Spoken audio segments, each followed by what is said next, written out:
Hi, welcome back guys. This is your friend, the Scion Fanfics. Back with amazing fanfiction. This is the series of What if Deku had copied multiple quirks? Now before starting, please give this video a like and subscribe to the channel if you want more videos like this. Now let's get into the fanfic. Today was supposed to be a normal day.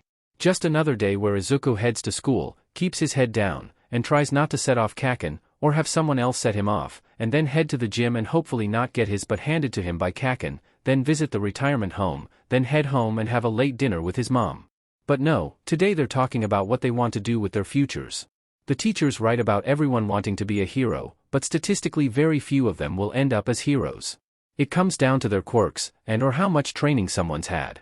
If that person has a good quirk for heroics, they would be able to rely on it, but even if they don't have a good quirk for heroics, if they've put in the time to train, they can still make it.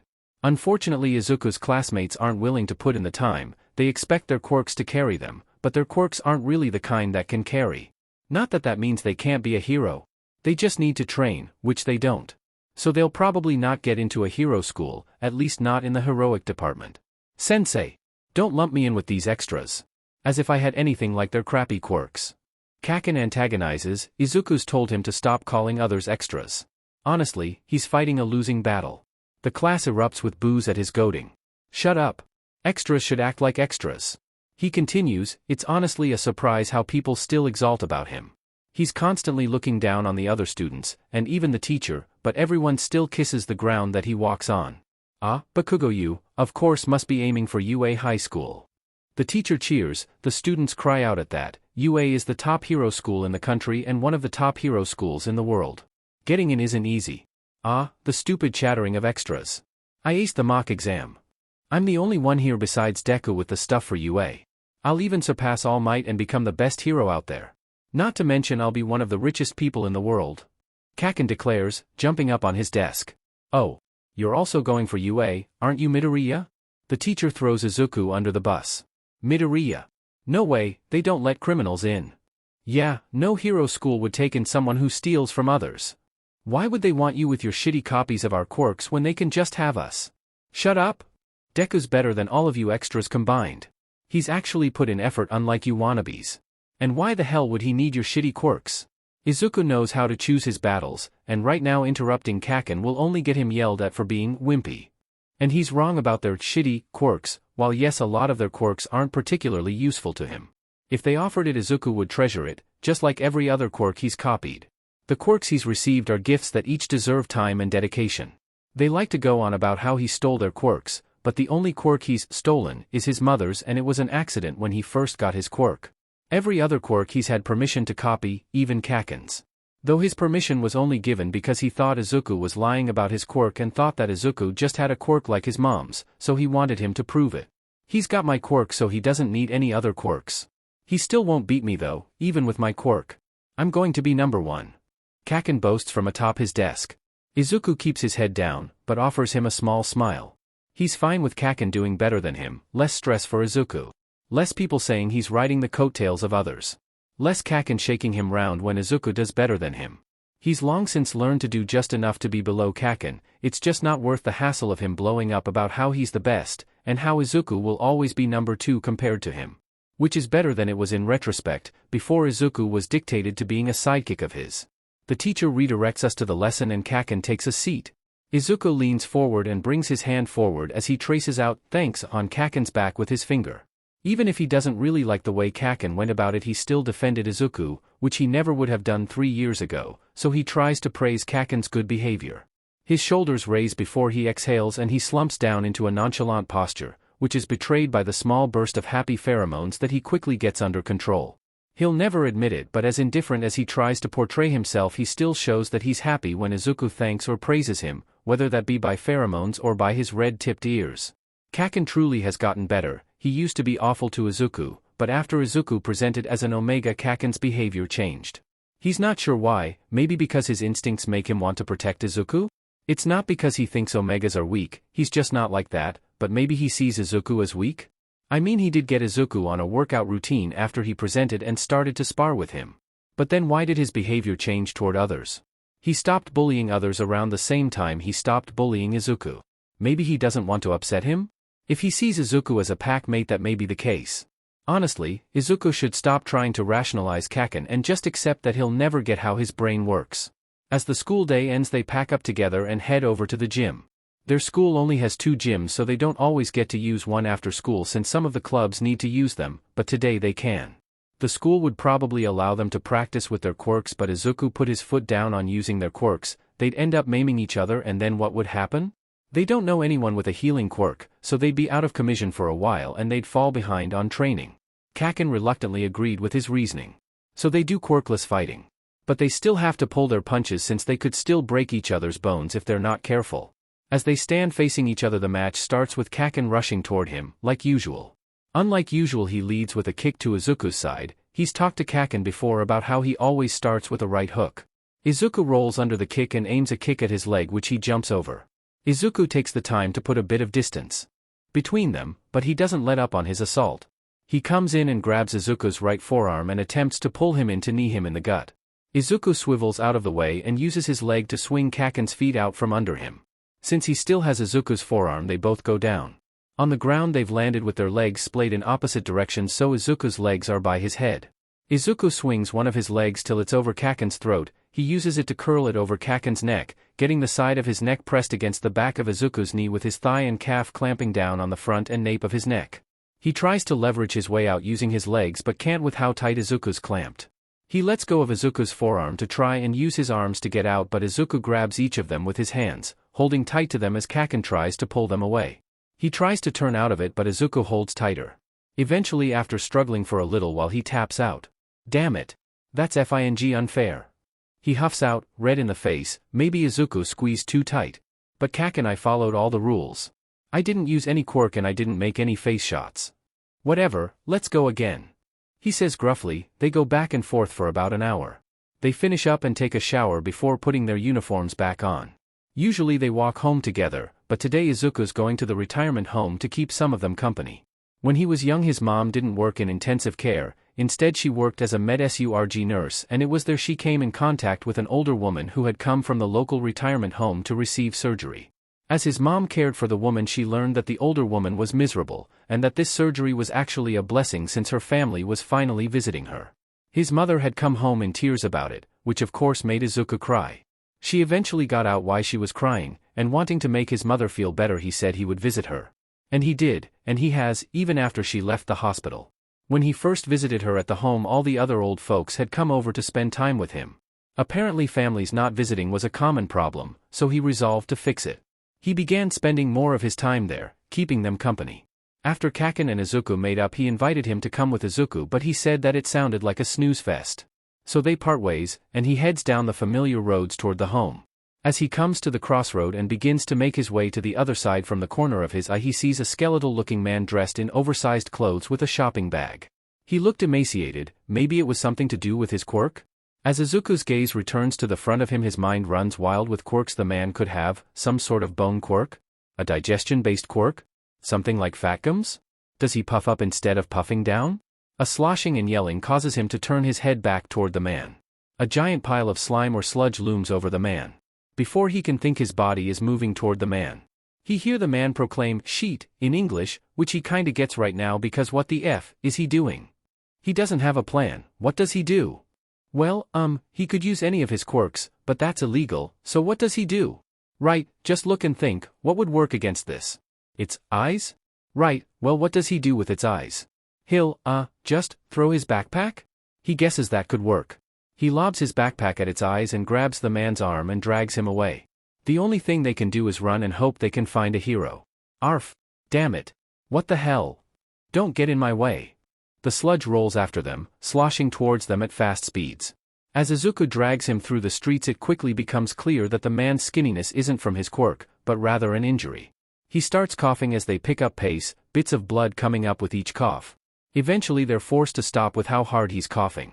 It's no good. If they keep going, he'll probably pass out. Izuku could pick him up, but that'd slow them. He doesn't have time to worry about using his quirk being illegal, so going forward he'll use all the resources available to him. Moonwalk won't work with the added weight. Hata Tsubasa, quirk, Moonwalk. She has the ability to lower the effect of gravity on her body, but she'll never be able to completely remove gravity from herself, great for making long jumps. But the speed of the jumps is slowed by the reduced gravity. And he's never used explosion to fly, also with his hands full it'd be impossible. Bakugo Katsuki, Quirk, explosion, his quirk allows him to secrete nitroglycerin-like sweat from the palms of his hands and ignite it on command, allowing him to create strong explosions. So escaping is out of the question, so attacking is the only answer. Explosion would require Izuku to get in close, but cherry bomb might work. Dongbang Mihai, Quirk, cherry bomb, she can create grenades shaped like cherries from her palm. Pulling the stem off the cherry triggers the primer, igniting the fuse. As he throws the grenade it explodes and sends pieces of the slime everywhere, including on them. The slime starts to clump up together and climb Izuku. He tries to grab and remove it. He tries Shadow Claws in hopes of getting a better grip, but it doesn't help. Sawada Hitoshi, Quirk, Shadow Claws, he can cover his fingers in dark shadows with pointed claws at the tips of his fingers. In front of him the sludge has started to pull itself back together and is rolling toward him. He doesn't have any long-range quirks that'll work to keep him away. He could try Cherry Bomb again, but it would just splatter onto them again. Disc and flowers would either go straight through him or would be swallowed up. Masuda Akane, Quirk, Disc, she can create thin circular light blue discs made of energy. She can control these discs telekinetically up to a certain distance. After they leave her control distance they continue their momentum and stay until they break. She can control their size and durability. The larger and stronger they are, the more energy they use up. She can use these discs as projectiles or as a shield, or she or others can ride them. Ishimori Tsubaki, Quirk, flowers, she can create any flower from any acceptable earth. She can control these flowers, making them grow and manipulating them. She can control the petals and sharpen them. And use them as projectiles. That's right, the stranger got hit with the gunk as well. He needs to succeed so he can save the man. Izuku tries snow, which is swallowed up by the slime, causing it to shudder and dump it on the side of the street. Dang, now he wishes he had asked Aki-san if he could copy her quirk thermokinesis. Hopefully he'll live to ask her. He starts letting off steam in hopes that it could at the very least cause the villain to back off a bit. Hajiwara Izumi, Quirk, snow, she can produce and manipulate snow. Aki Nanako, Quirk, thermokinesis, she can let off heat or cold into the surrounding air. Tanaka Satoru, Quirk, steam, he can let off steam from any pore on his body. It works. It loosens his hold on Izuku, letting him claw some of the sludge from himself. Hopefully it's enough to get him to release Izuku so he can save the stranger. But then Izuku's grabbed by a large hand and a massive air stream blasts by him. The sludge is blasted back and he's released from the grab, causing him to fall on his butt. Then, All Might walks past him. What? When did he get here? He has 2 large bottles which he empties of their contents, then starts to gather the slime into the bottles. The bottles, right. They were in the stranger's bag. SS sir, where did, there was, another man? Where is he? Did you see him? He manages to get out in front of his idol. He faces Izuku and deflates? Deflates?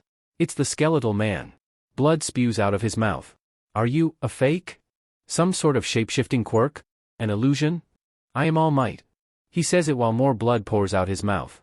Whoa! No way. You know how Izuku's mouth can't help but interrupt? It's sorta like Fatgum's quirk, right? See, in an interview he said that he can absorb the raw force behind attacks and release it in one big punch, but he can only do it once because it requires him to burn down his fat as he stockpiles the force. Since it uses about his fat, it weakens his defense and leaves him pretty much powerless afterwards, which leaves him vulnerable to a counterattack. Once he has used his fat reserves he becomes skinny until he bulks back up again. When I first saw you walking down the street I was startled by how skinny you are. I thought you may have some sort of bone quirk, or you had some sort of quirk that bulks you up like the opposite of fat gum. His quirk can slim him down, so I thought maybe your quirk bulks you up. But I thought it may have something to do with food like his since you seemed so skinny. But you just bulked up without eating anything, so, maybe does it, have something to do with how you're coughing up blood? Izuku says the last part meekly. He doesn't want to upset All Might. If this is about his quirk he may not want to talk about it since his quirk has been a secret since his debut. You're pretty smart, young man. I'll tell you once this villain is cleaned up.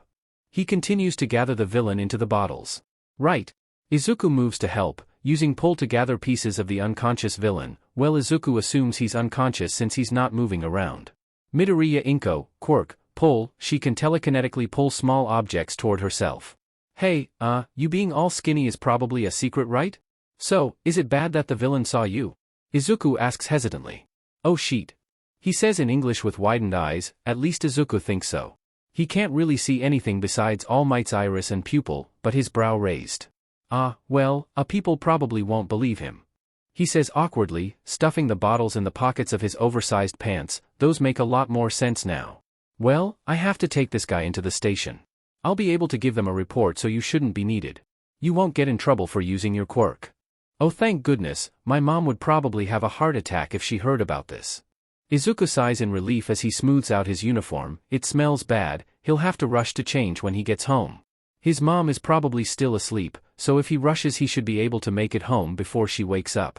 But that would mean he won't be able to go to the retirement home, but with how bad he smells that may be a good thing. Izuku goes to adjust his backpack only to be met with nothing. My backpack. All my stuff. He starts rushing back the way they came. Wait up young man. I'd like to join you. He jogs to catch up. Izuku slows so he doesn't hurt himself. Izuku's not quite sure why All Might of all people wants to join him. Maybe because he just found out one of All Might's, presumably, best kept secrets. Yeah, Izuku would also be worried about someone he's just met spilling it. If I may ask, why did you run in? It would have been safer if you'd gone and gotten a hero, and more legal. Haha, it's kinda embarrassing. My body just started to move before I could think. Izuku cheeks flush so he ducks his head to hide it. I realized once I was already halfway there what I was doing. I knew I couldn't use my quirk so I thought about what I could try and the eyes and mouth seemed to be the best option. And I didn't really have anything besides my backpack on me, so I just threw it. You did end up using your quirk? Quirks.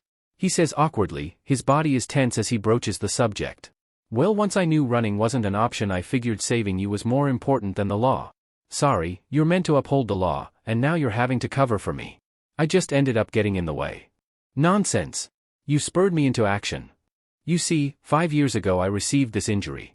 My respiratory system was nearly destroyed, and my stomach was removed. He lifts his shirt to show a giant crater-like wound on his side. I've wasted away because of the after effects of those surgeries. I can only do my hero work for about 3 hours a day. 5 years ago? Was it Toxic Chainsaw? That lowlife? He could never do this to me. This was never made public. That is, I asked that it not be made public.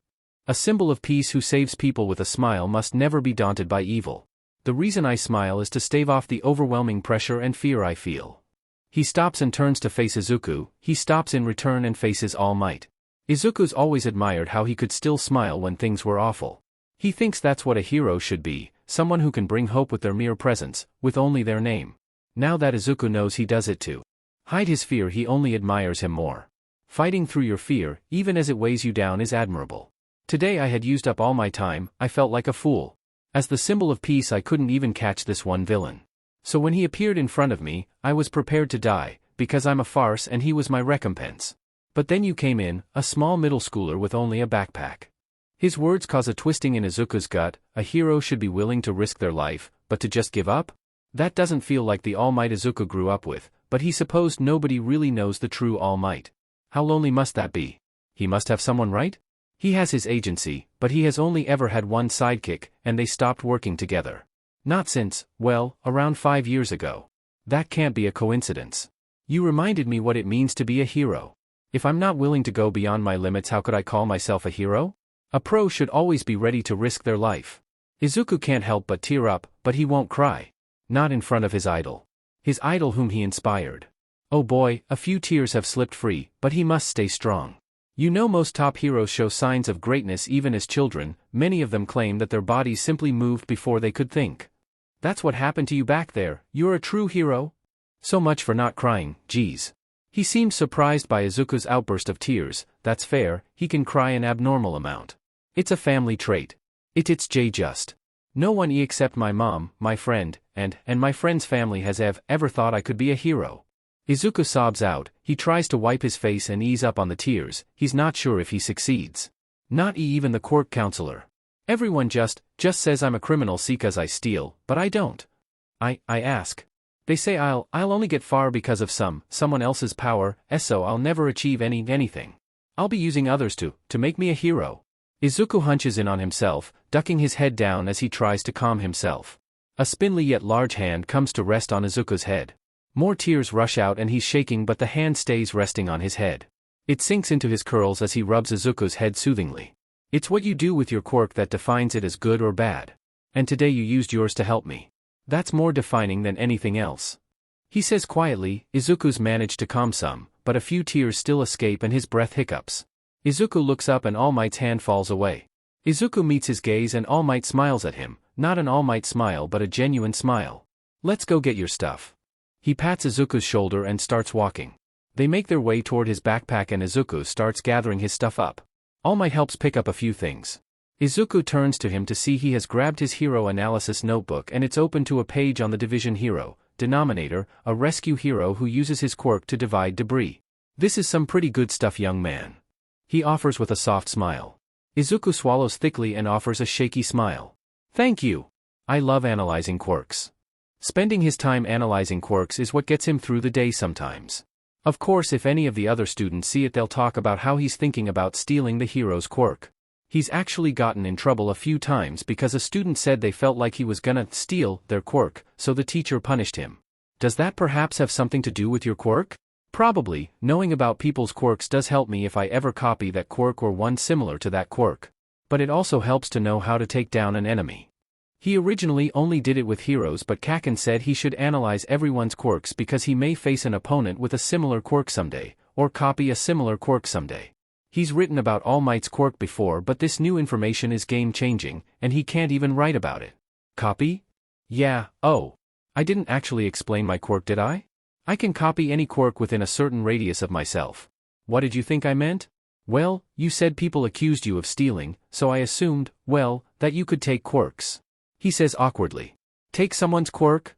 I don't think that's possible, though I suppose in the world of quirks anything is possible. He supposes if they went back 250 years every quirk would seem impossible. There used to be fictional stories written about the concept of a person having superpowers. Still, a quirk that takes other quirks just seems impossible. Why would someone say you're stealing when you're just copying? It probably has something to do with how quirk-focused our society is. Your quirk defines you, it makes you unique. So someone who can have that uniqueness is seen as a threat to your individuality. People are so focused on quirks, so much so that it has caused divisions in society. People with powerful quirks are lauded, put on pedestals as a toddler pretty much. They're taught that they could do no wrong. In the adverse, they're taught from a young age that they have a powerful quirk so they shouldn't need help, which puts an aversion to help in their mind. Even though they're highly praised, people never actually consider the damage that powerful quirks could do. Endeavor is venerated for having the most solved cases out of any hero, but he also leaves villains with the most injuries, which the public rationalize by only viewing them simply as villains and not fellow human beings deserving of kindness and respect. People with weak or useless quirks are seen as below others. Civilians aren't allowed to use their quirks in public, so it should be a non-issue, but because powerful quirks are extolled, those with powerful quirks feel they have the right to beat down those who they deem below them. Mutant quirk people are only tolerated if they're appealing. People who aren't visually appealing are denied jobs and opportunities on only the basis of their looks, pushing them to find illegal means to make money. People with villainous quirks are treated like scum and actually pushed into villainy by all the ridicule, becoming a self-fulfilling prophecy. People don't seem to even consider the fact that they're the one who drove these people to villainy. They'd rather think that these people were destined to be a villain simply by virtue of their quirk. And the quirkless are the lowest of the low, the shit you step in, the cigarette you stomp out, the sewage in your pipes, the gunk in the gutter. Izuku would know, his quirk didn't come in until he was 7, so there were a good few years where he was considered quirkless. But I've never copied a quirk without asking. Well, actually, when I used my quirk the first time I didn't ask, but I don't count that one since I didn't know what I was doing. Plus my mom was fine with it. He's finished sorting his bag, so he stands up and puts it on his back. I guess this is where we part ways. It feels bittersweet. He's met his idol, but now he probably won't see him again until Izuku's a hero. But with the 3-hour limit, Izuku might not see him again at all. Izuku's mind brings him back to what All Might said earlier: I was prepared to die. What happens next time he uses all his time and no one is there to motivate him to action? He's going to die doing this. The thought shouldn't be so heart-wrenching. Heroes die on the job all the time. Some would say that they die the way they want, an honorable death, a death for a purpose. But Izuku doesn't think that changes how saddening it is. And he's not talking about giving his life for the betterment of others, for a cause. He's talking about using everything up and in the end giving up instead of fighting further. Izuku doesn't think a hero should ever give up, no matter the circumstances. No matter if their quirk isn't right for the situation, a hero should be prepared to continue fighting. All Might understands that now, but will he understand that next time? Actually, young man, I have an offer for you. You want to be a hero, correct? Yes, sir. I'd like to help train you, he says boisterously. All Might? Help? Him? But, why? Huh? Why me? Well, why do you think? You inspired me, reminded me of what it meant to be a hero. And with my time coming to a close, I've been searching for a successor. I think you'd be perfect. Really? Me? I mean, I'm honored. But I don't think I'm really anything special. Is it because I can copy your quirk? Humility is a great trait, but too much humility limits you. You need to realize that you deserve recognition for your heroic traits. I wasn't really considering your quirk when I realized I wanted you to be my successor. I was considering your actions rather than your quirk. Tears come to the corners of Izuku's eyes, but he holds them in. Though now I am curious if you could copy my quirk. Could? He can copy any quirk, presumably even mutant quirks. Photosynthesis is a mutant quirk technically, even if it only changes the color of Izuku's skin. Maybe he's wondering if he can copy a transformation quirk? I can copy any quirk, sir. Well, give it a go. Izuku reaches over with his quirk and feels All Might's quirk. The power is overwhelming. It feels larger than any quirk he's encountered. He pokes against All Might's power, trying to feel for its core. He decides to take the dive and reach into the power to try and reach its core. Only to feel something from it? When he feels someone's quirk, he'll usually be able to feel their emotions. How deep he touches determines how strongly he feels their emotions. A quirk is a major part of someone, so he supposes it makes sense that their emotion runs into and through their quirk. But this isn't All Might's emotions. He can feel All Might's emotions, but under his are various sources of emotions. Emotions come through from various places within the quirk: confusion, fear, anger, lots of anger. Then it lashes against Izuku's touch. He reels back against the pain that makes its way through his head. Why is your quirk sentient? Well, that's a story for another time. All Might looks away as he says it. Well, now Izuku's really curious. A transformation quirk that has a sentient aspect? Does he transform into the sentient part of his quirk? Does that mean All Might and him are separate beings? But no, he said the reason he was skinny was from his injury. So what does that mean? Does the sentient aspect allow him to change his form? Then has he always been able to change form? Can he change into several different forms? 'Cause I definitely felt several different people inside his quirk. But what about the strength aspect? It's supposed to be an enhancer quirk, at least from what I've seen, so what does that have to do with not only being sentient, but housing several different sentient beings? Does each being contribute strength? Does that mean they developed at different times during his life? 'Cause he's definitely stronger than he was at the beginning of his career. Izuku unknowingly mutters out. Wow, you can chatter, huh? Does your mind always work that fast, Sheet? He was muttering, wasn't he? And in front of All Might. Oh. Sorry. I tend to mutter. It's really just me trying to get my thoughts out and sort it into a comprehensible manner. Izuku offers sheepishly. Well, just make sure you don't mutter about my quirk to others. Of course. My lips are locked tight. He mimes, zipping his lips. Here, young man, we should exchange numbers and I'll text you with a place to meet up where we'll train. All Might's number. Geez, you're a fanboy, huh? Sorry. I can't help it. I mean, what would you do if your idol gave you their phone number? Fair point. I suppose I can't fault you when I would have been just as excited when I was your age. They exchange numbers and part ways. He just got All Might's number. Obviously he's not gonna abuse it, even if he has 1,001 questions to ask. Okay, maybe a bit over-exaggerated, but still, he has so much he wants to ask All Might. This is the first time he hasn't been able to copy a quirk. What about All Might's time in America? With David Shield? With Sir Night-Eye? His time at UA? So much to know. Izuku wonders if All Might wants to know about him? He's going to be his successor, right? So maybe he'll want to know about Izuku. There isn't really anything interesting or cool about him. His quirk awakened later than usual, so that's something to talk about. Besides that, he doesn't really know anyone interesting like All Might does. Maybe Auntie and Uncle count since they're fashion designers, but All Might doesn't seem the type of guy to be interested in fashion. Izuku reckons whatever his agency gets him he wears and that's it. He could talk about Kacchan, but he doesn't imagine All Might would be interested in hearing about some kid. For as much as Kacchan remarks how he'll be number one, he doesn't think All Might would care much. Since Izuku bets he has heard that from hundreds of kids. But maybe since he's Izuku's friend he'd want to learn about him? Would All Might care for Izuku enough to want to know about his friends? Izuku could just be a means to an end. But that doesn't seem right. From the limited interactions he's had with him he seemed pretty nice. Maybe then, he'd want to hear about Izuku's mom. He'd want to know about his successor's family, right? But there really isn't much family to talk about, he really only has his mom.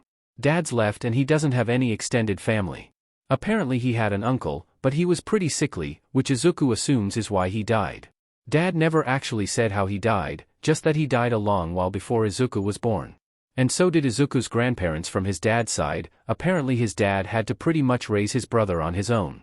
Mom's parents adopted her when she was young, but it was really only for appearance's sake.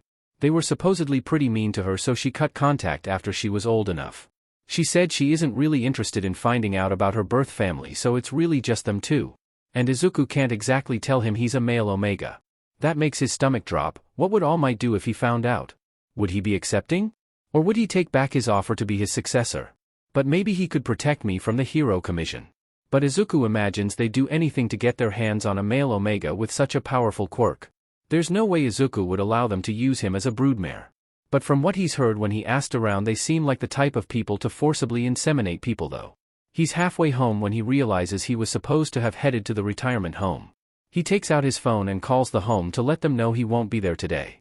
He makes it home and slips off his shoes.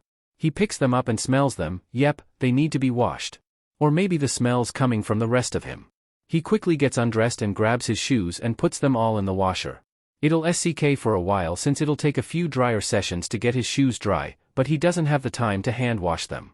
After everything is in the wash, he rushes to the shower. He definitely doesn't want his mom waking up to him walking around the apartment naked. The shower will have shitty water pressure, but right now it doesn't matter. Whilst he's having his lukewarm shower, his mom wakes up. He gets out and changes into some clothes to work out in. He meets his mom in the kitchen. "What are you doing home? And you've already taken a shower?" "Yeah, while I was on the way to the retirement home I ran into a kid who was showing off his quirk to his friends and it made me smell bad, so I decided to head straight home to clean up. I'll probably have to take another shower after I work out, but I couldn't stand the smell." He voices the excuse he had come up with in the shower. "Is that also why the wash machine is running?" "Yeah, my clothes smelled awful as well, so I threw them straight into the wash." "Alright, and the banging coming from the washer?" "Ah, that would be my shoes." Izuku says sheepishly, rubbing the back of his neck. "Your shoes? Honey, I could have just hand-washed them. Now they'll have to go in the dryer, where the banging will be even louder. You better hope none of the neighbors complain." Izuku hunches into himself and ducks his head down. "Okay, you go do any homework or studying you need to do. I'm making yaki udon with some leftover pork belly." Even though it's the beginning of the year, they already have homework. They even have to write an essay about the Meiji PRD. Since it's such a broad subject, they're each able to choose parts of the era to write about. Izuku's chosen the Satsuma Rebellion. Since it was such a well-known part of the era, others will probably write about it as well, but he has always loved learning about samurai. Soon enough it's time to eat.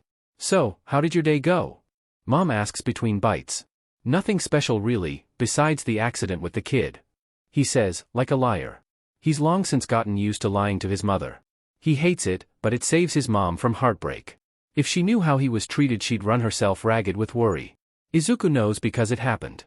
There was a time where he wasn't good at hiding his injuries, pain, and sadness. She talked to his teacher and then the principal, and when that didn't work she went directly to the parents. All of it resulted in nothing really. He'd listened to her cry to herself after he'd been put to bed, so he started to hide his pain and misery. She doesn't need that kind of stress, she has enough stress at work. How was work? "Well, I helped in the ER today instead of intensive care. They've been short-staffed. It was a lot of chest pain, abdominal pain, problems breathing, and a lot of headaches and fevers. I don't think a lot of people understand what qualifies as an emergency. We did have a car accident come in, and the receptionist said they have at least one villain attack victim come through a week. They finished their meal and they each washed their own dishes. Izuku's always tried to help with the dishes, but his mom insisted on doing them, so they came to a deal. They each will do their own dishes, though he's not satisfied with that since she still has to do more because she has to do the pots and pans. They part ways to go and do their own things. For him, he does his evening workout. After that he heads for a shower and then does some studying and analysis.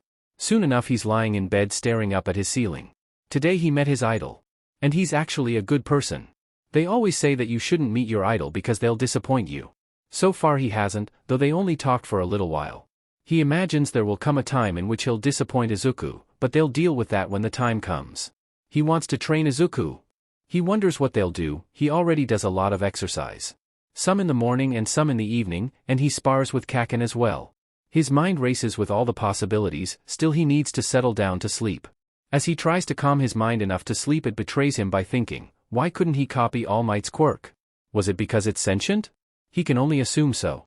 But this felt different. While he hasn't copied a sentient quirk before, he has felt one. When he did, he was able to feel both the person's and the quirk's emotions. It just felt like he was feeling two different people's quirks, just from the same source. But this felt distant, like it was coming from within the quirk. It's probably just that his sentient quirk is different from Miyahara-san's quirk. Still, as he drifts off to sleep, he can't help but wonder, how does one quirk hold that much power? Lately life hasn't been particularly kind, not that he has the right to complain, there are people who certainly have it worse. He's the #1 hero in Japan, the symbol of peace, just like he had wanted when he was young. Though his time as the symbol of peace is coming to a close. At least he was able to avenge Nana, even if it left him decrepit. Which is his main problem right now, his body is failing him. He can only maintain his form for 3 hours a day, which is the entire reason why he's even in Muzurafu. He's here to talk with Nedu about a teaching position at UA so he can find a successor. He's hoping to see the first year since they'd have time left for their body to adjust to one for all, plus he's been trying to think about how his master must have felt when she chose him. She took a chance on a middle school boy simply because of his dream, so he wants to find someone young who has a dream. Mirai says he has a successor picked out, though he is coming up on his 3rd year. But apparently he aims to save at least 1 million people. An extraordinary dream, but it's not like Toshinori doesn't trust Mirai, he just thinks Mirai is stuck on the next symbol of peace being exactly like All Might. Toshinori believes the next symbol of peace should be different from him in some ways, after all they've had him for a while, they need something new. Whilst he's been in Muzurafu, he's taken to resolving any crime he's come across. Which is why he took to following a villain made out of sludge. Unfortunately his time had run out, so he sent out an APB for the villain over the hero network. Toshinori's failure weighed on him, as every failure does, but this one weighed particularly heavy. Perhaps that's why once the villain appeared before him in his small form he instead accepted his fate. But then a backpack flew past him right into the villain's eyes. A small hand grabbed him and pulled him away from the villain. As he was pulled away he took in his savior. A boy dressed in a junior high uniform. He looked back with a panicked, but smiling, face showing off freckled cheeks with wide green eyes that complemented his wild curly green hair. He's remarkably small, implying he's perhaps only in his 1st or 2nd year. Though the fact that his nose only picks up the milky scent of a pup has Toshinori leaning toward a 1st year. He's dragged away at a speed his lungs can't keep up with, soon enough they'd slowed to a stop by his coughing. But the small boy takes the stop with stride and places himself in front of Toshinori. A large cherry comes out of his palm and he pulls the stem off and throws the cherry at the sludge man. It explodes and sends pieces of the villain at the both of them.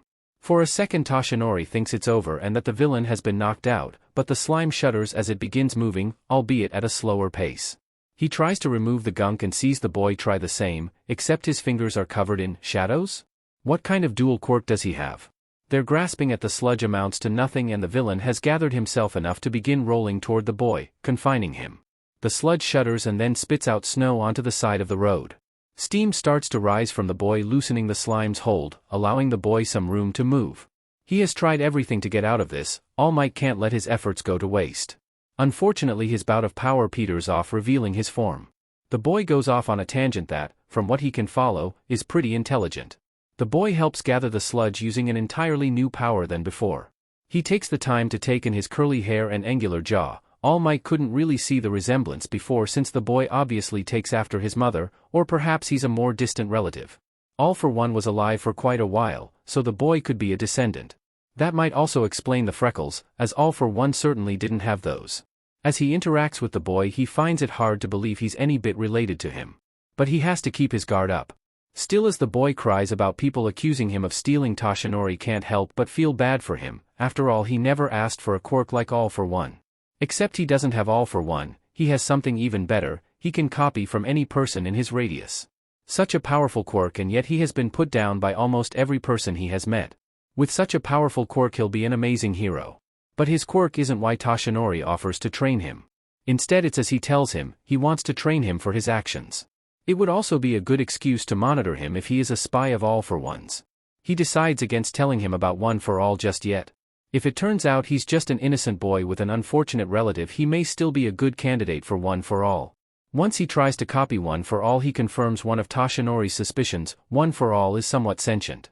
Or maybe it holds pieces of the previous users. He's had times where he's felt strong surges of emotions, particularly when he's been at his weakest. After the incidents past, he's always left wondering about that surge of emotion, and now he knows. They part ways after exchanging numbers. With it he receives a name, Midoriya Izuku, good to know since now he can have Tsukachi investigate Midoriya's family.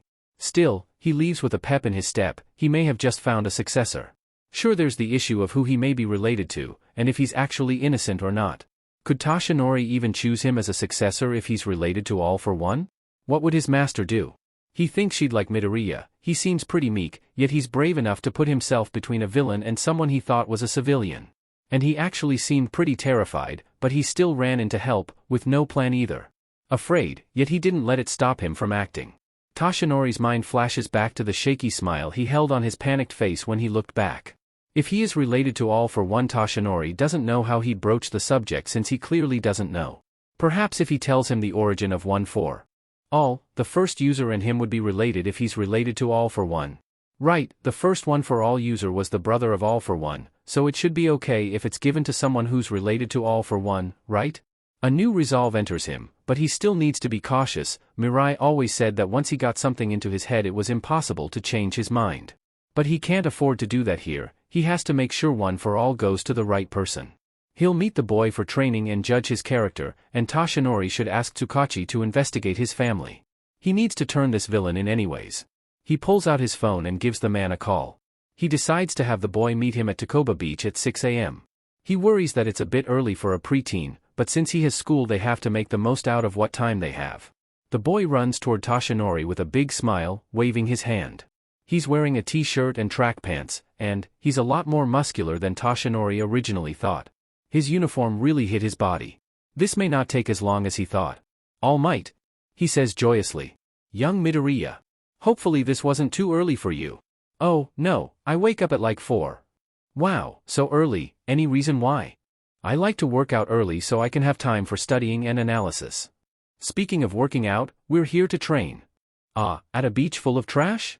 Yes, hauling around these pieces of trash will help you build muscle. But that's not all. The young heroes today only want fame and glory. But being a hero is all about volunteer work. No matter how unglamorous. Never forget that. He walks as he speaks, heading over to a large fridge. Midoriya follows after him, jogging to keep up with his larger gait. Let's bring back this beautiful view. He smashes down the fridge, sending trash flying out of the way, giving a view of the sunrise. This is the first step on your path to becoming a hero? All right. Let's do this. He says with a cute, determined face. It's hard to imagine he's related to All for One. Right. I had prepared this aim to pass. All-American workout plan, but now that I know you already work out I'll have to adjust the plan. Your uniform really doesn't do you justice. I know, Auntie says I have a sleeper build. Huh. To adjust my plan I'll need to know your workout plan. Well, in the morning I go for a run that usually lasts around 30 minutes. Then I do stretches, quadriceps, hamstrings, calves, shoulder, lat, lunges, forward fold, glute bridge, spinal twist, butterfly, pigeon pose, and lateral squat, all for 30 seconds. Then I do legs and shoulders, dumbbell squats, 3 sets of 50 reps dumbbell lunges, 2 sets of 50 reps standing shoulder presses, 3 sets of 50 reps, then chest and back dumbbell bench press, 3 sets of 50 reps, 1-arm dumbbell rows, 3 sets of 50 reps push-ups, 3 sets of 50 reps, then I do arms and abs, alternating bicep curls, 3 sets of 50 reps seated dumbbell curls, 2 sets of 50 reps bench dips, 2 sets of 50 reps dumbbell kickbacks, 3 sets of 50 reps planks, 3 sets of minute holds. Then there is my evening workout. Evening? There's more? This already was enough, doing more just seems overkill. Sometimes I'll run home. It really depends on how hard Kacchan and I went with sparring. But I do all the stretches again. Then legs and shoulders, Romanian dumbbell deadlifts, 2 sets of 50 reps seated calf raises, 4 sets of 50 reps tuck crunches, 3 sets of 50 reps the chest and back dumbbell flies, 3 sets of 50 reps push-ups, 3 sets of 50 reps then arms and abs, overhead triceps extensions, 3 sets of 50 reps concentration curls, 3 sets of 50 reps planks, 3 sets of minute holds. He finishes with an innocent smile, like he hadn't just given an absurdly hard workout plan for someone his age. And did he mention sparring? Well, young man, it seems you already have quite the extensive workout routine. Working at hauling the trash should be enough, though I may have you do some of what I have planned. But I don't want to overdo it. You have break days, yes? Anyways, we still have a while before you'll have to decide on a hero school. As an alumni, I am hoping you'll choose UA. Saturday and Sunday are my break days. If I can, I definitely want to go to UA. Toshinori hums in agreement. Do you have gloves for me to wear? Cuz, not to complain or anything, but this is a trash dump after all. There could be needles in here. Even if there aren't any needles, it's still a ton of junk, including a lot of metal. And I'm not sure if I'm up to date on my tetanus shot. And I definitely haven't been vaccinated against hepatitis A or B, so if I do run into a needle and injure myself I could contract them. Oh yeah, Toshinori didn't think of that. And we need areas that we can dedicate to forming piles for recycling. Plastics, papers, glasses, and metals are all recycled differently. Things like bricks and concrete, rubble basically, can be recycled as well. Electronic devices are specially recycled, but what counts as electronic? TVs and computers are obvious, but some appliances have electronic components. And I'm not sure about rubber though. I think tires can be recycled though, so maybe I can just start a pile of only tires. Recycling. He hadn't even thought of that. Of course recycling will be harder to do, but it'd be worth it. Toshinori's heart warms at the care he's approaching this with. He truly hopes Midoriya isn't working for all for one. And some of this metal could actually be given in for money. Like these copper pipes could go for good money. He loosely shuffles through some of the trash, his touch careful. I know we only have 10 months until UA's entrance exam, but I think sorting to recycle would be worth it. 10 months? Sure, for third years it's in 10 months, but… you probably thought I was a first year, right? Nope, I'm a third year, I'm just short with a baby face. He says in a defeated tone. Well, at least that makes his workout plan more acceptable. Though that means… You're still unpresented at your age? You're, what, 14? 15? You should be presenting anytime now. He tenses up and hunches down and shrugs with an uncomfortable look on his face. Nervous then? It's fair, people are usually nervous about their secondary gender, it's a big change after all. And Midoriya seems to be a particularly nervous individual. With how tall he is, he's probably a beta, or an omega. But that's a small chance, given how rare male omegas are, but with his size Toshinori wouldn't be too surprised. Well, no matter. Your gender certainly doesn't have anything to do with being a hero. Look at Mirko, she's the number 7 hero and a female omega. He perks up at his reassurance. Does he think Toshinori would care what his secondary gender is? Even if he's an alpha, he doesn't prescribe to the rhetoric that alphas make the best heroes. His master was an omega. Maybe Toshinori should tell him about her to reassure him? Of course there's no guarantee that he's an omega, maybe if he does end up with one for all Toshinori will tell him about her. Right. Before I can do any cleaning I need gloves. So let's just plan how we're going to recycle things. He suggests, shaking off his discomfort. Toshinori decides that's reasonable and they spend their time together working out their game plan. He hands over the meal plan he had come up with and they revise his plan. He already has a fairly good routine, so Toshinori doesn't want to overwhelm him with having to do more. He assures Toshinori that he's been doing this routine for a while and was just about to up his reps, so Toshinori suggests that when he does his run he adds a weighted backpack, and tells him he should bring weights and do a farmer's carry to the beach, and on his way back he can do overhead carries. Toshinori also suggests he up his weighted squats reps, but he should keep his others at 50 reps, whilst he's at the beach Toshinori will have him do some tire pushing, but not the level he had originally planned. Toshinori doesn't get to ask him any personal questions, but they have plenty more time for him to ask. It may be too soon to ask personal questions anyways. Besides, even if he hasn't gotten answers from him, Tsukachi has messaged saying his father looks suspicious. A couple weeks into training he's almost certain that he isn't working for all for one. He's an open book really, wears his heart on his sleeve. He tears up at any praise Toshinori gives him. When he talks it tends to be soft-spoken and a bit awkward, he doesn't seem to have much experience chatting. Toshinori decides it's time to get into his personal life. Young Midoriya, I was wondering more about your life, if you don't mind sharing. Toshinori calls out to the boy, causing him to pause in his work and look up for a moment and offer Toshinori a tired smile. Sure, I don't mind. There's not much interesting about me though. I suppose the fact that my quirk came in late is sorta interesting. Really?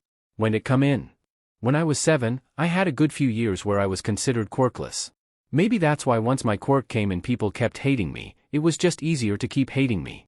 No matter how much I told people that my doctor said I had a quirk, it was just taking a while, no one believed me. They hated me so much just because I didn't have a quirk.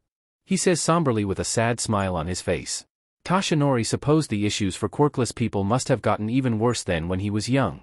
When he was young, being quirkless was still viewed poorly, but there were a lot more quirkless people than just himself. With quirkless people becoming more and more rare in the newer generations, what used to be considered the norm has become abnormal compared to the number of quirked individuals. He hasn't really thought about how quirkless people are being treated nowadays.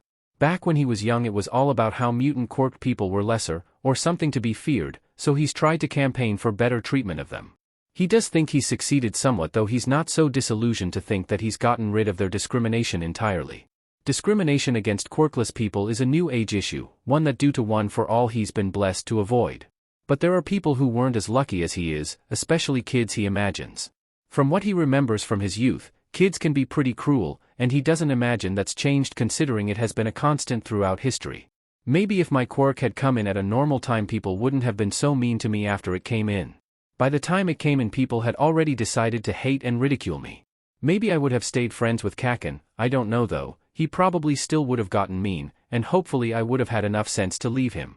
I probably would have stuck around to try and change him. His brow furrows further and his lips thin as his smile becomes even more defeated. Mutant quirks and villainous quirks were more often than not lumped together as one and the same, perhaps that's still the case. Any person with a non-visually appealing quirk was destined to be a villain. He never heard much about people with non-mutant villainous quirks. Though he supposed there was this one girl in his class who had a blood-based quirk, she was picked on for having a gross quirk. He hasn't really thought much into villainous quirks considering no such thing exists, at least in his mind, but apparently that's not the case for everyone. It's never really hit him how out of touch and isolated he has been as the #1 hero. Hearing what Midoriya has gone through makes him wonder how much else he's missed. Who's Kacchan? He's my friend. We've been friends since before we had quirks. We were gonna be heroes together, but once his quirk came in and mine didn't, he changed. He has a really amazing quirk, he can create explosions from his palm. Everyone started praising him and telling him he would be the greatest hero, they taught him he could do no wrong. And then when my quirk didn't come in, everyone started to look down on me. He walks over with a bitter smile still on his face. He grabs his water bottle and takes a drink before grabbing his towel and wiping his sweat off. He changed, started to talk down to me and beat me up. His behavior towards others changed, he'd bully them as well. Of course I had to put myself in between them and him, which just resulted in me getting beat up. Then my quirk actually did come in and he thought we could just go back to before, he said I could be his sidekick. I told him he'd make a good hero, he's got an amazing quirk mixed with his natural intelligence. His drive and determination could get him far even without a quirk. But I rejected his offer since I didn't want to be friends with someone who would treat others so awfully just because of their quirk status. He didn't like that. He shrugs, heading back toward a pile of trash.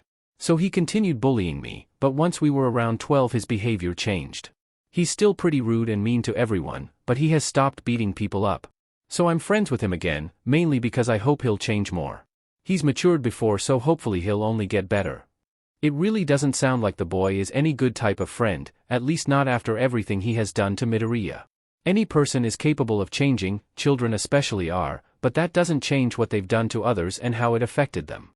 This Kacchan could very well change, even maybe in the process of changing right now, but it shouldn't be at the expense of someone else, which Tashinori worries is the case here. This relationship just doesn't seem healthy for young Midoriya, it worries him. Well, do you have any other friends? Surely he has someone better for him in his life. Not really, the people who don't treat me badly still stay away since they'd be bullied too. Kacchan is the only one able to get away with it since he's so popular. That's awful, it pulls at the hero in him who insists he do something to help, but if All Might of all people endorsed him he'd have a target put on him. And Yagi Tashinori has no meaning to kids. Maybe he could speak about it in an interview? Yes, that's what he'll do. What about your teachers? Don't they do anything? He lets out a tired laugh. The teachers? They weren't paid enough to care. Almost all the kids hated me, so why go through all the trouble of punishing every kid when they could just ignore that it happened? Sometimes they'd even play into it. More anger runs through him. It's one thing for kids to be awful to each other, it's an entire another thing for an adult to not only turn a blind eye to cruelty to a child but to actually participate. What about your parents? Surely his parents would have noticed. Mom tried her best, she went to the teachers about it, and when nothing resulted from that she went to the principal. She even went to the parents when all else failed. I'd listened to her cry in the room over once I was put to bed. I'd have to see the eye bags from lost sleep from the stress, on top of the stress of being a nurse. So I hid any other bullying from her. I don't want to worry her. My mom's great, and she has always done her best. No mention of his father. The conversation steers toward what's good about school, his favorite subjects and all. He's ranked number 2 in class, his friend ranking first. He loves science and social studies. His love of science is derived from wanting to learn the way every quirk works, even down to a chemical level. He loves any work that has to do with writing, and his teachers put page limits on his essays. He does well in maths, but it isn't his preferred subject. He loves home economics, and has gotten good at sewing, though it's mostly because he has to repair his uniform so often. But what he loves most is cooking, though after he says that he clams up and turns his head away. He glances at Toshinori and then speaks. Well, I just, food, I would like to make you, some food. He manages to get out with red cheeks. I just researched what people with, a total gastrectomy can eat I worry if you're eating enough. Not that you're incompetent or anything. I don't, want you to assume or, do anything to offend you. And I don't know if you have, any other dietary restrictions, so, I was, wondering if I could maybe make you something? He finishes and Toshinori doesn't think he breathed at all during that. His lips pouted as he takes to staring at his fidgeting hands, glancing at Toshinori every so often. Toshinori's chest aches at the sweetness of the gesture, and the care that he already has for him, even though they've only known each other a little over a month. Well, you don't have to worry about me eating enough, but if you want to make me something you can. And I don't have any other dietary restrictions beyond not having a stomach. He lights up and gives Toshinori a blinding smile as he begins to ramble about what foods he wants to make for Toshinori. It's again hard to imagine he's related to All for One, which is all but confirmed by now. Tsukachi's investigation had pulled up some concerning results, mainly about his father. His mother seems to check out, all her information is detailed, and the only thing that wasn't available was who her birth parents were. Tsukachi could get a warrant to uncover the information since it is on file, just locked for anyone who isn't the woman, but given how suspicious her husband's information is, he decided to focus on him. From how highly the young man talks of her, she seems to be a normal loving mother, if a bit overworked as a nurse.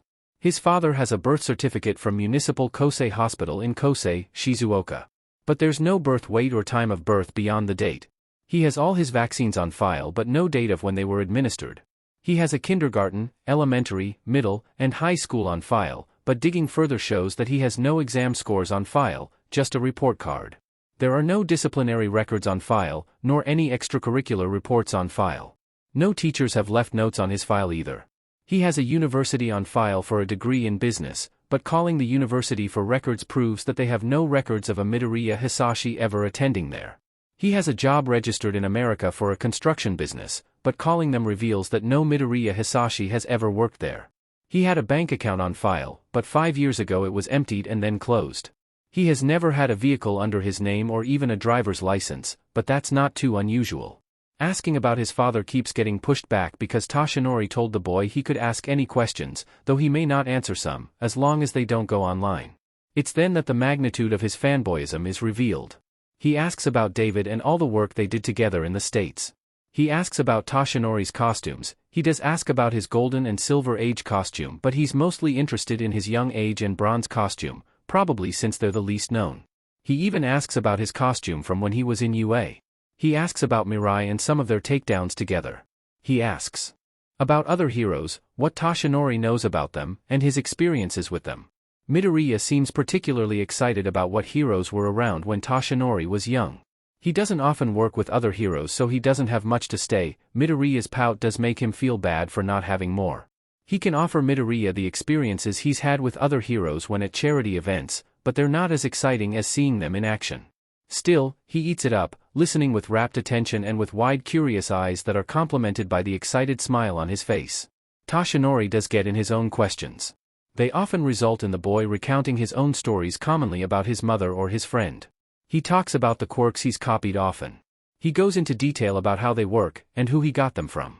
His excited chattering is a bit hard to keep up with, but Toshinori does manage to catch that he recently copied a quirk called thermokinesis, which allows the user the ability to let off heat or cold into the air.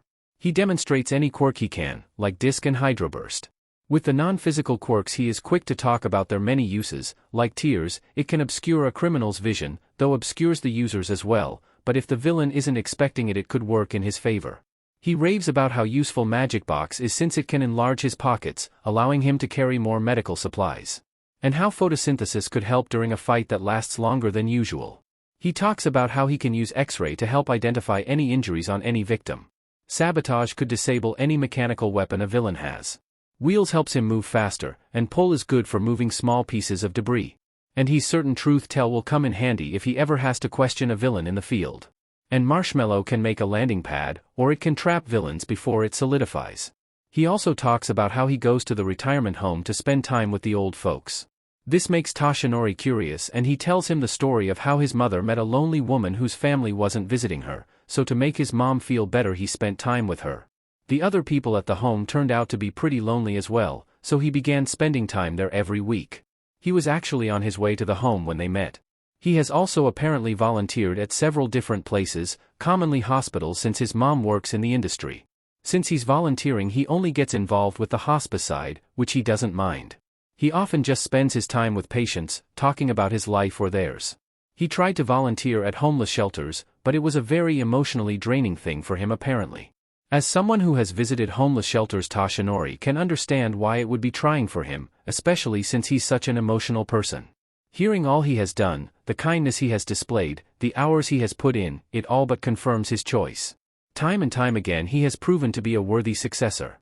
Sure, his father may be all for one, which Toshinori still has to ask about, though he's certain the boy is innocent. The first user of One for All was related to All for One, so it shouldn't be an issue if Midoriya is the last to have the quirk. Well, almost certainly the last to use it since it has accrued a large sum of power.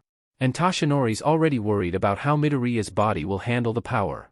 Even though Toshinori still has to ask about his father, that comes second to asking him to be the successor of One for All. After all, he's not responsible for his father's actions or legacy. Though before he asks, he needs one question answered: why do you want to be a hero? The time to ask Toshinori's question doesn't come until about a month later. The time has just never seemed right. Most of the time Izuku's busy working, and any time there have been silences they're quickly filled by his chattering. Not that Toshinori minds. Listening to him enthuse about some hero fight that has occurred is nice since he's so excited about it. It's during one of these rambles that Toshinori gets his answer. It begins like this. So, the villain has a hostage, is actively hurting the hostage, and what do the heroes on scene do? Give up.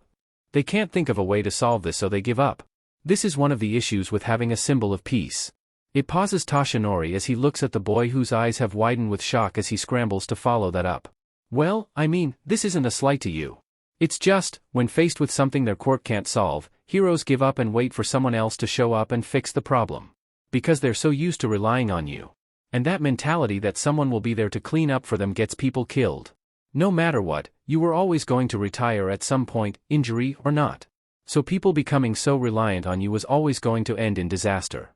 Toshinori can't argue against his point, as it's one of the reasons he's been so resistant to retiring. He knows that the entirety of Japan, including the heroes, have become reliant on him being there to save them. Again, this isn't a slight toward you, you've done so much for Japan. We've had the symbol of peace for multiple decades, and the good you've done is apparent, if not in public testimonies then in numbers.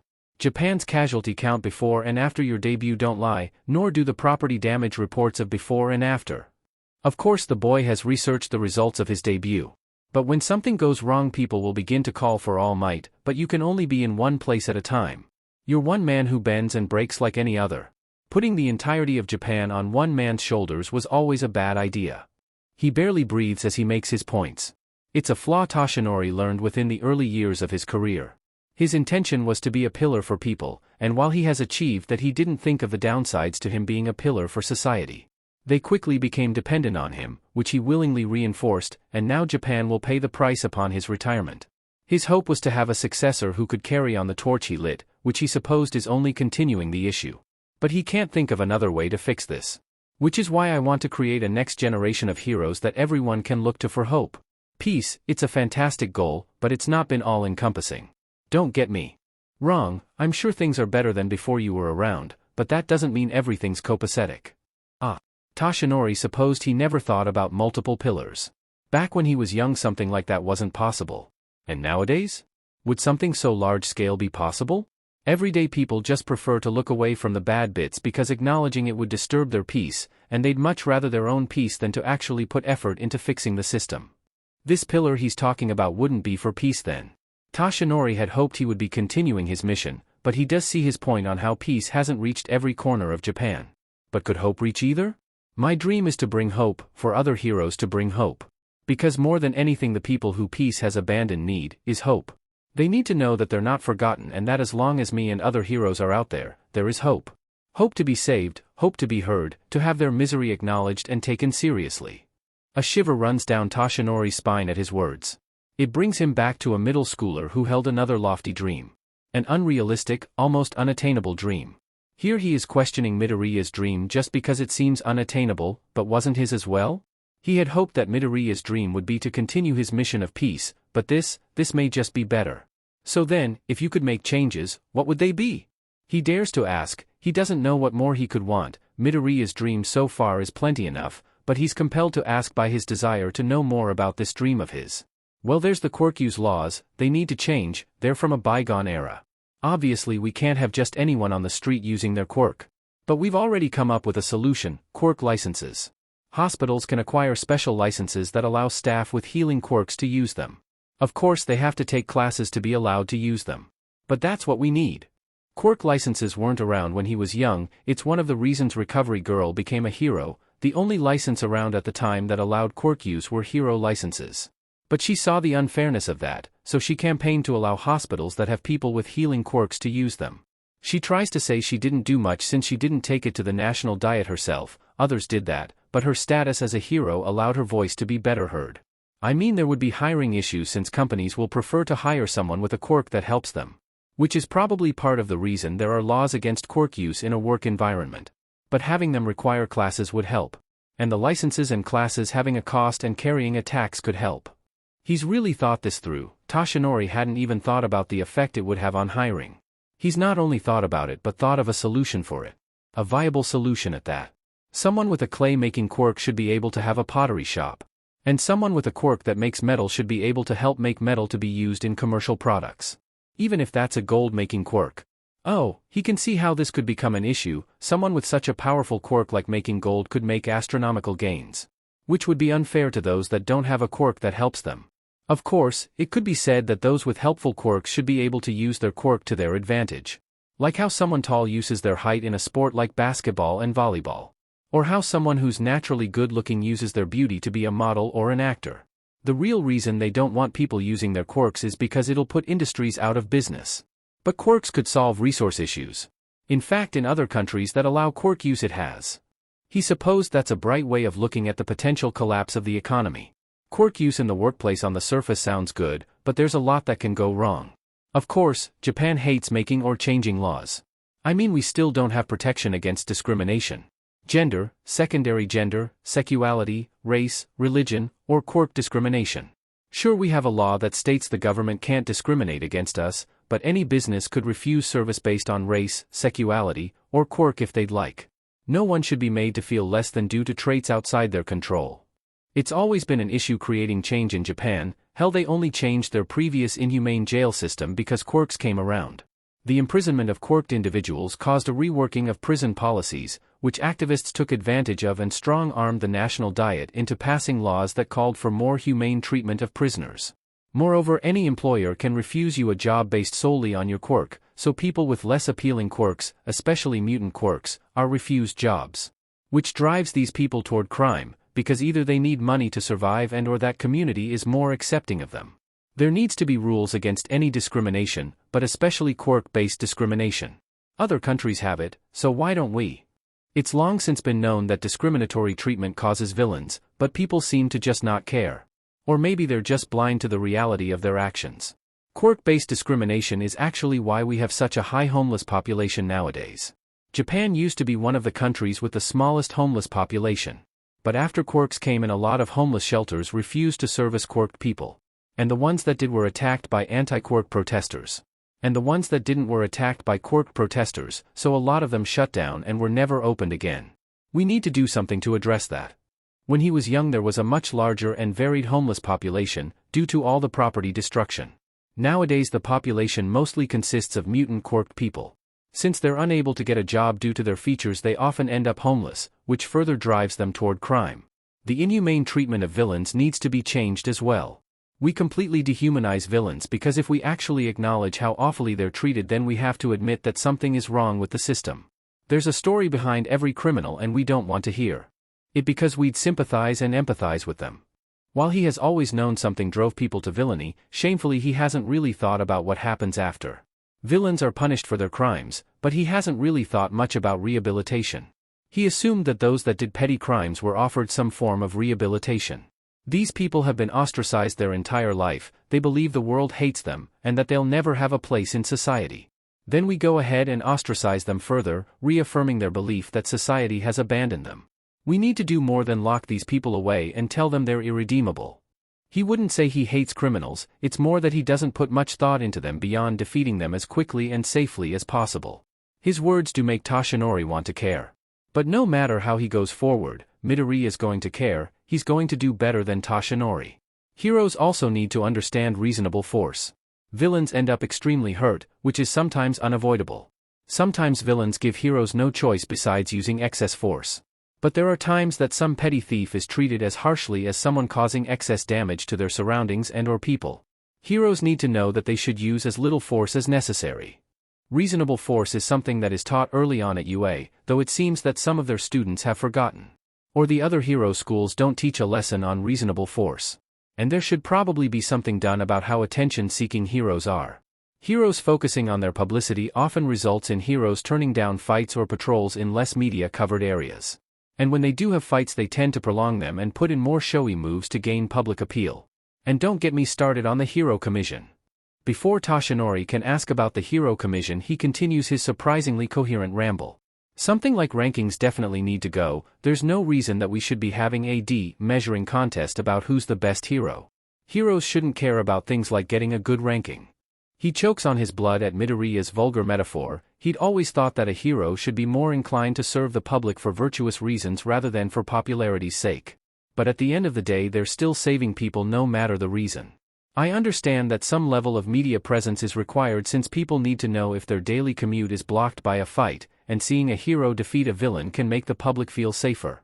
But heroes stopping and giving interviews and taking pictures with people needs to stop because they're on duty and their focus should be dedicated to their job, not appealing to the public. The media side of heroics has never been his favorite, but as the #1 hero he's had to get used to it. But it always grates on him when reporters try to stop him and ask questions that are unimportant to the situation at hand. He's seen many heroes stop and entertain these queries. Giving out autographs has never been an issue for him, he's gotten quite good at signing fast, but stopping for pictures is always a toss-up. If it's one person it isn't much of an issue, but it's when it's a crowd that it becomes an issue, especially with his time limit. But people usually accept his denial once he says there's more hero work to do. I don't think there's any bad reason to be a hero. I mean, if they wanted publicity, there are plenty of other careers they could have chosen, safer careers, but they chose hero work. I think that says something to their character. At the end of the day, they're still saving people. Toshinori's thought process exactly: despite a hero's intentions, there are still lives being saved. Yeah, those are my main things I would work on changing. There's more, but they're not important right now. He finishes his rant with a heaving chest. A part of Toshinori wants to ask about some of the subjects further, but he feels like they'd be here a while. And his lungs and throat probably need a break. Plus they have something else to get to. I believe you are worthy of inheriting my power. He stands and puffs into his strong form. He makes his way over to where the boy has sat himself on the sand during his rant. Huh? I already tried to copy your quirk though? It didn't allow me, would it allow me now? Since you think I'm worthy? Wait, you think I'm worthy? He says with his bottom lip jutted out in a pout as his wide puppy dog eyes tear up. My offer actually concerns my quirk, kid. The tabloids like to guess that it's super strength or power boost. And I avoid the question in interviews by making jokes. Because All Might, the symbol of peace, has to come off as a natural-born hero. Toshinori talks through Midoriya's tears, trying to distract him to stop the hydrant of tears that would soon come if he continued. But my quirk, it was passed down to me. Like the Olympic torch. Passed down to you? Really? He says with excitement which is followed by visible apprehension. Yes, and now it may be your turn. All Might's quirk is one of the 7 great mysteries of the world, and there's been endless debate over what it might be. There isn't a day that goes by without some new theory on the internet, but, well, now he says it was passed down to him. Naturally I'm skeptical. How would a quirk like that work? Could one exist like that? Well, like I said before, anything is possible with quirks. How did the user find out it could be transferred? Did he give it away by accident?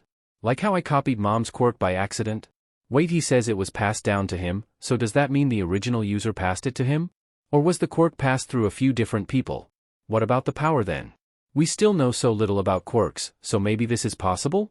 I mean, we use the term quirk to begin with because each power or characteristic is so very particular to a single person, so Toshinori's grown somewhat used to his muttering, so he thinks he caught all of what Midoriya is saying?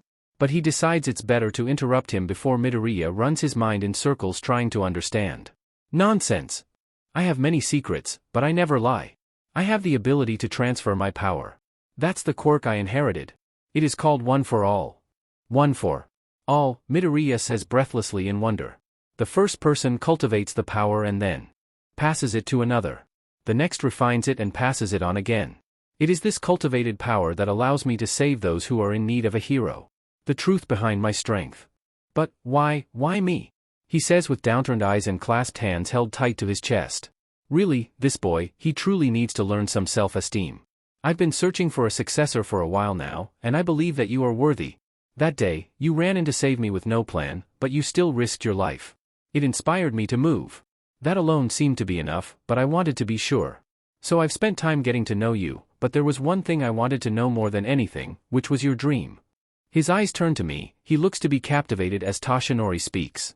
When I was young I had dreamed of being a pillar for Japan, a symbol of peace. It's what made my predecessor choose me. And now hearing your dream, it's more than I could have ever wanted. I had wanted to find a successor who wanted to continue on my mission as a symbol of peace, but hearing your dream, I think it's even better than I could have imagined. But of course, it depends on you. What do you say? He looks down to his clasped hands, that have come to rest on his lap. He looks to be deep in thought, his hand comes to pinch his bottom lip as he begins to mutter lowly to himself. This time it's so quiet that Toshinori can only make out a few words. He seems to be considering the pros and cons. He stops and looks up to Toshinori. Yes. I accept. He says with a determined face. A quirk answer. I expected nothing less. One question though, how is it transferred? He shuffles around, practically vibrating in excitement. You'll need to ingest some of my DNA. But first we'll have to do more training. We want you to have as much muscle as possible. Oh, your quirk relies on your muscle mass then? One for All binds the physical strength of many people into one. If you're not strong enough it could blow your limbs completely off. He pales at my words but Toshinori's quick to continue. Luckily you've got a good start on building muscle mass. Still I'd like you to build up as much muscle as you can. So, you'll finish cleaning this beach and then I'll transfer it to you. Alright. And with that he continues working at a remarkable pace. They also are able to fit in some quirk training. He uses thermokinesis to cool himself, which honestly when he told me about the quirk Toshinori didn't see much application, but Midoriya knows quirks better than him. He practices with X-ray, which does begin a ramble about Toshinori's organs. Apparently he plans to copy a healing quirk so he's been researching the human body so he can successfully heal people in the future. Asking him about his family is put off until a month more. It begins with him chattering about how his mom has been working shifts in the ER. Toshinori decides now is as good a time as any to ask about his father. I hear you talk about your mother quite a lot, my boy, but nothing of your father. Could I ask about him? If it's alright that is. He tries to broach the subject carefully. My father? I don't really know a lot about him. He left after my mom told him I was quirkless. We talked on the phone until I was, 7 maybe? Or 8. Not sure, around there though. That would fit the time frame of their fight. That pretty much confirms it, not that the evidence he already had wasn't enough. So you've stopped talking to each other? Yep. He just stopped accepting calls one day. We even tried to call using a different number to see if he's just not answering us, but nothing. Wait, your mother told him you were quirkless? Were you diagnosed as quirkless? Nah, apparently once mom got PRGNNT he kept talking about what quirk I would have. We had an appointment with a doctor that told us my quirk was just taking a while. They had a specialist there that was able to tell us that my quirk was powerful, but they weren't able to tell us what it was exactly. And we couldn't afford a specialist that could tell us. So mom went ahead and told him I was quirkless, since she got bad vibes from his obsession with what quirk I'd have. It's a good thing that his mother thought against telling him young Midoriya's quirk. Well, I'm sorry it worked out that way. It's saddening that the boy had to have that man as a father. It's fine. Well, not fine, but it's something I've come to terms with. They go back to the comfortable chatter that usually permeates their time together.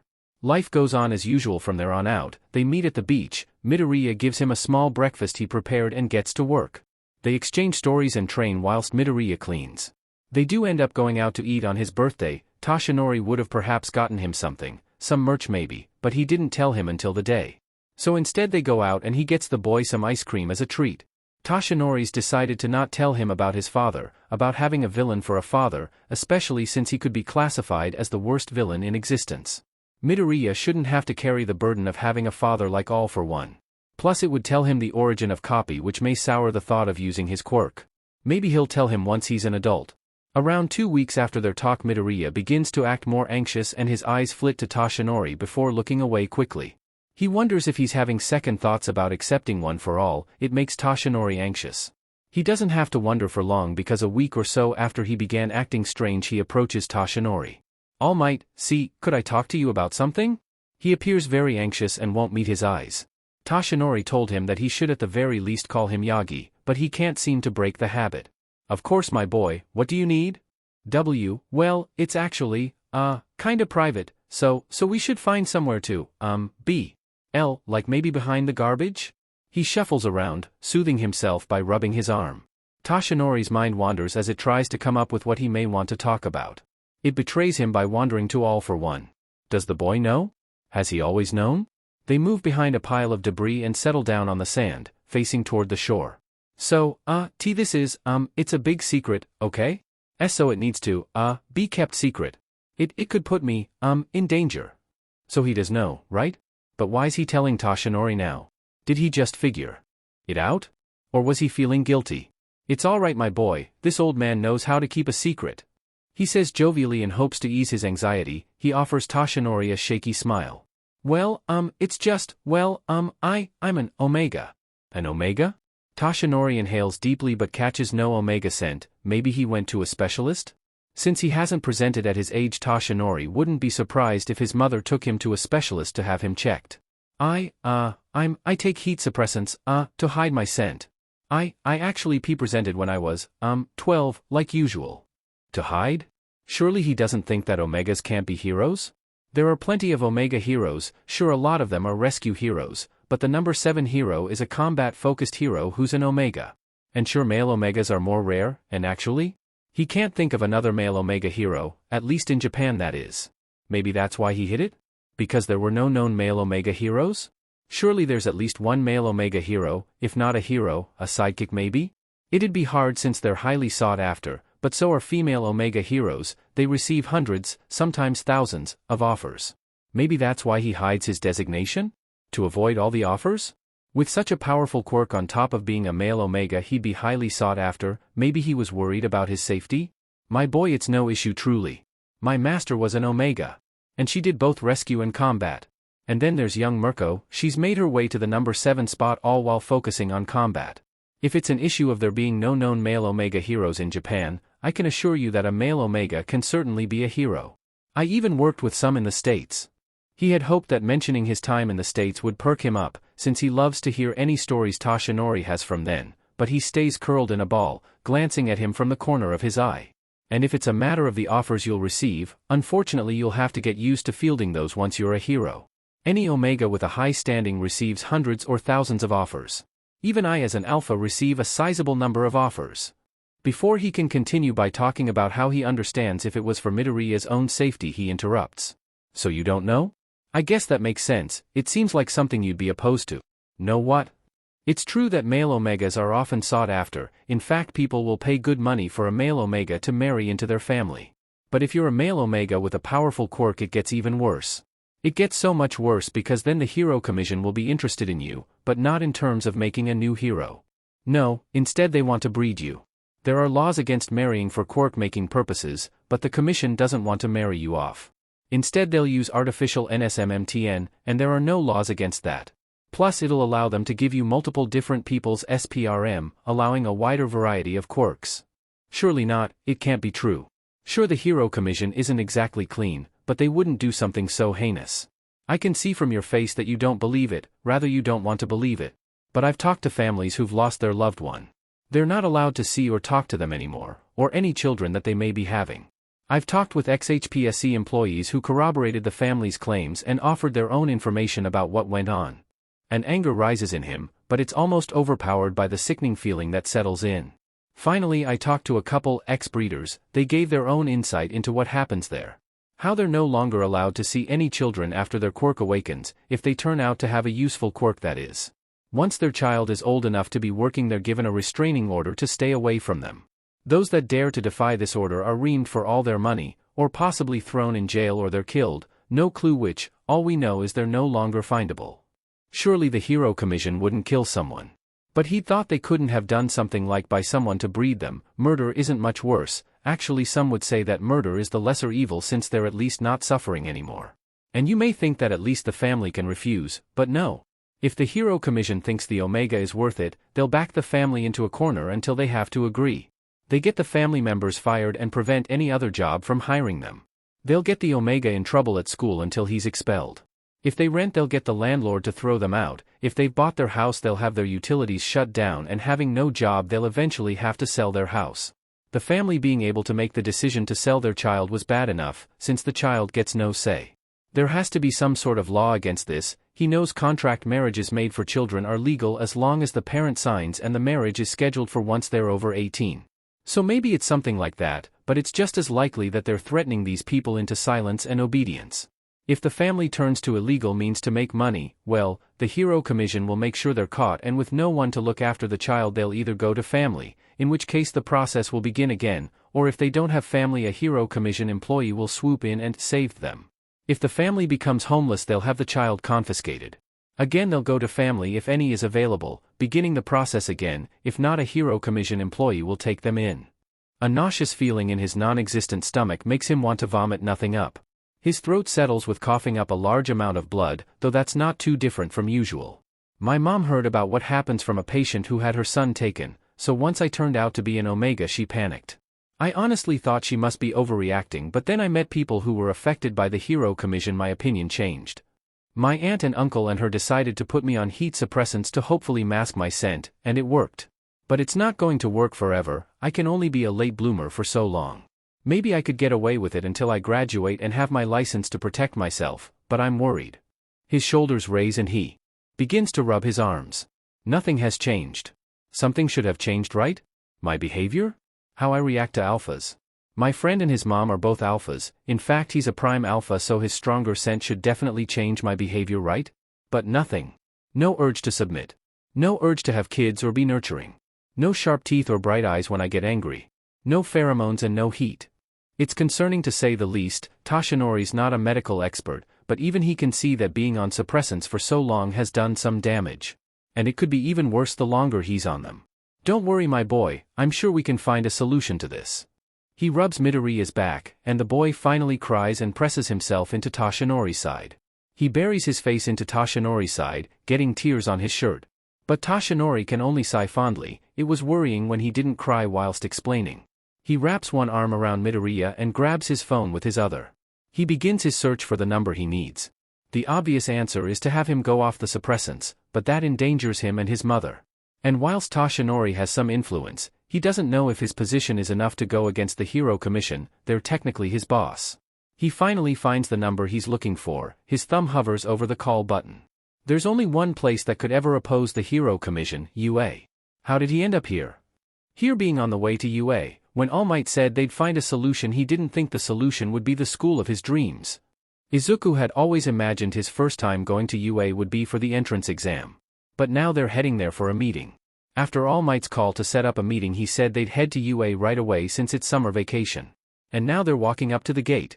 He's glad he doesn't have school, because he definitely couldn't explain this to Kacchan.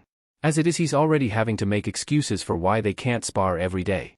As they walk through the gate, Izuku's shaking, whether from anxiety or excitement he doesn't know, probably both. All Might sighs, though the smile on his face is fond. He rests his hand on Izuku's shoulder and pats it as they continue their way toward the building. You don't need to be nervous, my boy. Since it's summer break, there's not a lot of teachers here, especially since they have summer camp. Yeah, but we're still gonna meet Nedu. He pioneered modern animal rights. Especially for quirked animals. He pretty much single-handedly put an end to animal experimentation in Japan. And that's not even mentioning all the hero work he's done. Izuku will always love combat heroes, but intelligence heroes hold a special place in his heart. I wonder what would happen if he copied an intelligence quirk? The obvious answer is that he'd get their quirk, but they've had their quirk their whole life or almost their whole life. Would his brain be able to handle the boost? Like the case of Tanda. It was a battle of the minds. He literally had to put himself into Tanda's mindset to be able to identify the machine's fatal flaw, something not even the topmost support heroes were able to accomplish. His quirk high specs was the perfect counter to Library. And did you know he finds himself chattering about Nedu and his cases over the years. Izuku faintly registers the halls they pass through. I'm sorry to interrupt my boy, but we're almost at his door. All Might's voice cuts through his tirade about how Nedu figured how the villain Cecilia was getting away unseen when robbing people, not by a theft quirk, but rather a memory-altering quirk. Crap. He wanted to see UA. Instead Izuku had gotten lost in his head. As they approach Izuku's previous anxiety is back, but he doesn't get to dwell on it for long. The door opens without them needing to knock. Am I a mouse, a dog, or a bear? All you need to know is that I'm the principal. He follows after All Might and stands awkwardly. Is he a mouse? He has hair on his tail, so maybe not. Plus it's too small, but maybe his quirk made him bigger, or maybe the experiments. The hairy tail would rule out rats and the North American opossum. Plus the leucistic variant has black ears, and he's definitely not albino. Despite his pink ears and paws, his black nose and eyes say he's not albino. Maybe a different kind of opossum? There may be another kind that has a furred tail. He couldn't be some kind of weasel, even a stoat is too lean, and a leucistic stoat still has a black-tipped tail. Even the smallest bear is the size of a human, so not that, or again his quirk or the experiments changed his size. A dog may fit somewhat, but his muzzle and paws don't fit a canine. So a chimera of sorts? But how? Was he born one? Or was it the experiments? So what was he originally? If he's made up of multiple species, does that make him multiple individuals? Or was his DNA just grafted? But that would only work if the grafting was done when he was undeveloped, or maybe neonatal. Which would imply he was born into human care. So what about his quirk? Was it an accident? Interesting theories. Nedu says as he hops down from his chair and heads to one of the couches with a humanish smile. Crap. I was muttering again. Just kill me now. He thinks, burying his burning face into his hands. All Might simply laughs at his plight.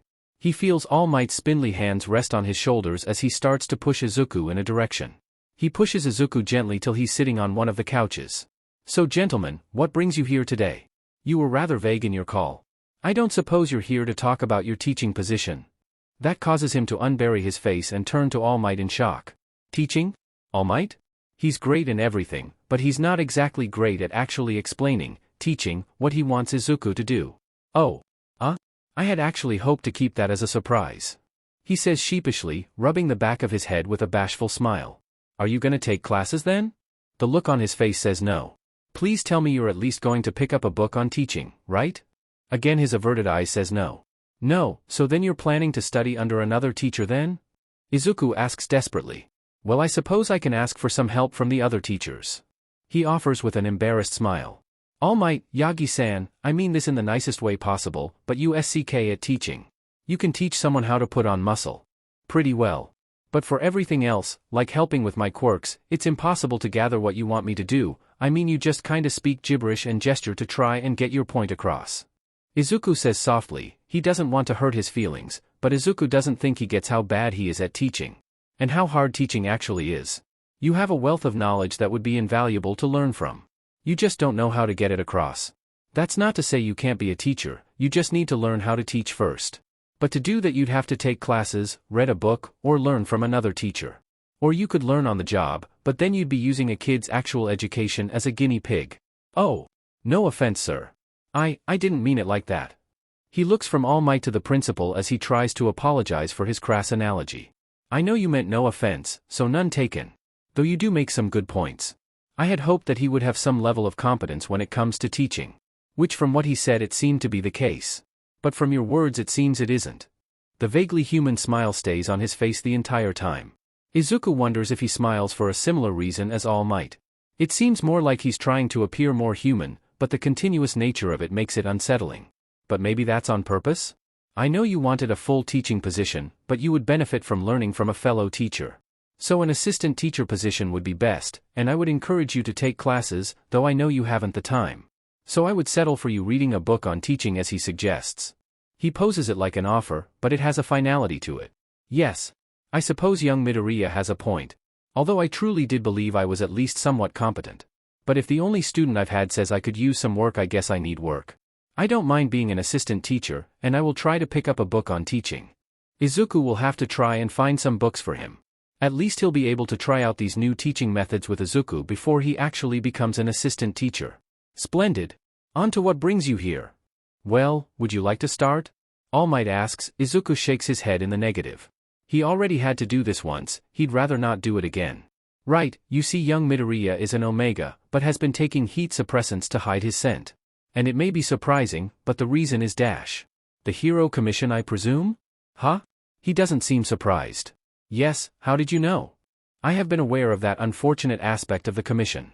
Izuku's expression turned sour. He knew, and I can assure you that I did try to publicize this, but I was threatened into silence. It isn't something I'm proud of, but they threatened my students. I'm sorry I wasn't able to do anything, but I had to prioritize my students' lives. His faux smile has fallen and he expresses himself in a more animalistic nature. His ears pin backwards, his whiskers are pulled tight to his face, and his nose twitches on occasion. I understand. If I can ask, what did they do? When students were on their work studies, the commission began to send the hero they were working under and the student into dangerous situations.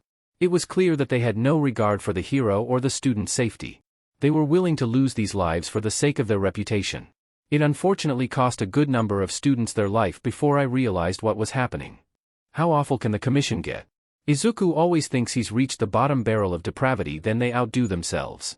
In fairness, after all he learned from the ex-commission employees, this isn't too far off from their norm. They gave Izuku enough information to make him curious, and well, he just couldn't keep himself from digging further. He has enough info to bury the commission, but could he bury them before they'd bury him? Yeah, that sounds like something they'd do. I'm sorry you had to lose those students. He offers Izuku a solemn nod. At the beginning I had tried to hold press conferences, but not even my position was enough to stop the commission from silencing the publication. But perhaps your position may be. He looks to All Might, whose expression turns serious. He nods in agreement and goes to speak, but no, their heads turn to Izuku in shock. What I mean is, yes, you could speak about it and it may be publicized.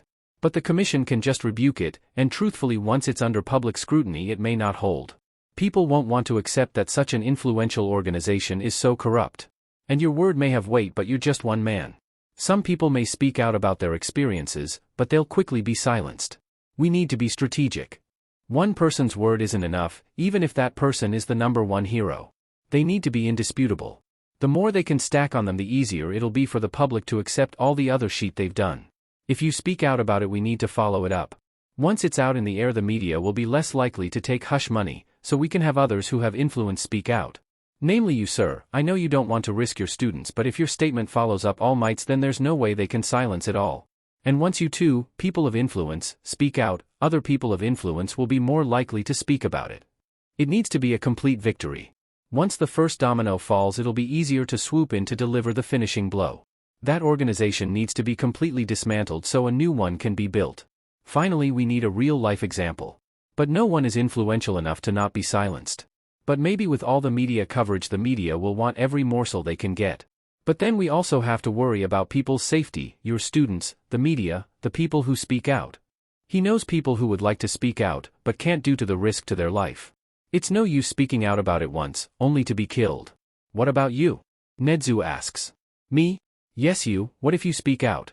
True, you weren't under their control, but you've had to hide an entire piece of yourself for your own safety. Would people listen to him? He's just one male Omega, and he hasn't even been under the commission's thumb. Maybe, but if we're wanting to do this soon, I won't have enough influence compared to licensed heroes. He'd need to be a pro hero to have any chance of being listened to. Yes, but let's say you won the sports festival? If a commentator perhaps slips in that you're an Omega, a male Omega, and then you won the festival, you'd receive quite a lot of media attention. Won the sports festival? He'd have to go against Kacchan, not to mention all the other students, who could be amazing. Could he win against Kacchan if they're using their quirks? Of course it would help if your quirk was eye-catching enough, One for all by itself will certainly catch attention, but in addition to your own quirk, which I assume is powerful given you're hiding from the commission. Actually, what is your quirk? I can copy and then use any quirk within a certain radius of myself. I retain these copies for, so far, forever. He breaks out into cackles, as his face twists into an inhuman mockery of a smile. The commission would kill to have a quirk like yours. Exactly, it's why my mom wanted me to hide in the first place. Well, I do believe your idea has merit. It's true that even as influential as All Might is, he's one man. Having multiple high-standing people follow up his statement will make sure it can't be buried. I'm willing to speak about it, and I've several people whom owe me a favor. He says with a toothy grin. Izuku's mind supplies the information that in other species baring your teeth is seen as a threat, at least that's what he read. And then we'll have you speak out about your own experiences. Of course, by the time you give your perspective you'll have needed to win the sports festival, so you have enough influence to be heard. Do you believe you could win? He doesn't want to count himself out, but against so many other people who've all gotten into the hero course, he doesn't know if he'd be powerful enough. That's not even including the students from the other courses. They're probably going to be amazing as well. It's UA after all. Well, with the quirks I have now, maybe? Well, between now then we'll get you some new quirks. He says joyously, his smile false but the wag of his tail true. I don't copy quirks without permission. Izuku says firmly, he doesn't steal quirks. Well, we'll work on that, but I can assure you I already have a good number of quirks that'll be given willingly. His words don't ease Izuku's tense posture, but it's not like he can force him to copy quirks.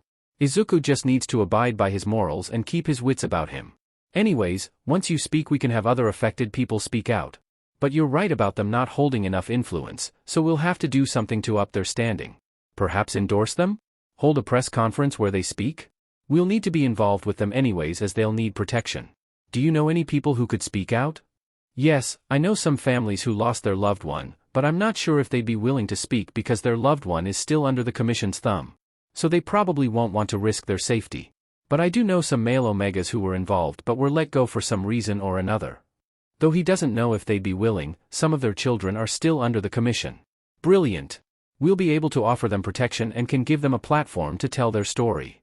My part depends on me being able to speak about being an Omega, but how will I do that without being accosted by the Hero Commission? Even though I'll be in the Hero course, my position won't be great enough to resist the commission. It won't be until I have my Hero license, or maybe my provisional license, that I have enough influence. But even then, they're the one in charge of giving me a license. Who's to say they won't just revoke my license before I gain a public presence?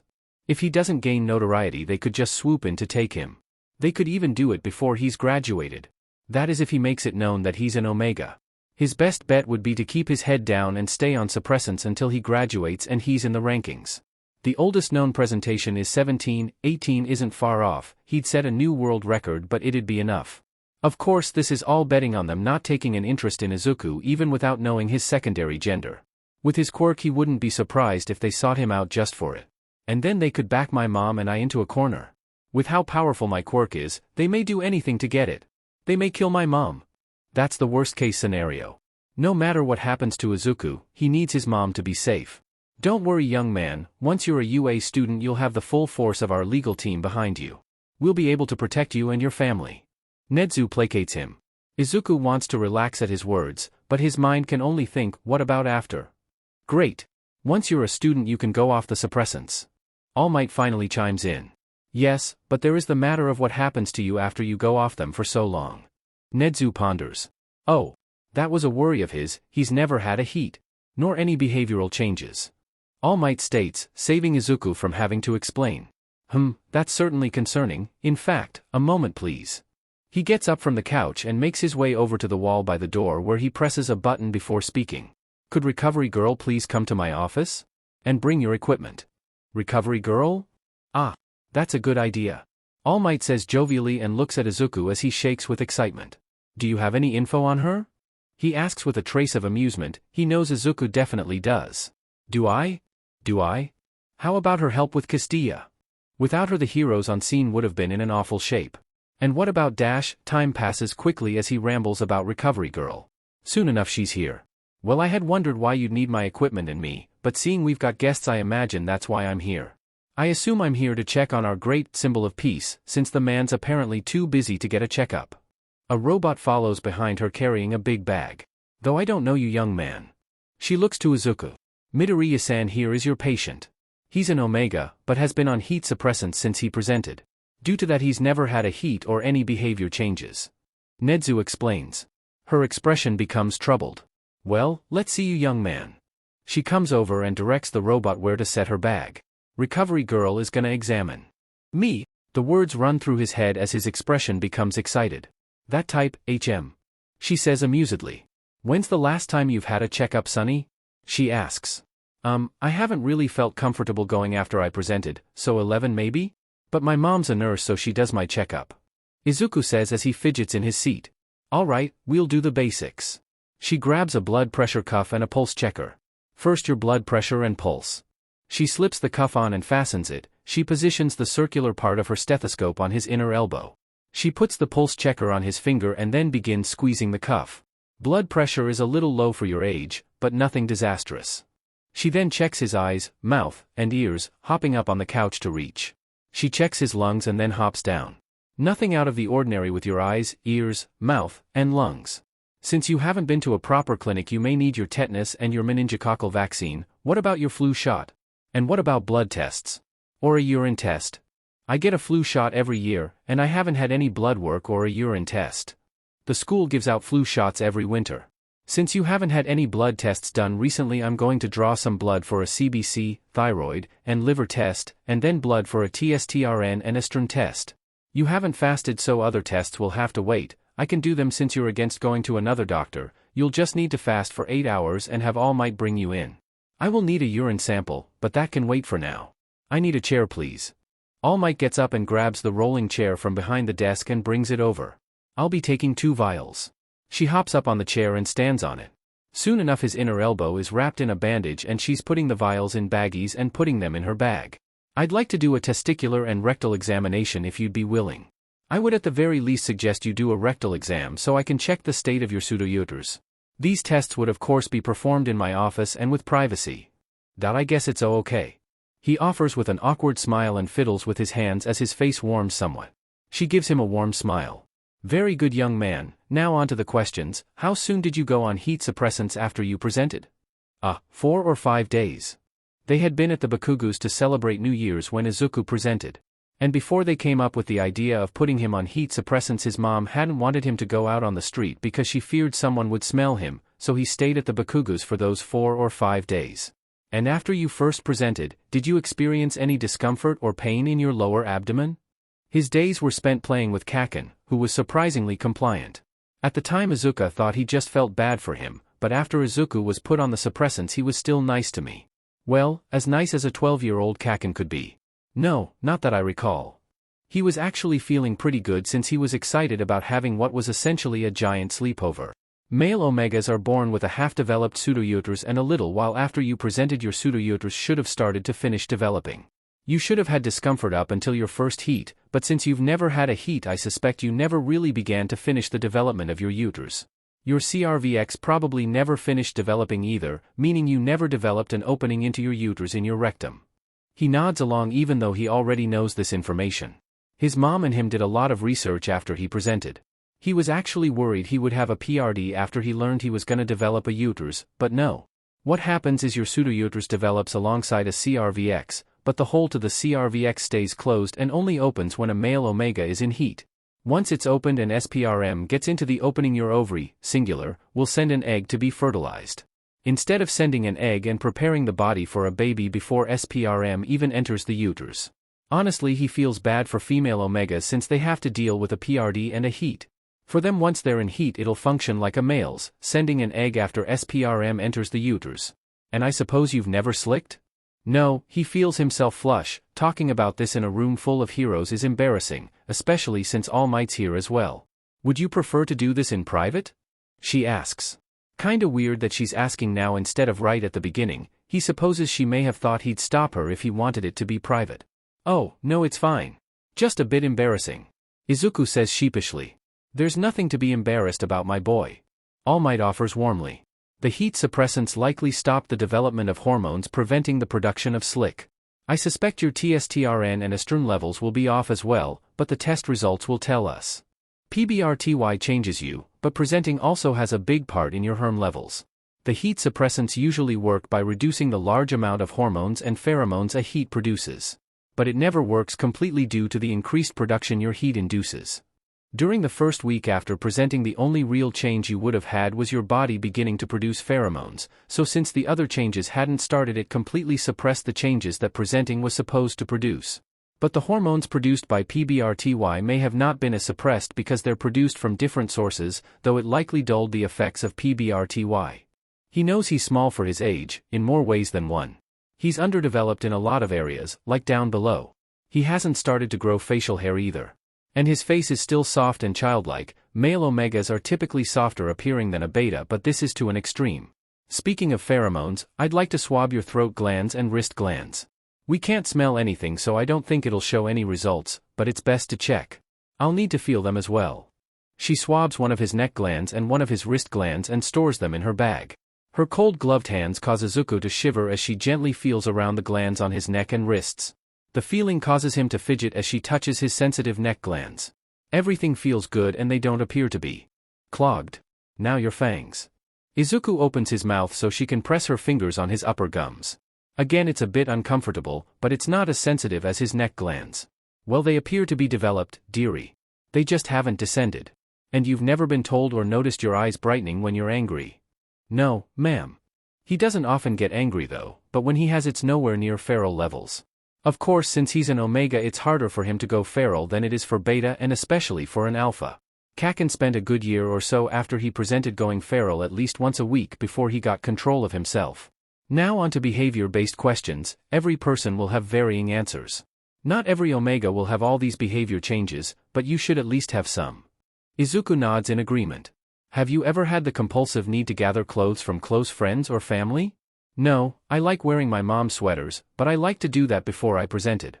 He used to love wearing her sweaters since they were so big. Nowadays he still wears them, but it's more for comfort. They smell like home. No urge to create a nest? Nope. A little while after he presented, Mom suggested he try to make a nest, but he just couldn't get into it. An urge to coddle children, toys, or animals? No, he's never really around kids or animals, but he's around toys all the time, though they're more figurines than toys. Maybe he doesn't feel like coddling them since they all have All Might's face on them. Wanting to take care of or provide for those who were close to you more than you had before you presented? No, not really. I guess I have been wanting to help around the house as I've gotten older. But that could just be because I'm maturing. She nods. Wanting more attention from usual? Especially from alphas. No, in fact he's wanted less attention from alphas. But that's cause the only alpha he's around often is Kacchan, and he can be pretty clingy, especially when they were younger. Though he likes to pretend he's not interested in Izuku, the time he called Kacchan at Sundra didn't end well for him. Being more protective of your close friends or family? No, don't think so.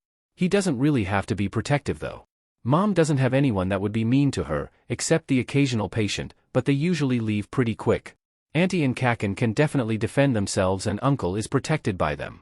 Being more SBMSSV than usual? Especially to alphas. No, after he presented he did desensitization training with Auntie and Kacchan, since a hero shouldn't be affected by something like pheromones. Larger reactions to an alpha's pheromones? No. My friend is a prime alpha and his mom's an alpha, so they've helped me with resistance training.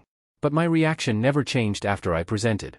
Since Kacchan is a prime alpha, his stronger scent definitely should have affected Izuku, but his reaction to Kacchan's scent didn't change, not even in that week where he wasn't on suppressants. Making new compulsive sounds, such as cooing, chawing, trilling, or hissing. No, not that I remember. He's never really been one for compulsive sounds though. He's never even purred, at least not that he remembers. No huffing, grumbling, growling, or snarling, but he's not one to get angry. He whined a lot when he was young, and he thinks he squeaked and yipped when he was really young, but his memories from that far back are hazy. Being more emotional than usual? I've always been a more emotional person, and once PBRTY hit I became even more emotional. So I did become more emotional around the ages of 11 to 13, but it may have been because of PBRTY. Luckily his changes didn't make him angrier. He'd have hated himself if he yelled at Mom. Recovery girl sighs wearily. I'm worried about the side effects that you may be experiencing from being on the suppressant so long. So tell me if you experience any of these on a somewhat regular basis: nausea, vomiting, constipation, diarrhea, dizziness, headaches, insomnia, mood changes, increased heart rate, anxiety, irritability, or dry mouth. I have some anxiety, but that could just be me. I do get thirsty pretty often, and if I become hungry I'll get nauseous, so I have to eat before I get hungry. I just carry snacks around with me. He thinks he hears All Might mutter, so that's why. Constantly snacking has gotten him made fun of by other kids though, but Kacchan was quick to snap at them. Mom did have to talk to the principal so that he didn't get in trouble for eating in class, even though he usually eats between classes, but the other kids were quick to tattle on him. Other than that I haven't noticed anything else. She nods and begins to pack up her stuff. Now we'll go to my office and I'll set everything up while you give me a urine sample. But I can already tell you that I want you off the suppressants as soon as possible. I'm worried the damage may be permanent, and I'm worried that if you continue like this you'll become infertile, if you're not already. That darkens All Might's face, but all he can think is, then they wouldn't be interested in me. Honestly, he wouldn't be too upset if he couldn't have kids, he doesn't really want any. But he supposed he may in the future, but he can't picture himself pregnant. Maybe if he wants kids in the future he'll adopt. There are plenty of kids displaced by villain attacks. Course it'd depend on his partner, but he also can't imagine himself with anyone. But the only person who has ever been even mildly interested in him is Kacchan, and he's not exactly lover material. But maybe he'll meet someone who is. Yeah, I figured you'd say something like that. But I won't have protection until I'm a student at UA. So I'll go off them once I'm a student. Izuku states, he's not risking his freedom. I don't like that young man. I imagine once you're off the suppressants you'll be assaulted with changes as your body tries to catch up on lost time. I worry about you attending school at the same time as these changes. Recover girl frets. He knows it probably isn't good, but what other choice does he have? I believe I have a solution. Nedu chimes in cheerily. Your issue would be others smelling you, so we have to put you somewhere you won't be smelled. And how would we do that? I need to go to school, and I live in an apartment. Hiding his scent just wouldn't be possible when he's surrounded by people. Even if they're in their own apartment, once they pass by their door they'd smell it. Plus he has school. By having you move into UA, of course. We'll make a house in a far corner on UA property and move you to online school. He's stunned, he doesn't know what to say. What do you say to that? Live at his dream school. What about mom? What about my mom? I'm sure something can be arranged for her as well. After all, once you're in the spotlight she may become a target as well. When would she be available to talk? That's right, if they can arrange something that works with his mom he's in. She should probably be available to talk. She works the night shift so it's probably almost time for her to go to bed, but if you call now you may catch her. Her number then? He gives over her number and follows Recovery Girl and the robot out the door.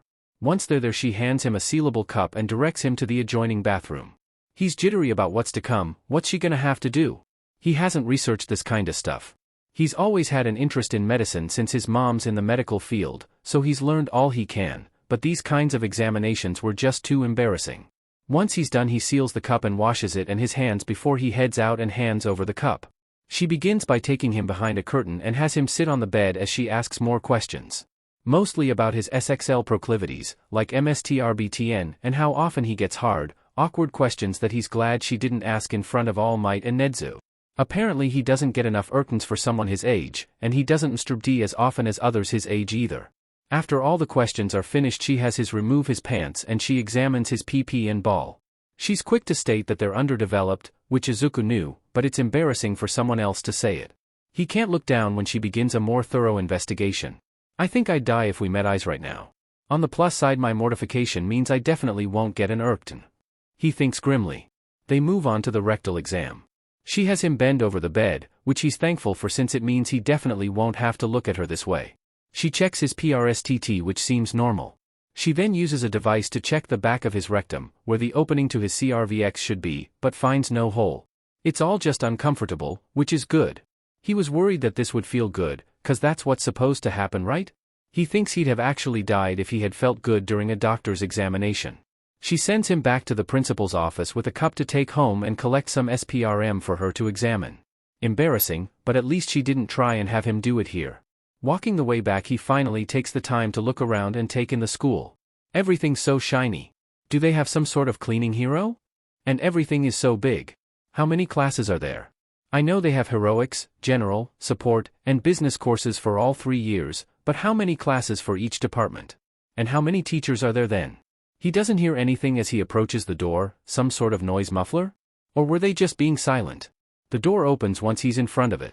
Honey, I would have preferred if you told me you had someone helping you train. DMN, he knew he forgot something. Wait, what's she doing here? Also, if she's already here, how long was he gone? Your mother decided that this was better discussed in person. And I was under the impression you had told your mother you had a trainer. All Might says as he looks at Izuku with disapproval. What was he supposed to tell her? He couldn't just tell her All Might was teaching him. And if he told her it was some guy named Yagi Tashinori, she wouldn't have let him train Izuku. Your mother and I have just come to what we believe is a reasonable solution. Of course, we would like your final say on the matter. Nedu speaks. Your mother and you will live on campus in an unused corner until, and maybe even after, you start school here. And you'll do online schooling for the rest of middle school. I'll be informing any staff members who are going to be working with the first-year heroics classes, that way we'll have help. Does that mean he'll be meeting more heroes? He knows Present Mike works here since he has talked about it on his radio show. And whenever Izuku's watched the sports festival for the first years he's commentating. Okay, if mom's fine with it then I am as well. He's relieved that his mom will be with him. He's got years worth of development to catch up on, and if it's as unpleasant as Recovery Girl thinks it's gonna be, Izuku's going to need his mom. I'm glad you're finally getting help, I can't thank you enough. She looks at Izuku adoringly, before looking at the principal with teary eyes. Great, if she cries I'll begin crying. Please, it's our honor, as teachers we can't turn away such a promising young man. And as heroes it's our duty to help those in need. Nedu says cheerily. Mom faces Izuku with a soft smile, then her smile turns sly. You're the one who's telling Katsuki. Forgot about that. Sheet. Moving is a lot more work than Izuku thought it'd be. There's so much to pack that he didn't even think about. And they've got even more stuff in a storage unit, though that's mainly old stuff, like from when Izuku was a kid, or his mom's childhood stuff. Since they're in an apartment they don't have any sort of storage like a basement or attic. Still, packing helps take his mind off their upcoming meal with the Bakugus. Auntie and uncle will definitely take it well, but Kacchan's a wild card. Maybe he'll talk about how it's finally time something happened, or maybe he'll throw a fit about it. Maybe he'll do both, who knows with Kacchan. He'll definitely be said that Izuku's getting into UA before him, even though Izuku clearly won't be attending classes he'll definitely see it as Izuku being enrolled before him. Which he's not, he still needs to take the entrance exam. He's already told the people at the retirement home that he'll be gone, course he couldn't tell them exactly why. So he just told them it was because he's moving, which isn't technically wrong. And he made sure to tell any people he's close with from the hospitals he volunteers at about how he's going to be away. Usually Izuku spends his free time during summer vacation volunteering wherever he can't spend the entire day working out after all. Since school's let out he's been able to work with All Might more, but All Might still has things he needs to do, like hero work. So whilst Izuku's spending less time volunteering than he still gets some good hours in. Course it leaves little time for Kacchan, but Izuku doesn't think he could spend another summer vacation getting his butt beat every day. But since he's being allowed to live on campus, Nedu must believe he can do it. And All Might is counting on him. So he has to get in, for them. They've continued Izuku's normal training for now. Once he's off the suppressants he won't be able to complete the beach, so he wants to get as much done as possible. Since he was worried about leaving the beach covered in trash, All Might said he'd complete it for Izuku. The rest of Izuku's training he can mostly do from home, besides his run, which his mom said she'll buy him a treadmill for, but he's worried about keeping it up while his body adapts to the changes. He's worried about a lot of stuff, like how he'll acclimate. How will he react to an alpha's pheromones? What about behavior changes? Or his heat? What if he has his heat while the exam is taking place? What if he doesn't have a heat and he spends years tensed up wondering when it'll happen and it never does? What if he disappoints All Might? What if he can't live up to All Might's expectations? No, he can't be thinking like that. He just needs focus on his task, bubble wrapping his figurines and putting them away. They haven't started on their more important stuff like clothes or their bedding, because the house is still being built, but they've started to pack up non-essentials. Building their house has been fun. They basically get to design their house. He's gonna have his own gym room. It'll be pretty small since it'll only have his weights, punching bag, and new treadmill, but Nedu said that once school is done for the day he can head to one of their gyms. Which isn't that amazing? A UA gym. He definitely can't tell Kacchan about that. He's worried about the teachers, they're going to be pro-heroes after all. Which is as exciting as it is anxiety-inducing. What'll they be like? Will they be kind? Or will they be like Izuku's current teachers? Surely Nedu wouldn't employ people like that. He mentioned them helping, but with what? Acclimating Izuku to his new instincts? His training? That feels a little unfair, his future classmates likely don't have a staff of heroes to help them. Sweetheart, it's time to leave, you ready? Mom asks from his doorway. Yep. Not really much I need besides my phone, and I've gotten dressed. So I'm ready. He's got on a white t-shirt with the words, dress shirt, on the front, and a pair of basketball shorts. No reason to actually dress fancy when they're just going to the Bakugus. Sure, it'll be the last time he'll be visiting for a while, but he'll be able to visit after he's enrolled. They lock up and begin their walk to the Bakugo's house. It's the middle of summer right now, so the walk isn't exactly pleasant, even though it's the evening it's still sweltering. He's glad he didn't dress up, 'cause he'd probably have had a heat slide by now. The normally short walk feels like an eternity, but eventually they reach their house. Hey! Come on in, dinner's almost done. Auntie greets them. Hello Mitsuki, it's nice to see you. They take off their shoes and put on the slippers that sitting by the door. Since they're here often they've each got their own pair, Mom's are a dark pink color and Izuku's are All Might themed. They have his hair tufts sticking up and his wide smile at the tip. Hi Auntie. Izuku greets softly. Mom heads in the direction of the kitchen, probably to talk to Uncle. Hey kiddo. How's your summer break treating you?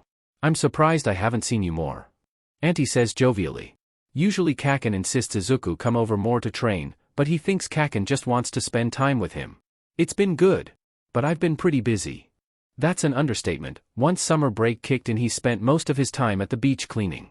When he's not training at the beach, he's volunteering at places, so it leaves little time to train with Kacchan, but he has been managing to come over sometimes, usually on what are supposed to be his break days. But if he told Kacchan he couldn't train, Kacchan would be upset, well more upset than he already is. Well, now that you're here, maybe Katsuki will stop pouting in his room. He probably doesn't like that Izuku won't tell him what he's been doing. Guess he'll finally know now. I'm not pouting, hag. Kacchan yells as he comes down the stairs. Don't call your mother a hag.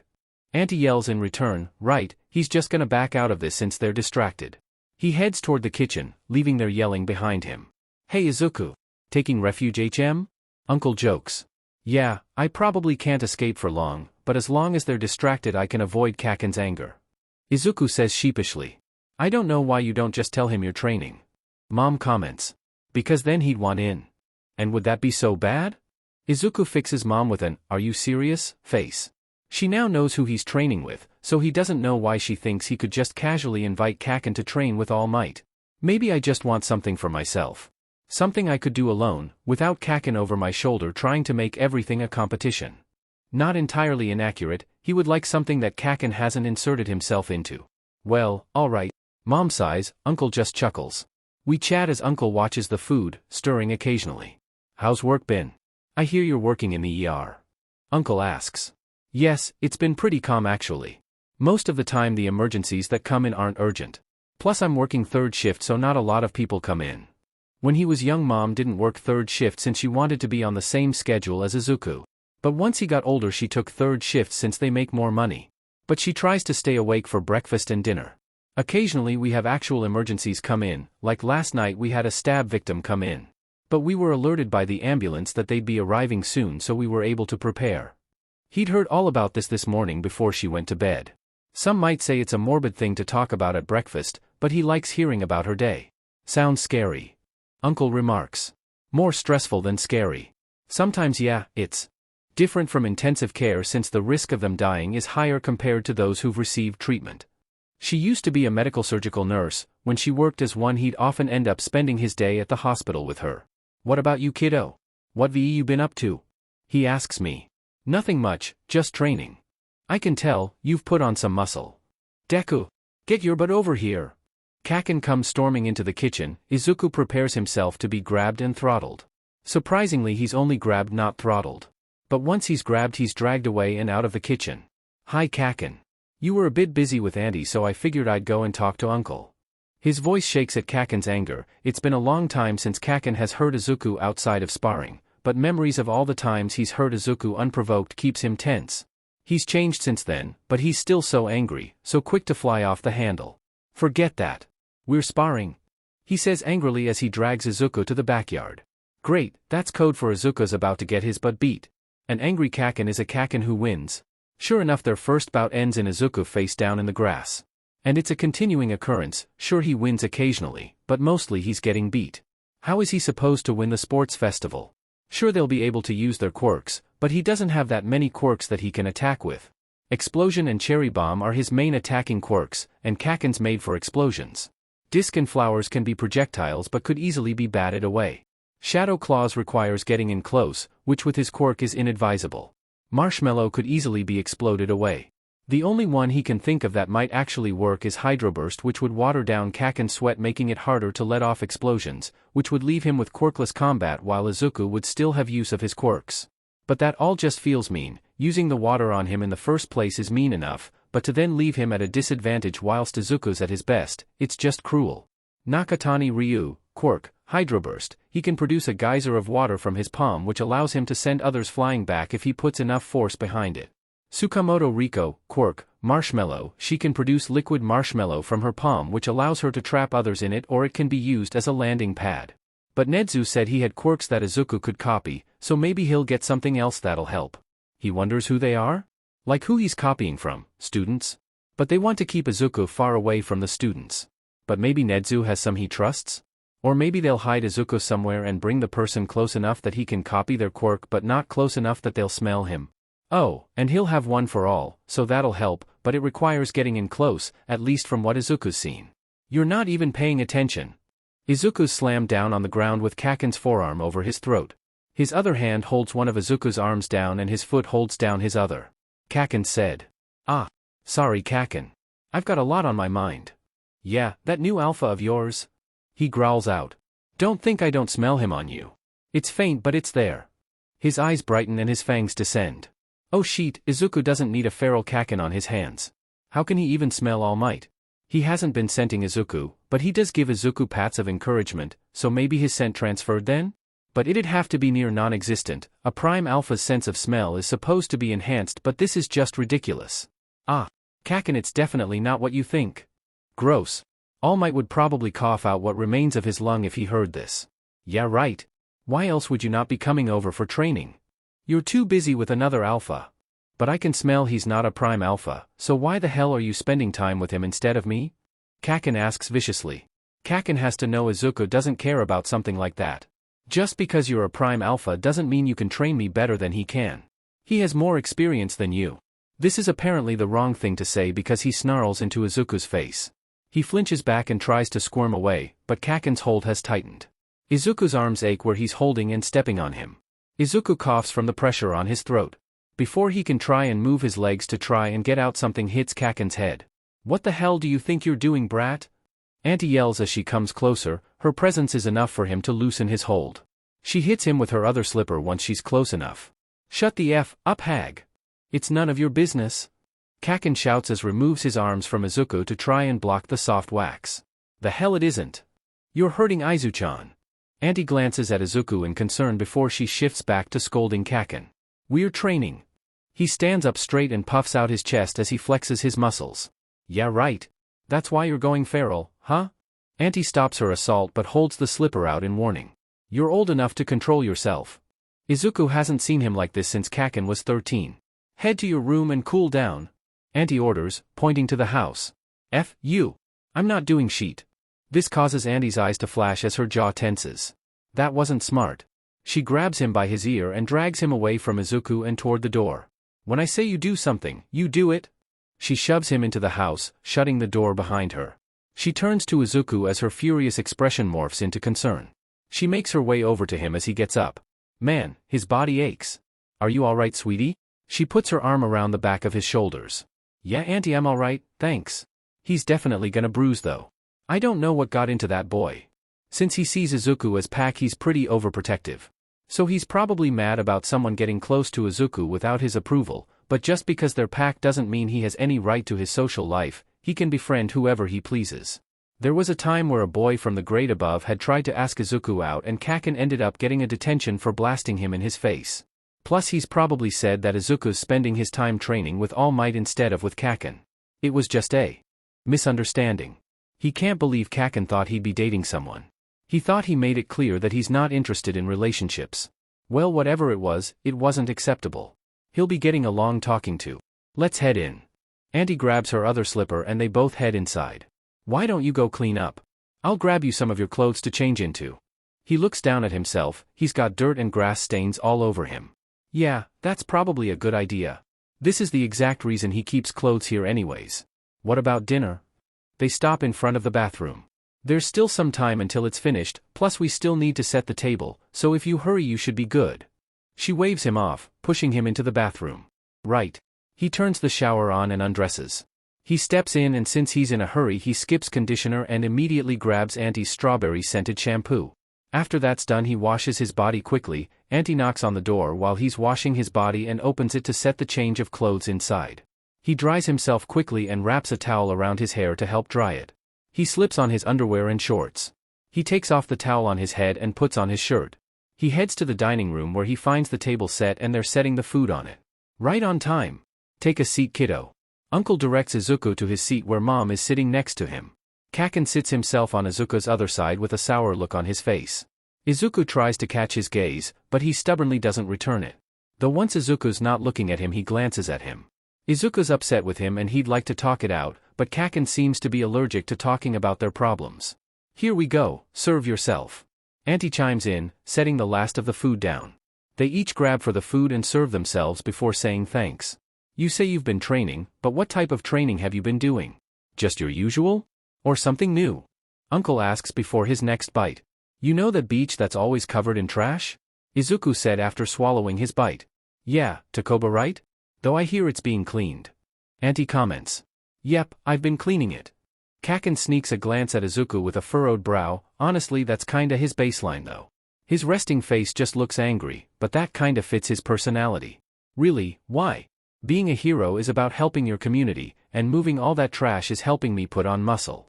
Plus he's made some money selling some of the metal that was salvageable. I had noticed you were more muscular.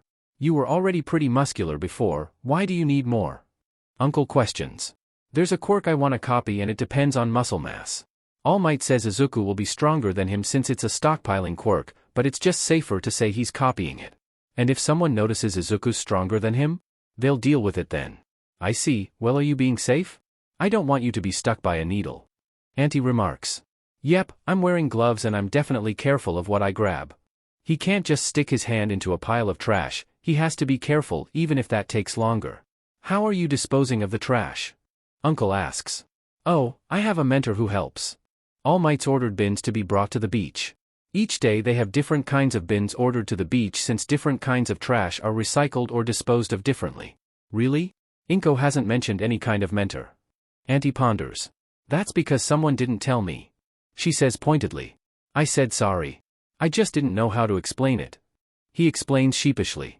Really, if he had told her he had a mentor she'd want to know who it was, and he couldn't just tell her it was All Might. And if he told her he was just some guy she probably would not have let Izuku train with him.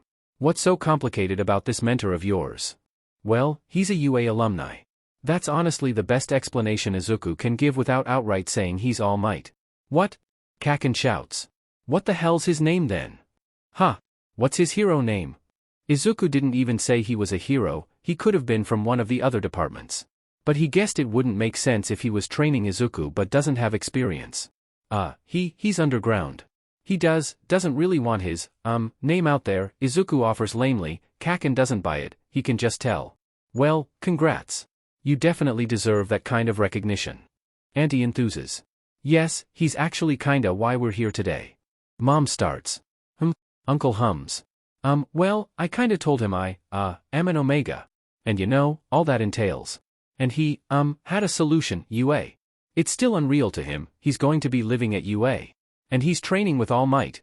He wants to give Izuku his quirk. His transferable quirk. Man, the fact he can't write about this tears at him.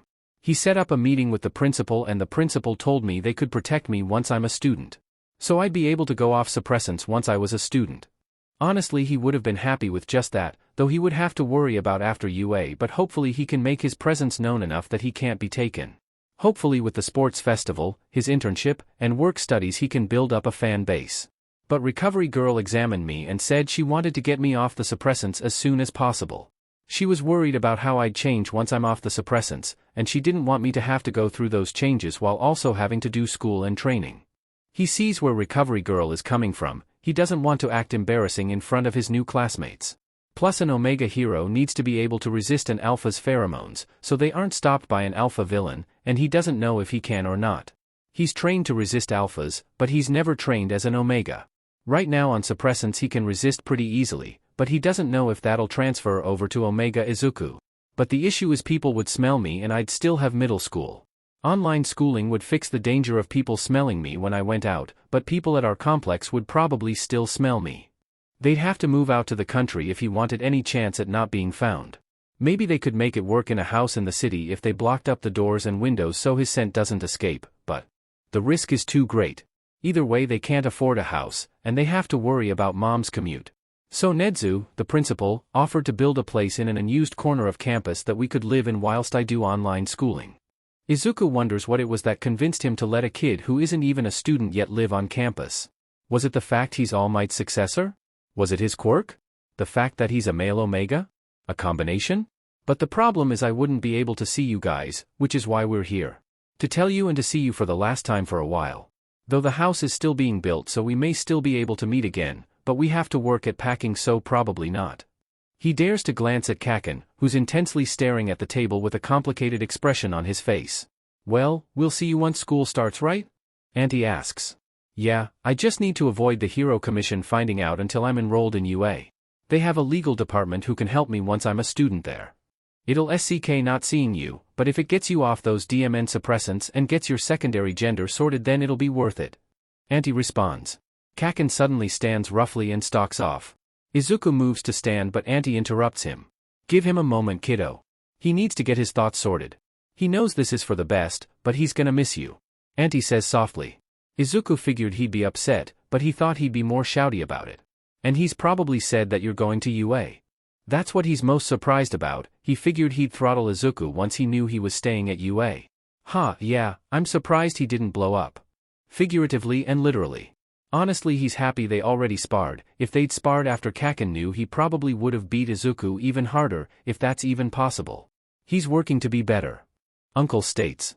It's something Izuku's always admired about him, no matter what even at his lowest he's always striving to be better. They work at finishing their meal, chatting idly. They ignore the sounds of explosions coming from the backyard. It's not like the neighbors will care, they're much too used to it. He helps gather the dishes to take to the sink, but he's shooed away when he tries to help. He decides it's now or never. He heads to the back door with a pounding heart and sweaty palms. He's already beat Izuku once today, who's to say he won't do it again? Hey Kacchan. He stands in the doorway and stares at the sweaty boy. He grunts but doesn't turn to Izuku and returns to punching and exploding the air. It'll only be 6 months until we can see each other. And we'll be able to talk on the phone. His expression turns more furious and whips around to face Izuku. I know that. He growls out. Damn it. I know that this is for the best. Doesn't mean I like it. That's probably an understatement. Ever since Izuku presented he's stuck himself to his side. Any acquaintances he had he scorned in favor of staying with Izuku. No one's ever been up to his standard, hopefully UA will change that. And I'm not expecting you to. But I am expecting you to work past it. This will be a challenge for you, so meet it like one. Face this like you've faced every challenge before. He knows Kacchan can't turn down a challenge. You never back down, so are you going to start now? Izuku challenges. Like hell I will. He shouts as he comes closer.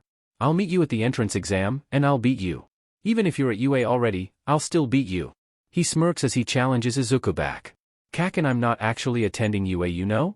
In fact they'll probably want me as far away from the school as possible to keep the students from smelling me. He wisely doesn't mention Nezu's offer to use the gyms. Yeah well you're still at UA before me. He speaks and shakes with anger. But, congrats, he says and it looks like it's hurting him to even say that. His expression is pinched and an insincere smile adorns his face, his jaw clenched tight as he grits his teeth. Even if he clearly hates saying it he still holds himself back from exploding. Over the years he has changed for the better, but there were still behaviors that bugged Izuku. He tends to explode at Izuku whenever things aren't the way he likes. He's always hated it and Kacchan knows it since Izuku's told him that it upsets him. The fact that he's putting the effort into working on something Izuku hates makes him tear up. Izuku surges forward and wraps him in a hug. Hey! The F are you doing? He protests but doesn't pull himself out of the hug. Izuku's still upset that he lost his temper earlier when they were sparring, but at least he's working on it. Thanks Kacchan. Izuku releases him from the hug and grabs his hand and starts to lead him inside. Let's head in. Once they're inside Izuku drops his hand and makes his way to the sound of voices. Kacchan follows behind him. They make it to the dining room where their parents are. Hey kids. We figured we'd play some Kacchan until you guys have to leave. They retake their seats and play until late into the night. But eventually the fun has to end. Right, you two call or text if you need anything. Uncle offers. I know we'll probably be able to see your mom still, but just won't be the same without you kid. Auntie says. I know Auntie, but time will pass faster than you think. I'll be able to visit in no time. Ah, alright, give me a hug. Izuku's eyes wet 10 and they hug for a while before he's released and he turns to Uncle. We'll miss you kiddo. He pulls Izuku into a hug, his words cause a few tears to escape. Once Izuku's released he turns to Kacchan, who's trying and failing to appear nonchalant. We can text and call whenever you want, okay? I can't guarantee I'll always be able to talk since I don't know how this'll go, but I'll try my best. Izuku pulled him in for a hug as more tears escape him. His tears escalate when Kacchan actually returns his hug, pulling their bodies closer with the strength of it. I'll see you at UA nerd. And you better bring your A game. He releases Izuku and a shaky scowl takes over his face. Izuku wipes his tears from his face and offers Kacchan a shaky smile. Right. I'll see you then. Izuku turns to his mom who's watching with a fond face and teary eyes. Once they're out on the sidewalk they each turn back and wave. Auntie and Uncle return the wave, Kacchan just stands behind them with a scowl. He looks at his mom and she gives him a shaky smile and takes his hand. He looks back as they close the door. He sighs and they begin the walk home. Their goodbye turned out to be rather redundant since Kacchan came over every day since then. Even though they're busy packing he's insisted on staying. He's at least helped some. Still, Izuku can tell that this time away will be good for him. He's overly attached to Izuku, but his pouty face does pull at Izuku's heart. Soon enough they've packed all their belongings into a moving truck. When they were packing it all it seemed like so much, but it all fit in one truck. Mainly because they've left most of their furniture. Since they were in an apartment a lot of the furniture had to stay. The only thing they were going to be able to take was their beds, but it'd be a bother to try and bring it down. So Mom decided now was a good time to get new beds. They're following behind the moving truck in a UA-assigned car. Mom can drive, but she hasn't for a while since they don't own a car, so Nedu offered them a car and driver. The moving truck was being driven by someone from UA as well. Izuku doesn't recognize either of the drivers, so they're probably not heroes, right? The moving truck pulls up to a side street that seems to lead nowhere. But then it lowers into an incline which they go down. They're driven through an underground tunnel until they're in what looks to be a parking garage. An underground parking garage. So cool. As they pull in there's a crowd by an elevator. They're all pro-heroes. Nedu and All Might are there of course, but there's more, Present Mike, Midnight, Ectoplasm, Snipe, and a haggard-looking man who's vaguely familiar but his name escapes Izuku. And just because I expelled my class doesn't mean I want to be doing this with my free time.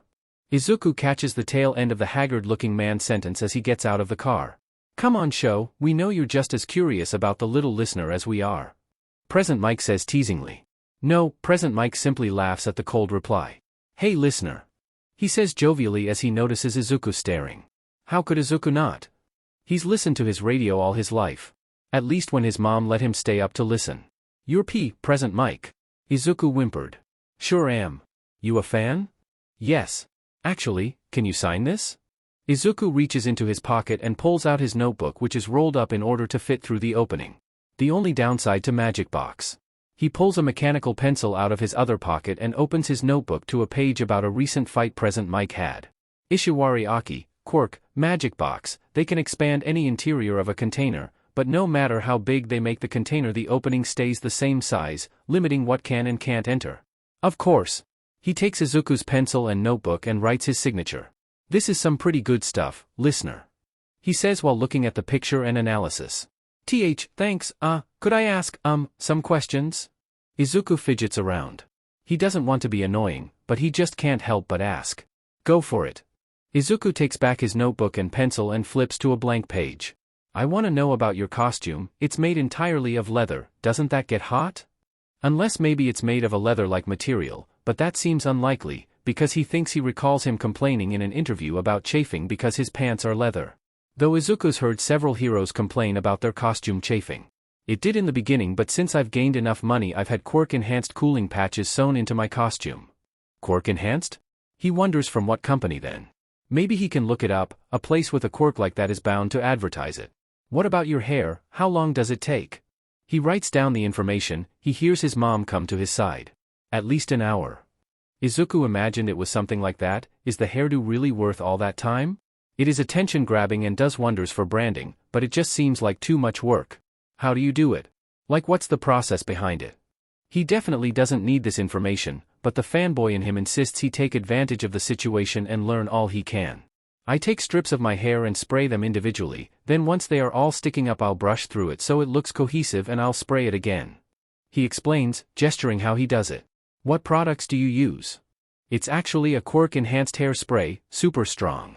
Again, he'll have to search around for the product. It's not uncommon for foreign brands to take a Quirk-based route. But they usually have other non-Quirk related inventory since their source of product will die at some point.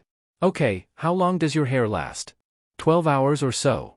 The other heroes have come up to his side now. Dang, he shakes with the urge to spout out all his questions, but he needs to focus on present Mike for now. He can ask his questions for the other heroes later. How long does it take to undo it? How often does he clean his hair? He can't be sleeping in it, right? Sleeping with that much product in your hair has to be uncomfortable. And it can't be healthy. Around half an hour to 45 minutes. Right, if you can create high-frequency sounds, can you create low-frequency sounds? Usually he uses his Quirk to increase his volume rather than pitch, but Izuku's heard him raise his pitch before, so he knows he can do that. What he wants to know is if he can lower his pitch. If you're asking if I can make low-sounding noises louder, then yes. I mean more like infrasound noises, like how some whales communicate. Or even microbaryons, the inaudible sound that storms can make. Noises so low that they're out of human hearing range. When he heard about present Mix Quirk, he did a lot of research into sound. Since his Quirk is more about raising his volume rather than his pitch, it may be impossible. And Izuku's only ever heard him raise his pitch, never lowering it. I don't actually know. I've never really had a need to. He leans with one hand on his hip while the other taps at his chin in contemplation. What about LTRSNDS? Like echolocation? Noises so high they're out of human hearing range. Izuku knows present Mike can raise his pitch, but how high can he raise it? Again, I've never really needed to, but theoretically I could.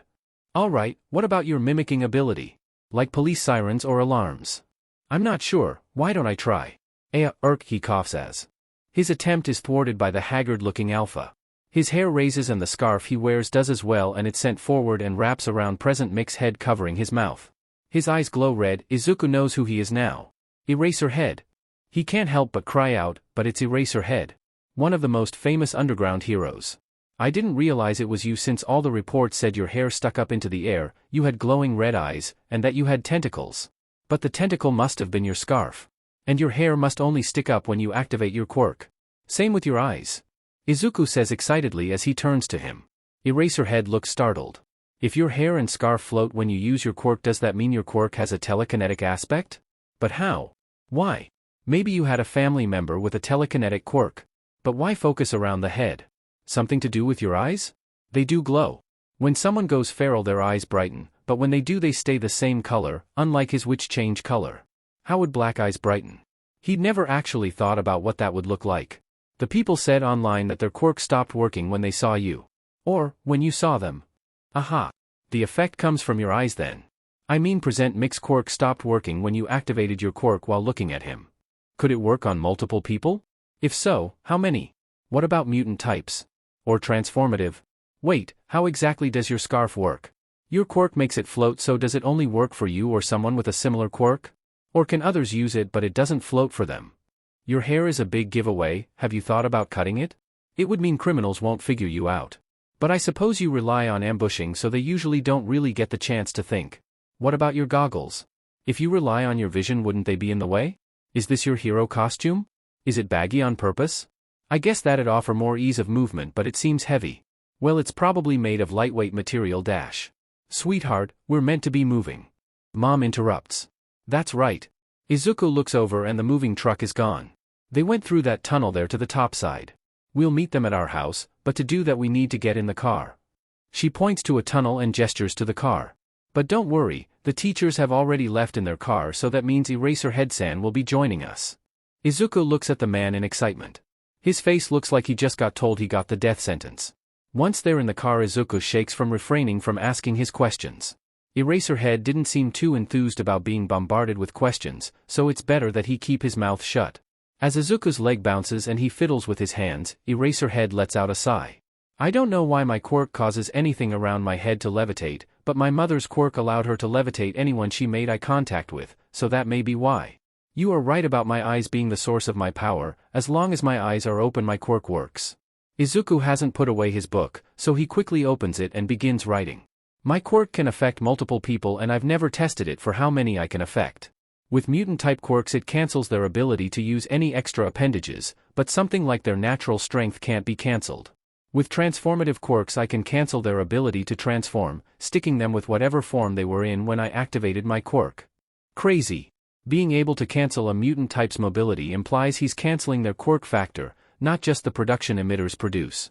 Izuku wonders if it'd destroy a stockpiler's stockpile? It seems more likely that it'd cancel the person's ability to access that stockpile, but once they aren't under his eye they'll likely still have what they stockpiled. And he definitely should experiment with how many quirks he can cancel. Izuku wonders if it strains him to do multiple or if it's the same effort exerted as with one. Does being in his periphery count as seeing? What about crowds? Can he cancel a large crowd of people without having to focus on an individual? With so many people he wouldn't be able to focus on all of them. My capture weapon is made of steel wire alloy and woven carbon nanofibers which allows me to manipulate it. It can be loose and flexible but on my command it can become hardened and snap into shape. It allows me to wrap it around villains and then harden it to capture them. My quirk does help but anyone could learn to use it if they tried. He manipulates the weapon around as he demonstrates its abilities. Who came up with it? Him maybe? Izuku hasn't seen anything like it before. Could it be used like a whip? I've thought about the fact that my hair gives me away but it's as you said I rely on ambushing and ending the fights quickly. Plus I often work at night when visibility is low. My goggles are designed to obscure others' view of my eyes so they don't realize the effect is coming from my eyes so they don't target them. Izuku guesses that's smart, but still the design could probably be altered enough to obscure his eyes whilst allowing him no blockages in his vision. Or maybe it only looks like they're blocked on the outside but are see-through on the inside, like one-way glass. My summertime costume is made to be lightweight and breathable while still offering protection. My winter costume is designed similarly but it's made to be more insulating so it's somewhat heavier. It's loose to offer me better freedom of movement as you said. It's not very visually appealing, but Izuku supposed as an underground hero he doesn't have to worry about that. Still, he kinda looks homeless, or like a drag dealer, but maybe that's on purpose. Maybe it's to lower people's guard? Get criminals to underestimate him? Or maybe to seem like he's a criminal too. Amazing. Thank you. Izuku's attention quickly shifts to his notebook. He goes over what he knows and what he wants to know, he glances at Eraserhead on occasion and asks his questions, but Izuku's focus is taken when they arrive on a bit of raised road.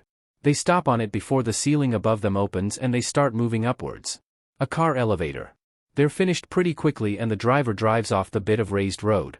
Izuku turns around to watch as the ground lowers. He turns to watch out the window but everything is in the distance. They arrive at their house fairly quickly. Its outside is fairly bleak looking, which they knew it would be. It needs to look like a building that'd actually be on campus. They were lucky to get windows that they'll be able to see through but others won't be able to. Not one-way glass, more like a car window. The others are already unpacking so they rush to join them. Just a moment please. I'd like to give you the official tour. Nedu calls out. Mom and Izuku stop in front of him and All Might. They're shepherded into their new house. You obviously know the general layout, but I figured you should see it for yourselves. They enter into a living room area which has a cabinet right by the door, it's where they'll put their TV. A large L-shaped couch faces the door with a coffee table in front of it. Just past the couch is a dining table, past that is an open doorway which he knows leads to the kitchen. They obviously wanted it situated like this, but they didn't have any preference for furniture. Mom was worried about choosing something too expensive so she left it up to them. But it seems they didn't have any reservations about spending so much money. Which means that their furniture is a lot more expensive than what they'd pick. And here you have your kitchen. We obviously included a stove, oven, and fridge, but we went ahead and included a dishwasher as well. The fridge is larger than they'd have bought themselves. He doesn't know how much they expect the two of them to need, but there's no way they're gonna fill that.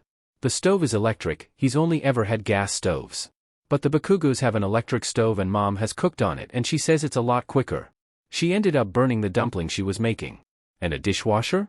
He's getting the feeling that they just like spending money. They're led out and toward a door that's to the right of the entrance. And your bathroom. It's expensive looking as well, it has a Western-style shower tub combo. They have two sinks that sit on large cabinets with some type of stone top, not sure what it is. It looks like marble, but it could be a dupe. But from what they've seen so far he wouldn't be surprised if it was actual marble. It's made mostly of tans and browns with white appliances, but there's light blue mixed in. They're led to the next door over. Your office. It's fairly bare with cream-colored walls and hardwood flooring. The only furniture in it is a desk with a chair and a couple bookshelves. They go to a room over. Your room, Midoriya-kun. Its color and flooring are the same as the office, but it's much more populated. It has a twin bed with a frame and a desk with a chair. It has a closet near the end of Izuku's new bed. The bottom of the closet has drawers. There's already a couple boxes that have been put in here. There are shelves on the wall, which Izuku asked for since he needs somewhere to put his merch. But there's plenty of wall space for his posters. And across from it is some storage, but next to the storage dash, an elevator? Is an elevator. This is how Midoriya-san will get to and from work. This leads down to a small parking garage where a car with a driver will take you and bring you back. You can also have guests this way, though you'll need approval first so we can send a driver for them. It's good she'll have a ride since Izuku was worried about her commute. She said she'd be able to take the train, but he didn't know at what hour she'd have to leave to catch the train. Oh, you could have Katsuki visit? Oh, yay. Well, we'll see how I feel. He doesn't really want Kacchan to see him when he's vulnerable. Plus it'll do them both good to be away from each other. Kacchan needs to spend some time with other people for a change. Well, next to that is your room, Midoriya-san. Mom's room is pretty simple, a standard-size bed and frame, with some bedside tables. And a built-in closet and a dresser. A couple of her boxes have been set on the bed. Across from that is your gym. The gym is even emptier than the office, the only thing it has in it is a treadmill. And with that we're done. I hope it's to your satisfaction. They head toward the front of the house and head out to begin grabbing boxes. It's more than satisfactory, truly we can't thank you enough. To go this far for a child who isn't even a student yet, well, it's astounding. So thank you. She bows. Yes, thank you. Izuku bows as well. Please, it's our pleasure. But of course you're welcome. Nedu says with that uncanny smile of his. I wonder how long it took him to get in the habit of smiling? It was learned, right? I mean his quirk is an intelligence booster, not a human characteristic booster. Did he have to learn how to be human? Or did intelligence come with human behaviors? Izuku ponders. Humans were the only sentient species before quirks. But other species were known to exhibit humanoid behaviors, but a lot of it was taught to them by humans. Like apes learning sign language and parrots learning to speak. But still to have the intelligence to not only learn these things but to use these skills implies a level of sentience. Even dogs show the ability to understand and perform upon words, and when given buttons for words are shown to use those buttons correctly.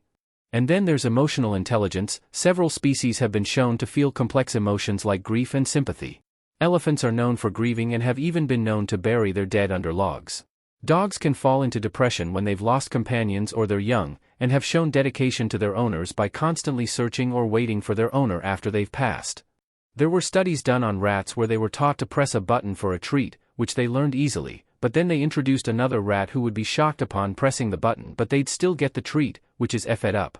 But the rats stopped pressing the button even if it gave them a treat, they preferred the other rat's comfort over a treat. Rats and mice have been shown to have learning intelligence and emotional intelligence, so maybe if Nedu is a rat or mouse, or a chimera of a rat or mouse, then his quirk simply extrapolated on the existing intelligence. What I want to know is if his enhanced intelligence was planned. It seems logical that they'd breed animals for intelligence, but how could they predict a quirk? Did the animals he came from have an intelligence-enhancing quirk? One that maybe wasn't to his extent but still enhancing? Or was it a happy accident? But he's capable of human speech, which shouldn't be possible with an animal's vocal cords, unless he had some parrot DNA mixed in, or maybe a human's. Honey, we need to be bringing the boxes in. Mom tells him, interrupting his thought process. He looks up to see everyone has stopped to look at Izuku. I was muttering. I wish I had a quirk that let me shrink out of existence. Or at least small enough that I'm unnoticeable, maybe then someone could step on me and put me out of my misery. He thinks, this time he makes sure it's only thought, not said. You seem to have quite the mind, Midoriya-kun. We'll have to have a conversation at some point. Nedu says cheerily. It causes Eraserhead to groan and look like he's suffering. But that seems to be what he looks like all the time, so maybe just a more severe suffering look. None of the other teachers seem too enthused by his offer either. Izuku looks at All Might and he gives Izuku a strained smile. Well, Izuku doesn't see anything wrong with the offer. They head outside and begin helping take the boxes in. They labeled them so it's easy to know where to put stuff. When they got to his weights, they called All Might and him over to bring them in. Since they're heroes they can get the smaller weights, but All Might bought him heavier weights. He was worried about all the weights weighing down the truck, but he was assured that the truck can carry up to 4,500 kilograms. They bring in the weights and come back to them dragging out his punching bag, or rather Kacchan's old punching bag. When he bought a new one he gave Izuku his old one. He rushes to help, it's pretty heavy since it had to withstand Kacchan. Soon enough everything is moved inside. Ectoplasm and Snipe make to leave, but he wanted to ask them questions. Ectoplasm Sir C, could I ask you some questions? Izuku decides to stop Ectoplasm, he'll just have to ask Snipe his questions later. Sure. He says dully. He may not be enthused but Izuku sure is. There really isn't any information about him out there, besides that he makes clones by vomiting up some sort of fluid. He's well liked but doesn't really make any media appearances. How many clones can you make? He slips his notebook out of his pocket. 36 on a good day, 30 normally. He says frankly. Amazing. That many clones under his control has to be taxing. Mentally taxing? Does he control each clone? Do you control each clone individually? They are an extension of myself, so yes. It has to be hard to control all of his clones individually. How long did it take for him to be able to control them so soundly? Really? Can you hear and see what they hear and see? Yes. That has to be overwhelming. Izuku doesn't know if he'd be able to deal with that much STMLTN. But can you smell through them? Can you smell? Wait. Is that insensitive to ask? I'm sorry. Izuku continues apologizing, bowing as he does. Great. I just had to put my foot into my mouth. Kacchan and the other kids say his analysis is creepy, and this is why. He ends up asking insensitive and invasive questions. It's fine, I can't smell. He explains awkwardly. Geez, at least he's not upset. Or maybe he is but doesn't want to make Izuku feel bad. So he can't smell other people's pheromones? It must have been hard learning to control his pheromones then. Izuku supposes that most people can't really smell their own pheromones. People tend to be pretty noseblind when it comes to their own scent. Unless they're releasing their scenting pheromone. People can release a variety of pheromones meaning different things, so each person can release a specific pheromone that is made to leave your scent on someone, and it's easy for someone to smell their own scenting pheromone. Is your mouth enhanced in any way then? Like your sense of taste? Or is your mouth more fortified? Usually when one sense is lost the others elevate to compensate. His teeth are exposed so they have to be stronger. They're pretty white as well so either he brushes his teeth obsessively or they have better protection against staining and cavities. Flossing is probably easier. But it seems like eating would be harder, and messier, and maybe gross looking for an outsider. How does he eat? Izuku definitely shouldn't ask that. My taste is enhanced and my mouth is more resilient and resistant to damage. So the muscles and tendons in the face are thicker? Or made of a stronger material? Is his tongue stronger as well? Does the enhanced taste also change how something tastes or is it just strengthened? Amazing! Are your eyes enhanced as well? 'Cause I don't see any pupil or iris, so they're definitely different, right? Oh, that may be insensitive as well. Izuku's big mouth can't help but blabber. He's just really interested in how he sees with no pupil. Can he see all the colors people usually see? Theoretically he could still have a retina, but how would light travel through his lens to reach the retina if he doesn't have a pupil? My low light vision is enhanced, how does that even work?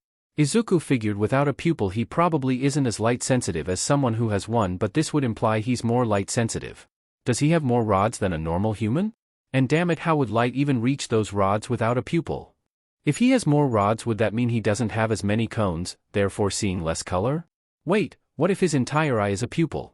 But that should have made his eyes black not white, but his quirk may change the color of the surrounding flesh, but you'd still have to worry about shadows from the socket. Maybe his cornea is white but he still has a pupil under it? But that would imply his vision is white, whatever. It's probably just quirk bullshit. Maybe if he gets to know ectoplasm better he can ask. Theorizing how his eyes work isn't really a first meeting discussion. Okay, does the fluid taste bad? It tastes sorta like medicine. Good or bad medicine? Izuku doesn't remember ever having a medicine that tastes good. I didn't like it when I was younger but I enjoy it now. He probably had to grow to like it. But would it taste like medicine to others? We've already established that he may have differing taste buds, so would it taste like medicine for others? Izuku can't exactly test that though. He doesn't think he could find someone who'd be willing to taste it. Maybe himself, but he doesn't know if ectoplasm would be comfortable letting him. Wait, what happens if someone swallows it? It's supposed to be connected to him, right? Where does it come from? Your throat? Your stomach? The fluid is produced by my stomach. So then his stomach has to be altered as well, and the esophagus obviously. Does his stomach produce normal stomach acid or is it just the fluid? That would imply that it's capable of breaking down food, so Izuku would guess not. But does the fluid have stomach acid mixed into it? Then is it vomit? Does it feel like vomiting? Izuku can't imagine having to vomit every time he used his quirk. Vomiting SCKS, Izuku always thinks it'll be fine, but then he vomits and it's so much worse than he remembers. I don't believe it's vomit, but it does feel a bit like vomiting when it comes up, but there's no abdomen cramping or spasming. Izuku wonders if overusing his quirk makes him nauseous? What is the fluid actually made of? Cytoplasm mostly. Izuku supposes that's why he's called ectoplasm. Weird thing to have your stomach produce. Does the substance develop when he uses his quirk, or is it always there? How long do they last? Until I release them or they take enough damage. Does he feel pain when they're damaged? He said they're an extension of himself, but surely he doesn't have to feel every time they die. How much damage does it take for them to deliquesce? A solid hit can cause them to dissipate. Not very resilient then. He probably has to rely on taking down the villain before they land a hit. Thank you for answering my question, sir. Izuku bows in thanks. He has a lot more questions, but he doesn't want to take up more of ectoplasm's time or look creepy. No problem. I'll take my leave now. Bye then. It was nice to meet you. He turns to look at the others. Midnight, Present Mike, and Mom are chatting. All Might is idly listening to their conversation. Eraserhead is leaning against one of the walls with his eyes closed. Is he asleep? Nedu is looking at Izuku with clasped hands. Pause? Izuku heads toward Mom and the others. And I think it was because he was a virgin. Mom says, honestly he doesn't know what kind of conversation could get them to be talking about something like this. Really? Midnight questions teasingly. Yes, he told me on our wedding night. Oh, so they're talking about Dad? Wait, Dad was a virgin? He supposed it's not too unusual, they got married in their early 20s if he remembers correctly. Gah. He doesn't want to think about this. At least All Might seems amused. Oh sweetheart, are you done with your questions? Mom asks. Yep, I got a lot of good information. He says excitedly, clutching his notebook close. Well, I'm happy for you. She says warmly. We should head out and let you unpack. Unless you want help? Midnight offers. Oh no, we'll be fine. Mom can be kinda particular about where stuff goes, especially in the kitchen. And Izuku definitely doesn't want to risk them breaking his merch. Well then we'll be off. Remember to call if you require anything. Nedu ushers the remaining heroes to the door. Rockin', to meet you too. Present Mike says jovially. It was a pleasure to meet you both. Midnight says sensually, leaving them with a wink. Nice to meet you. Eraserhead offers lazily, shambling to the door. He's pretty much falling asleep standing. I'll see you two later. All Might promises as he leaves. Thank you all for the help. Goodbye. Mom offers from the doorway. Bye. Thanks for answering my questions. Izuku waves them off. Mom closes the door and sighs before turning to the boxes that sit on the coffee table, only a small portion of what they have to unpack. Well, we better get started. She gives him a tired smile. It hits him that all this is for Izuku. He technically knew that, but seeing her so tired reminds him. She had to append her whole life for this. Plus all the stress of having an Omega for a son. Thanks. Izuku says softly. For what, sweetie? She says confusedly. Just for everything. Moving in all. Looking after me. Oh sweetheart, you don't have to thank me for anything. I love you. She says, like those 3 words are enough explanation. And they kind of are, because he sorta gets it. He'd do anything for her. But he supposed he can't grasp it completely. He's not a parent after all. Still. I love you too. He says warmly, trying to get the magnitude across. She smiles and grasps his face and brings him in to kiss Izuku on the cheek. She offers him one last loving look before she turns and walks toward the boxes. What's to come may be scary, but at least he'll have her. So, it's less scary or more miserable now. The first couple days he spent off the suppressants, he simply helped unpack everything, then he started to feel sick. Izuku's whole body started to ache and his stomach hurt, so they called Recovery Girl. I was afraid this would happen. She says over the phone. I'll come over and examine you, but I'm fairly certain you're experiencing withdrawals. Yeah, Izuku supposes that makes sense, he's been on them for like 3 years. Luckily Mom had taken 1 week off, so she's been able to watch over him. Recovery Girl came over and confirmed her suspicions. The ache in his body continues and he's begun to shake. His nausea keeps him from eating a lot, though he does try to eat some, but his body doesn't keep it down for long. He's sweating through his clothes and he's barely been able to sleep. All in all he's been pretty miserable, he's been crying needlessly and he had a fit where he yelled at Mom. Which only made him feel worse. He apologized and she said she forgives Izuku, but he still feels bad. which is how they end up cuddled on the couch. He's nestled in her arms, his head on her shoulder. It's soothing being this close to her, especially since his nose is right next to her scent glands. She's releasing soothing pheromones to help ease his discomfort. Since mom's a beta, her scent isn't that strong, but it's better than nothing. But, well, he could. Biting a packmate's neck scent glands isn't unusual. The neck has a major artery in it, and the glands there are pretty sensitive, so allowing someone to bite you there is a sign of trust. But it has the added effect of causing the glands to release more pheromones. So pups will often latch onto the gland to get a more concentrated continuous stream of positive pheromones. Now Izuku's not a pup, but he's miserable, so it couldn't hurt to latch, right? He bites down on her scent gland, she startles slightly before humming and continuing to rub his back. His body relaxes more at the increase of pheromones. Yeah, this was a good idea. His headache eases and his shaking subsides some. The rolling in his stomach diminishes. He rests more of his weight on his mom, but she doesn't seem to mind. Man, he's lucky to have a mom as great as her. Still, embarrassment from latching at Izuku's age hits him, heating his face. At least he's not suckling. Suckling is a step ahead of latching, it's exactly as it sounds. A pup will latch and then start suckling, getting even more pheromones than latching does. It probably starts as a feeding response, but at the rush of pheromones young pups will continue to do it. But that amount of pheromones messes with the mind, so as soon as the pup is old enough to be taught better they'll be weaned. He's definitely not going that low, he wants comfort but he's not willing to do something babies do.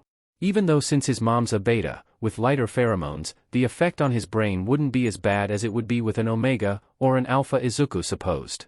Pups don't really latch onto an alpha, they're not really known for comforting. But he guesses that's old-fashioned thinking. They stay there for quite a while, but she needs to stretch at some point.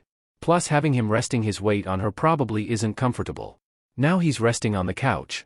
His head is resting on a pillow they brought from their last place, the smell of home is comforting. He pulls the blanket up to his face, and Izuku takes in the scent coming off it. Here you are, sweetie. Mom comes into his view, setting a tray with food on it down. Some rice porridge with green onions and some hot ginger tea. He lets out a sigh and sits up. Izuku really doesn't feel like eating right now, but he knows he needs to. He manages to get through a couple bites, but swallowing makes him want to GG. The tea isn't as bad, so he finished that. He lays back down and settles in. Don't you want to rest in your room? If he moved right now he'd probably vomit. He mumbled something that even he can't make out.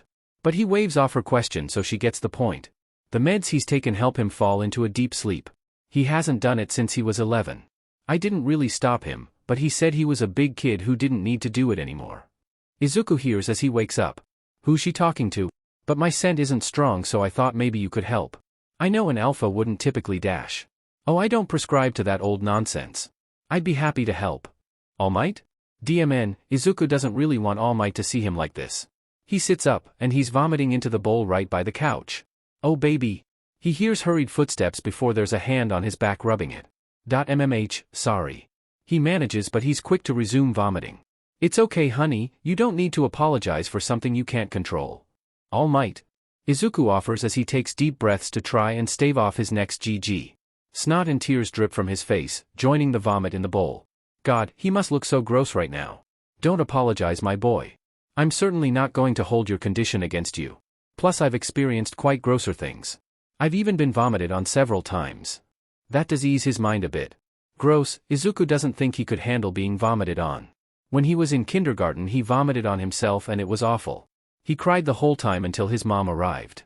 And since I'll be a teacher soon I should get used to sick kids. Once it's clear Izuku's not going to vomit again, mom grabs some tissues and begins cleaning his face.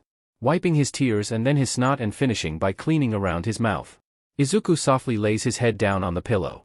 All Might comes and sits by his head, putting his spindly hand on Izuku's head, rubbing gently. A wave of soothing pheromones hits him, relaxing Izuku.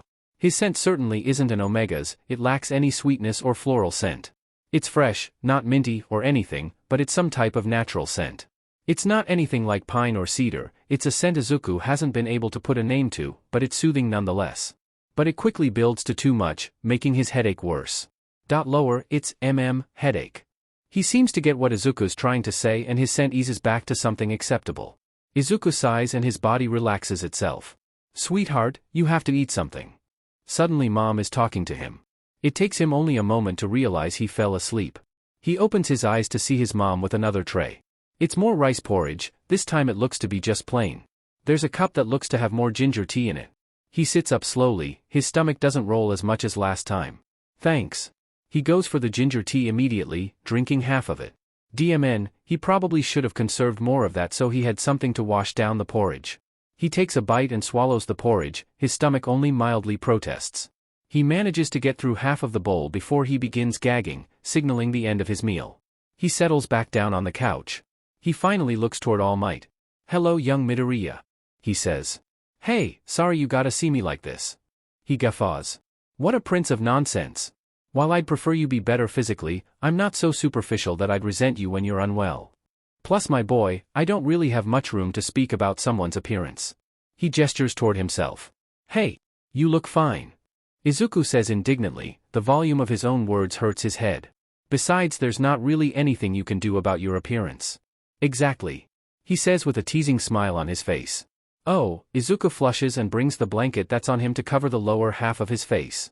He supposes it's a bit self-deprecating to hate his appearance when he wouldn't if it was someone else in his position.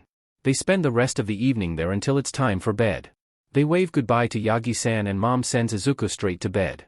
He manages to get a few hours before his body wakes him up. He retakes the meds recovery girl gave him and tries to settle in. He's cold so he wants to be under the blanket but he's sweating a ton. Altogether it's just uncomfortable, but he manages a few more hours before he wakes up around 3 and decides that that's the best he's gonna get. The next couple days go about the same, but each day he feels better and better. Soon he's cleared to go back to working out by recovery girl, but he's got to take it easy. So he does less reps when he starts back at working out. It's nice to have muscle pain that isn't caused by withdrawal. Then one day he wakes up feeling hot all over his body, but particularly on his neck, wrists, and inner thighs. At first he thinks the withdrawal symptoms are coming back, but then he smells it. Or rather himself. "Good morning, huh? Oh wow. You're really, well, pungent today. But I guess you've never had to control your pheromones before.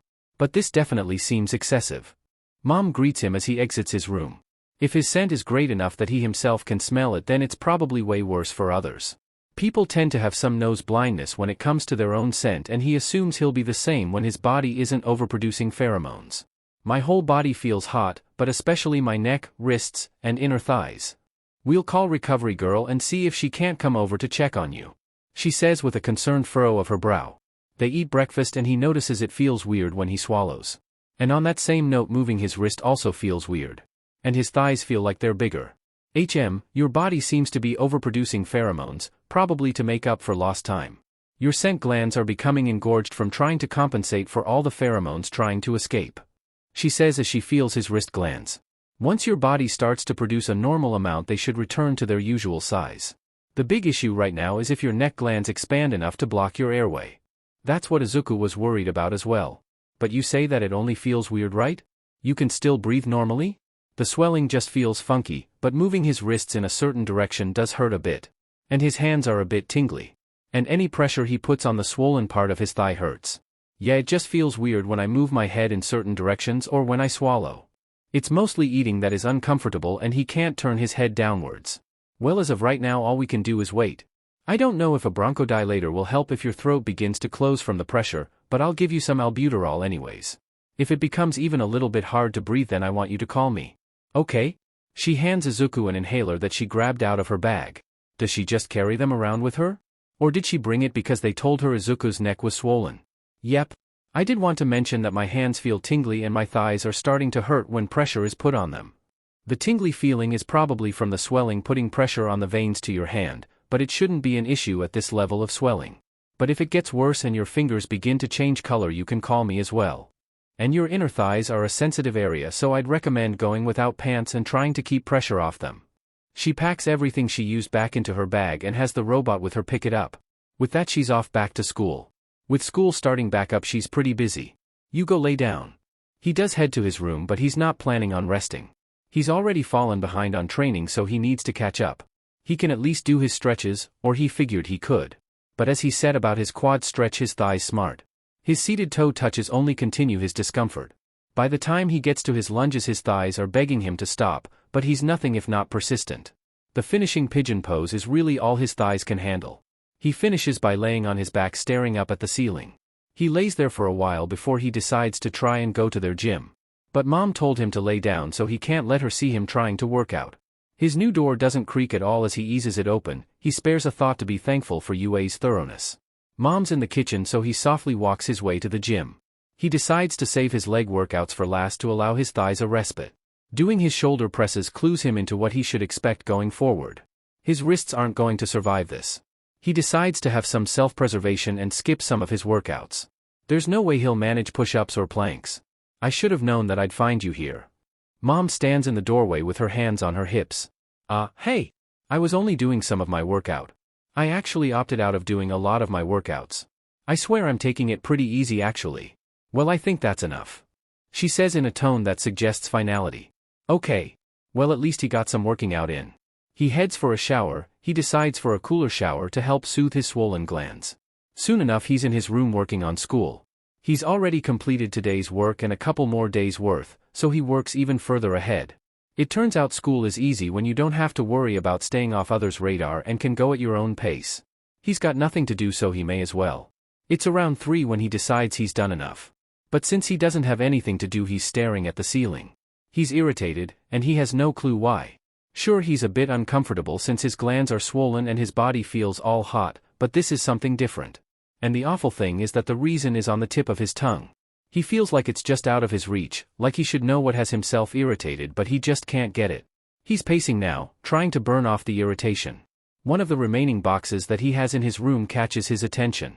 He's unpacked most of his stuff, but he couldn't find a place for some of it, and the bookshelf they ordered hasn't come in yet. A lot of the stuff is just his books, but he couldn't find the right place for his stuffed toys. Now that he's 15, he doesn't really want to set those on his bed, even though they're all hero-themed. Now one in particular catches his eyes, a teddy bear in an All Might onesie. Mom got it at the same time she got Izuku a matching one. That onesie had long since been put in storage, but the bear remained. Which he's thankful for now. He rushes over and picks the bear up and takes it to his bed. He sits on top of his covers with it, but something isn't right. He shuffles around on his bed trying to think about what could possibly be wrong. His shuffling moves around his blanket and, that's it. He starts messing around with his bedding, messing it up. He's not sure why exactly. Usually he prefers to keep his room tidy. But something is compelling Izuku to do this. He's not entirely satisfied with the results, but it's better than before. He's got something more important to focus on. He begins grooming the bear, rearranging its fur into a more appealing appearance. Afterwards he holds the bear close to himself and strokes it. Something about this satisfies him deeply. He doesn't get it. Why? Then a new noise leaves him. A chirr. A noise a pup definitely can't make. Well, technically anyone can make any noise if they want to, but each designation has a set of noises that they do involuntarily. Any designation can purr, huff, grumble, growl, and snarl. Omegas, betas, and pups can all whine. And omegas and betas can coo and chirr. Omegas and pups can chirp. But only omegas can trill and hiss. And only pups can squeak and yip. The only alpha exclusive noise is a chuff. Each noise has its own meaning. Trilling, yipping, and chirping are joyful noises. Cooing can be for joy as well, but it's also for soothing, like chowing, which is exclusively for soothing. Purring is also done in joy, but it's a level of happiness that implies bliss. Huffing is for disapproval and squeaking is for displeasure or if a pup is startled. Grumbling, hissing, growling, and snarling are for varying levels of anger. Grumbling on the lighter side of noises, while snarling is for a heavier level of anger, rage basically. Another noise leaves him, startling him from his thoughts. Right, no time for a biology lesson, he's got this to worry about now. That said, there's nothing to really do with this. He guesses this is good, right? This is what they wanted, right? He supposes it's a bit annoying but not awful. Plus things will probably level out. Lots of people deal with their instincts, he's just dealing with them later than others. On the plus side, he's feeling a lot better. He can barely feel the swelling, which Izuku doesn't know if that's a good or bad thing. The heat coming from his body is making him sweat a bit. He sighs in contentment as he nuzzles into the bear. The peace he feels is enough to lull him into sleep. You can check, he should be resting. Words from his mother reach him as he hears the opening of his door. Who would be visiting? Actually, who else would it be besides, it's not what it looks like. Izuku shoots up and meets All Might's eyes. God. How embarrassing. To be seen at his age cuddling a stuffed animal. And his room, gah. Izuku turns away and buries his face in his pillow. It's all right, my boy, it's nothing to be ashamed of. Finding comfort in stuffed animals isn't anything bad. Especially when you're feeling bad. He placates Izuku. It's my DMN instinct's fault. Making me want to pamper a stuffed animal, that's all. I'm more grown than this. He can say it's okay all he likes, but Izuku doesn't usually do things like this. He doesn't fault anyone who does or anything. But it's just not Izuku. And to have him, All Might, see Izuku like this, it's just too embarrassing. Izuku's supposed to make a good impression as his successor. It's your instincts making you do this? That's good news.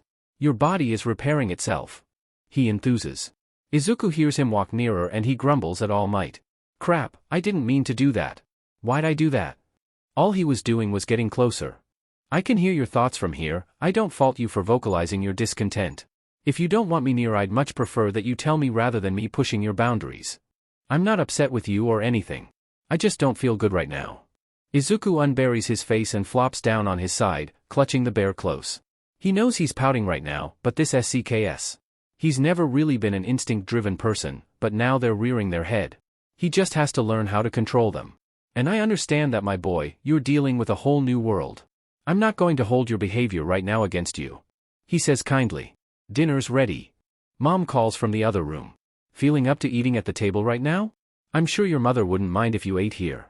Izuku sighs and sits up, ignoring the ache it causes from his thighs. And, actually he's in my underwear. In front of a guest, in front of All Might. Honestly, whatever. He could freak out about this, but he's tired, even though he just slept. I can come. Izuku hops off his bed and his legs spasm. Maybe he shouldn't have worked out.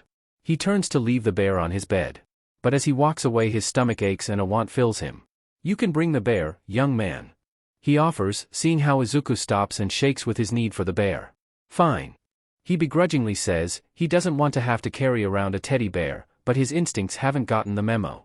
Yagi-san has gone ahead of him. He walks out with the bear and takes a seat at the table. He hears whispering from the kitchen. All Might is probably explaining the bear. Which he's actually thankful for. He's embarrassed enough as it is, he doesn't want to have to explain this. Mom comes out carrying dishes of food and All Might follows carrying more. He should help. No, young man, you stay seated. I'm not going to have you carrying anything with those wrists. You've already exasperated them enough by working out.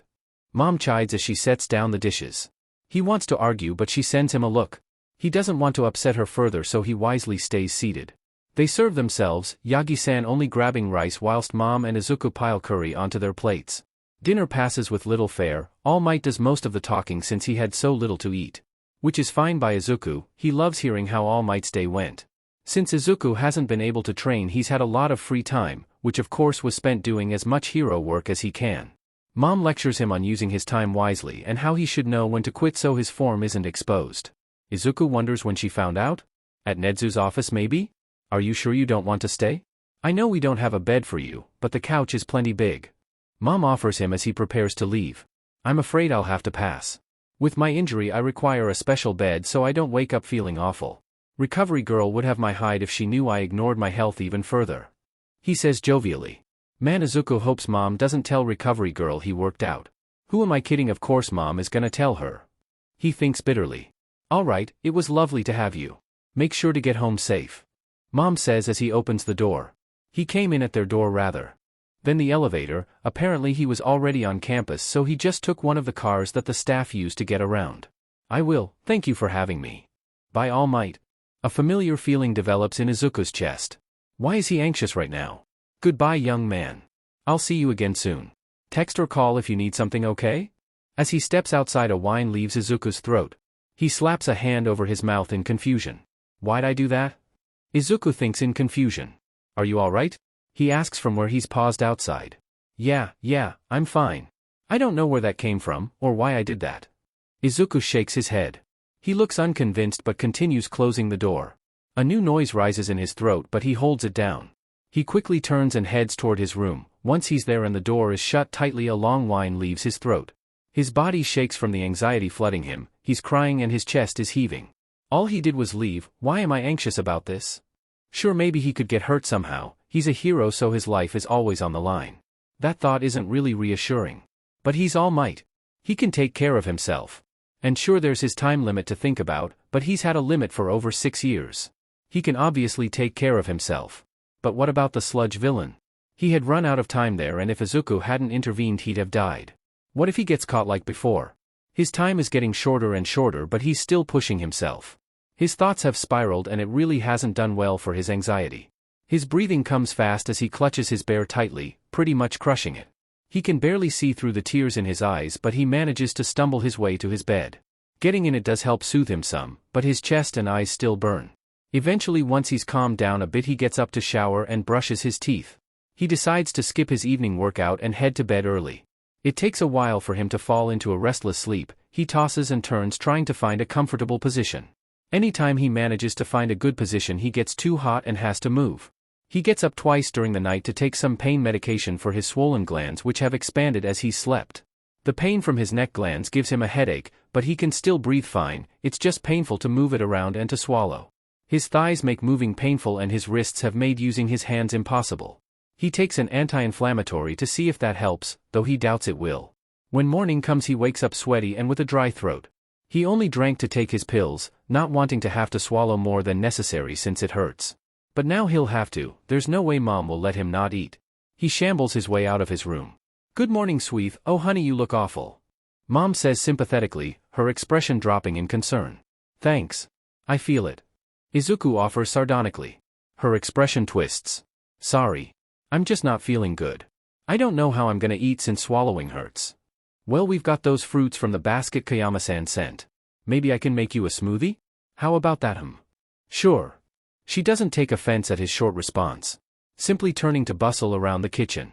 Izuku takes a seat at the table and lays his face down on the table. He hears her approach. "Here, sweetheart, these might help." She offers him a couple bags of frozen veggies. It takes him a moment to realize what she means before it clicks. He rests one of the bags between his thighs and positions another bag so he can lay his neck on it. He holds the last bag between his wrists.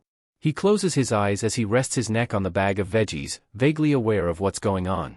He hears the blender begin running and soon after there's a thunk next to his head as the smoothie is set down. He lifts his head and takes a drink from the straw. "Thanks, Mom." Swallowing still hurts some, but the cold from the veggies and the smoothie help. Also the meds he woke up and took around 3 this morning probably help. He sighs and rests his neck back on the veggies again. It's helping his headache some as well. "Maybe I should stay home today." It's supposed to be Mom's first day back at work. She's put herself on the day shift to better accommodate the UA driver. "No, I'm fine really. I can handle myself just fine." She doesn't look convinced, probably because he's saying this while laying on frozen veggies. "All right, I'll go to work. But I want you to message me every hour, okay?" She says with furrowed brows and pursed lips. She's clearly not happy about her decision, but there's only so many days she can take off before she gets fired. She heads about her day as he lays on the veggies, occasionally coming up to get a drink from his smoothie. She finishes her breakfast and goes to get dressed in her scrubs. She comes back smelling heavily of perfume. She doesn't usually wear any perfume, let alone to this extent, so why? Oh, she's probably trying to disguise Izuku's scent. Since he's overproducing pheromones right now, she probably stinks of him. She'll probably have to field a lot of questions. Will they be able to tell it's from a male Omega? They'll definitely know it's from an Omega, but Izuku doesn't know if male and female Omegas smell different from each other. He's only ever been around female Omegas. But he has been around female alphas. Aren't as rare as male Omegas, but they're still not common. When he smells Andy's pheromones, he can definitely tell that she's not only an alpha, but a female alpha. Or maybe it's because he's never had to guess if she was a woman who's an alpha. He's always able to see her when he smelled her, so he's never really had to identify her by scent only. "All right, I'm off. You rest today, you hear? No working out. I put more of the smoothie in the fridge, so make sure to eat." He gets up and follows her to the elevator. "I'm definitely not working out." But as she leaves, that anxious feeling comes back, making him whine. She turns to him and his face burns. Don't mind that. It's just something that has started to happen." She looks concerned but begins to leave again, causing him to let out a longer whine. And he actually grabs her shirt. Once he's realized what he's done, he releases it. No matter how much his instincts are screaming at him. "Izuku, are you alright?" "Yeah. It's just my instincts are making me clingy. But obviously you can still go. We'll have to call recovery girl when I get home. If it gets any worse, just call her yourself, okay?" He nods his head, not trusting himself to speak. She moves to leave again and continues going even when he whines. He shakes with his desire to grab her and beg her to stay. He tries to offer her a reassuring smile, but he doesn't think its shakiness helps her concern. Still, the door shuts and he stands there for a moment before he breaks down. That horrible feeling is back and he's rushing blindly to his room and jumping into his bed and clutching his bear close. He feels like he's suffocating. Are my glands finally closing my throat? No, I feel them and they haven't swelled more than they were. He can't see through his tears and all he can do is exist in the anxiety. He does manage to calm down some, but his body won't allow him to move from his bed. He needs to put away the veggies. Mom messages him every hour to see if he's okay and the pressure eases as he reads and responds to her messages, but once the interaction is over he's back to being paralyzed. Soon enough it's time for him to eat again, but again his body stays paralyzed on his bed. His glands are starting to hurt again as the medicine he took wears off. His body only allows him to move from his bed once he hears the elevator open. Yes. Finally. He rushes to meet her, barreling into her. Izuku, honey, are you alright? She says with concern, but she wraps her arms around him in return. Yeah, I just missed you. Izuku manages to choke out. Okay, sweetheart, we should definitely call recovery girl. Yeah. But he doesn't release her and she doesn't make him release her, simply holding him as she rubs his back. It's alright, sweetie, I'm here. She whispers into his ear. Yeah, she's here. Separation anxiety? Isn't that what dogs get? Yes, instincts often latch onto your loved ones and when they're removed from your presence it can be distressing. And since you're already an anxious person they just amplified that anxiety. Recovery girl states. I'll prescribe you some Prozac to help with the anxiety and they should help with mood as well. So they should help any mood swings you may have. Mom takes the next day off to spend the day with him. It's spent cuddled on the couch. In the evening All Might comes around. It's good to see you feeling better, young Midoriya. The swelling has gone down and his scent has begun to even out. There's still some swelling but it should be gone by tomorrow or the day after. Besides the anxiety he's been feeling pretty good. He's been able to complete a lot of his schoolwork. Yeah, I'm hoping to get back to working out properly soon.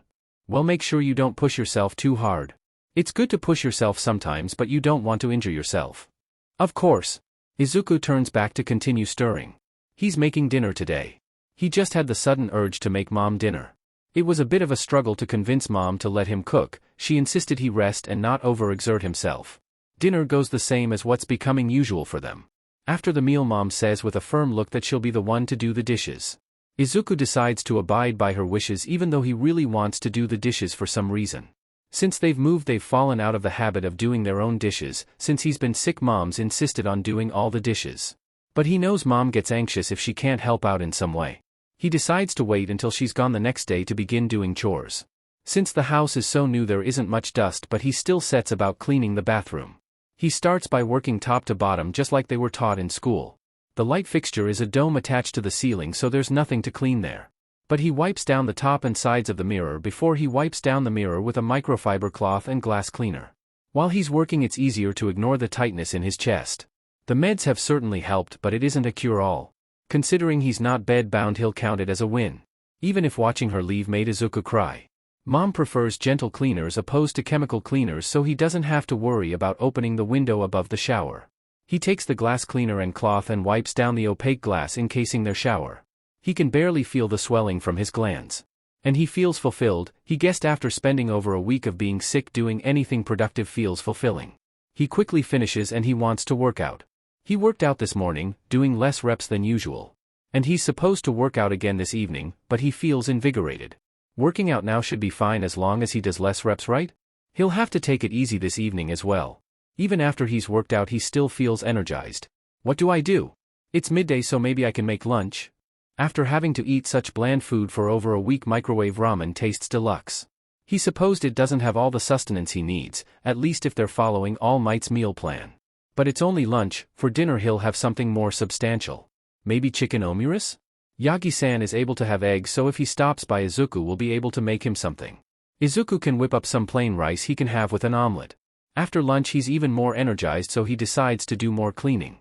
Time passes fast and soon enough Mom's home. He rushes to greet her. The meds certainly helped, but having her back makes him feel better.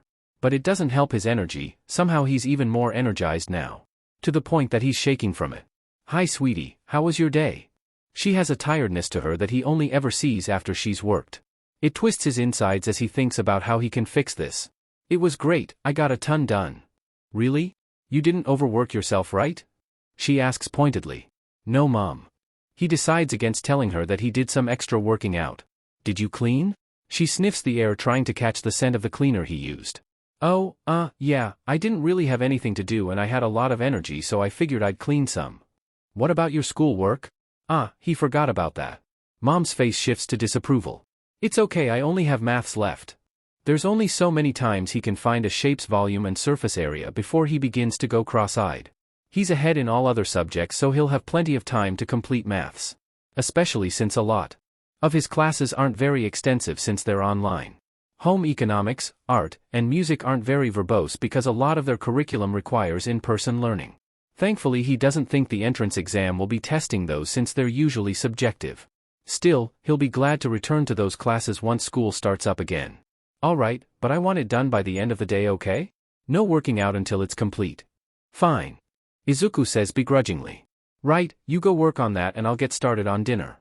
Actually, I wanted to make dinner. I want to make chicken omurice. I can make you omurice, honey. You go work. I'd really like to do it myself.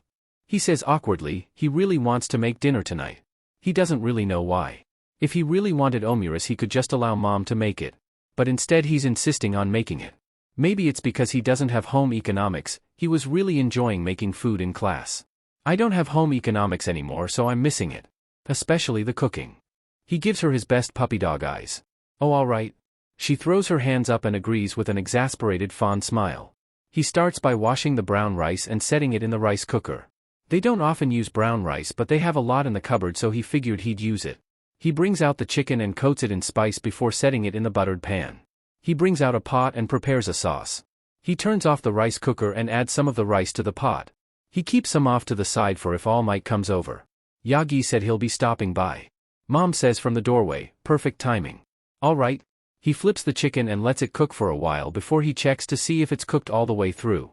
He shreds the chicken and adds it to the pot. He sets about making the omelets. He plates up the rice and chicken mixture and sets the omelet on top before beginning another omelet. Soon enough he's finished another omelet. He washes the pan before making Yagi-san's omelet. Izuku doesn't want to accidentally give him something that would upset his non-existent stomach. He hears the elevator open and Mom going to greet All Might. Hello, young Midoriya. He sets the finished omelet on All Might's small portion of rice. Hey All Might.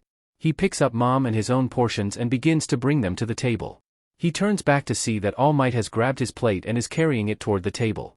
After he's set down their plates, he heads back to the kitchen and grabs their utensils. As he heads to the table, he passes Mom as she comes into the kitchen. What do you both want to drink? Mom asks from the kitchen. Water, please. All Might says, it's what he usually has. He can have some forms of tea, but he decides to stick to the safest option. Barley tea, please. Izuku says. That sounds good. I think I'll have the same. Mom says. He heads to help her carry the cups. As she pours their tea, he grabs All Might's water and heads out with it. Soon enough they're all sat at the table, they say their thanks and dig in. So how was both of your days? All Might asks in between bites. Actually pretty eventful. Mom answers. Really? What happened? Izuku asks. There was a villain attack near Kuniyashita Park. So we got a large influx of injured civilians. It was honestly exhausting. Mom doesn't really work at a major hospital, so they don't receive a lot of villain attack victims like the large hospitals do. Izuku wonders why they received some? Were the major hospitals full? Then again, she's only worked the first shift for a little while, so maybe this is usual for the day shift? Most major attacks happen during the day while the more minor crimes happen at night. I believe I heard about that from the Hero Network, but I was out of time. He really needs to work on conserving his time. Izuku's still worried about him using up his time and getting caught by a villain. Izuku hopes he has enough of a reason now to fight back. I'll have to read about it at some point tonight. Usually he's more on top of villain fights, especially ones in their area. Since he's been sick, he's been glued to his phone, so he had something to do, at least when his headache allowed it. With being homeschooled, he should have plenty of time to check on hero fights, instead of only being able to check during lunch. I'm surprised you haven't read something already. What VE you been doing all day? All Might jokes. He's well used to Izuku jabbering about recent hero fights. Since he's a hero, he offers good advice and analysis for the fights. I had a lot of energy today for some reason, so I decided to be productive and clean. I guess after being inactive for a while, my body wanted to take advantage of feeling better. That's the only reason Izuku can think of. Presenting isn't supposed to energize you, in fact it can be pretty exhausting as your body changes. Well, I'm glad you're feeling so much better. He says. The conversation steers toward All Might's exploits today. After dinner he begins washing the dishes, giving Mom a stern look when she tries to take over. Man, what is with Izuku today, these instincts SCK. What kind of instinct is having to clean? They settle with having her dry the dishes. If you keep on with this recovery rate, you'll be able to start actual training soon. All Might says from where he leans against a counter. That makes Izuku bounce up and down on his toes, and he sends All Might a wide smile. Honestly, he's been dying to return to hero training. Even while he was feeling awful, all he could think about was getting back to training. And, you may be able to copy my quirk soon. He reads the undertone and knows he means Izuku will be able to receive his quirk soon. Really? But I've been slacking on training. Well, for one, you weren't slacking, you were sick, and for another, Nedu made a very good point by saying it'll be better for you to copy it sooner rather than later so that you can get used to using it. That's good, it'd SCK to have to learn how to use it on the fly. And you'll be copying the other teacher's quirks soon so you can get used to them as well. Isn't that kinda unfair? Having a teacher's quirk, I mean. He's all for copying new quirks, as long as he has permission, but copying a bunch of pro heroes' quirks seems unfair to his future classmates. Is it unfair for you to use your quirk? No, my boy, it's not unfair for you to use your quirk. Well, when he puts it like that, Izuku's question seems stupid. I guess, but copying so many so close together seems counterproductive. How will I learn to use all of them so soon? I've always avoided copying too many quirks so I don't overwhelm myself with having to learn so many. Yes, but you'll have the teachers there to help you. That's definitely unfair to his future classmates. I can see your thoughts on your face, it won't be unfair. They'll simply be teaching you how to use their quirks, nothing else. He guesses he would get a better grasp of the quirks if they teach him. So far only Kacchan has helped him train his quirk. The other people he's copied from didn't want to be a hero, so they never trained with their quirk. They were able to give me a bit of advice but never trained with Izuku. Except maybe Mom, but she was learning alongside him since she only ever used her quirk for small things around the house. She didn't even know that her weight limit was dictated by her physical limit, so since he's gained more muscle than her, he's been able to use pull on larger objects. So what kind of quirks would I be getting? I know Present Mix's voice and Midnight's is Somnambulist. Ectoplasm has clones and Snipe has homing. And Eraserhead has erasure, which will be so useful. But what else? There's gotta be a lot of teachers at UA, will I be getting every one of their quirks? From what I know, you'll be limited to the teachers who are involved with the first-year heroics classes. I got to meet a lot of the staff since I'm going to be working here. Vlad King will be teaching Class B while Eraser will teach Class A. Besides homeroom, he'll be teaching heroics for his class, alongside myself, and I believe he also teaches PE. So blood control? That'll be amazing. He's never encountered any blood quirks. Will Izuku's appearance change to his? 'Cause he's kinda like an opposite vampire, and he makes the look work, but Izuku doesn't think he could rock it. Vlad kind, quirk, blood control, he has the ability to manipulate his blood once it has left his body. He can control its flow and movement as well as harden it. Izuku's always wondered if he can lose a lot more blood than others. He has to, right? If so, how much blood can he lose until he collapses? How fast does his blood regenerate? Or can his body just live with less blood? Hound Dog is the school's head counselor, so you may get his quirk, but since it's such an altering mutant type quirk, you may not. The only mutant quirk that he's copied is photosynthesis, and it just turns him green from the chlorophyll. So he doesn't know how he'd react to other more extensive mutant quirks. Hakama Riko, quirk, photosynthesis, their skin is made up of chloroplasts, allowing them to absorb sunlight and transform it into energy and sustenance. Hound Dog, quirk, dog, his quirk not only gives him the appearance of a dog but also gives him the senses of a dog, giving him enhanced hearing and enhanced smell. You'll receive heal as well. A healing quirk? Izuku's always planned to copy a healing quirk since it'll be extremely useful. But for it to be Recovery Girl's quirk? That's almost too much for his heart. He's researched medicine and the human body in preparation for the day he'd copy a healing quirk, but if he wants to do things like Recovery Girl, like surgery, he'd need to take special classes to become certified. Recovery Girl, quirk, heal, her quirk allows her to quicken the healing process by kissing a target at the expense of the person's energy. And you'll probably receive Lunch Rush's quirk, but I'm not quite sure what his quirk is. Something food-based at least, so nothing great for combat. Lunch Rush is a rescue hero who specializes in providing food for civilians who were displaced by a villain or natural disaster. From what Izuku's heard, his quirk enhances the taste of any food he makes. Lunch Rush, quirk? Allows him to enhance the taste of any dish he cooks? 13 teaches rescue heroics, her quirk could do a lot of damage, so you'll definitely need her guidance. 13 is one of the topmost rescue heroes, all because of their quirk. Black Hole, an extremely dangerous quirk in the wrong hands. Also 13's a girl? 13, quirk, Black hole, she can create small black holes at the tips of her fingers, allowing her to SCK in and disintegrate any matter at the atomic level. And you know Nedu, though I'm not sure if he's going to allow you to copy his quirk, but I don't see any reason why he wouldn't. Izuku wonders if his mind could handle that kind of power. Nedu, quirk, high specs, grants him intelligence, perception, and comprehension that surpasses any human. Power Loader works with the first-year heroics classes in making any support item they may need, so you'll probably get his quirk. Any information about Power Loader is scarce. Several heroes have come out and said he made their equipment, but Izuku couldn't find any information on his quirk. Power Loader, quirk? You of course know Ectoplasm and Snipe, who teach maths and social studies respectively. Present Mike teaches English and Midnight, who teaches art. I'm not quite sure what Eraserhead teaches. He might teach hero history and law. Ectoplasm, quirk, clones. His quirk allows him to release a viscous substance from his mouth and shape it into clones of himself. And now Izuku knows that he can create up to 36 clones at one time. He controls them each individually and can see and hear from them. Snipe, quirk, homing, allows him to lock onto any target he sees and make any projectile he uses chase after said target. Izuku wonders what his range is, and what counts as a projectile. Surely anything thrown, but then how hard does he have to throw something? Can he target specific parts? Or does he not control where his projectile hits? From what Izuku's seen, his shots hit a target in random places. Present Mike, quirk, voice, allows him to increase the volume of his voice and increase the pitch, allowing him to produce loud high-pitched sounds. Izuku will have to see if he tried to produce infrasound and LTRSND. Midnight, quirk, somnambulist, she can exude a sleep-inducing aroma from her skin. She said in interviews before that it's more effective against men, but it eventually works against anyone. She has made herself the image of sexuality, and she uses that sexuality as a weapon. She's purposely provocative in an attempt to stun her opponents and make them underestimate her. Eraserhead, quirk, erasure, his quirk allows him to cancel out the quirk of anyone he looks at. And he's super nice.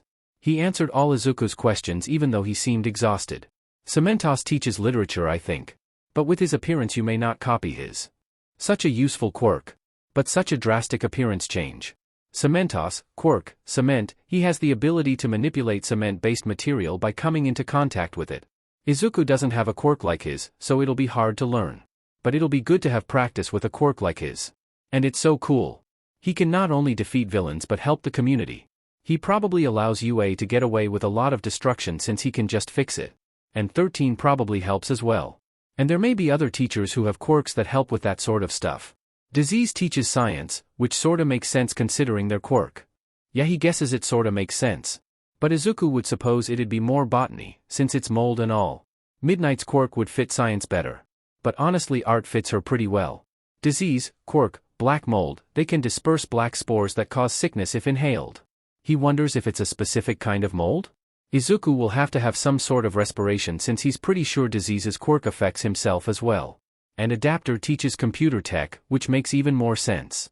Adapter, quirk, universal adapter, he can turn his fingers into various cords. He can transform the flesh and skin on his arm into various different electrical outlets. Through those cords he can absorb information from devices. Through his cords and outlets he can charge devices using his energy. Such a versatile quirk, it'll be great for underground work. And Izuku's seen him use his cords to wrap around villains. It'll be Izuku's first transformative quirk, or does Shadow Claws count? Ah, wheels. But isn't that more of a mutant type? He thought photosynthesis was the only mutant quirk he has, but he forgot about wheels. Tsukamoto Ayumi, quirk, wheels, she has wheels built into the bottom of her feet. She can turn the wheels on their side to store them in her feet. From what I know, Nedu doesn't plan on telling the other teachers at UA. He trusts them, but he wants to keep this as contained as possible. And when it comes to their quirks he probably doesn't want to overwhelm you. He says casually, Mom and Izuku dry their hands now that they're done. All Might sighs and stretches as he goes to join them as they leave. His body pops and creaks as he stretches, they're so loud and frequent that it worries Izuku. Are you stretching properly? I'm simply an old man, my boy. When you get to my age you'll pop and crack like I do. Yes, but if you were stretching like you should be then it wouldn't be this bad. Surely you learned that in physical therapy. He looks away sheepishly. You did get physical therapy after your injury, right? Again he doesn't meet Izuku's eyes and he rubs the back of his neck. Yagi-san. Izuku exclaims in disapproval. Well, I just never had the time. He says in embarrassment, but he seems more embarrassed about being called out rather than actually being ashamed of not attending. Alright, stand here and hold your arms out to the side of you like this. Izuku maneuvers him around to begin testing. He's had plenty of injuries from being overeager and straining his muscles. The best thing to do is rest, but they're past that point now, so the best thing to do is stretch it to help rebuild muscle mass. At least Izuku thinks so. He's not a medical expert. Right, you can see here that the arm by the injury can't be raised as high. Now I'm going to stretch your arms back. Tell me if you want me to stop. He grabs All Might's right arm and pulls it backwards to see how far he can stretch it. It has decent range, but he can't say the same for the other side.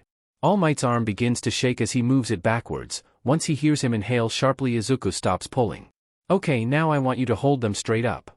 He isn't able to straighten his arm fully and Izuku can see All Might's side spasm, which causes him to bring his arm down fully.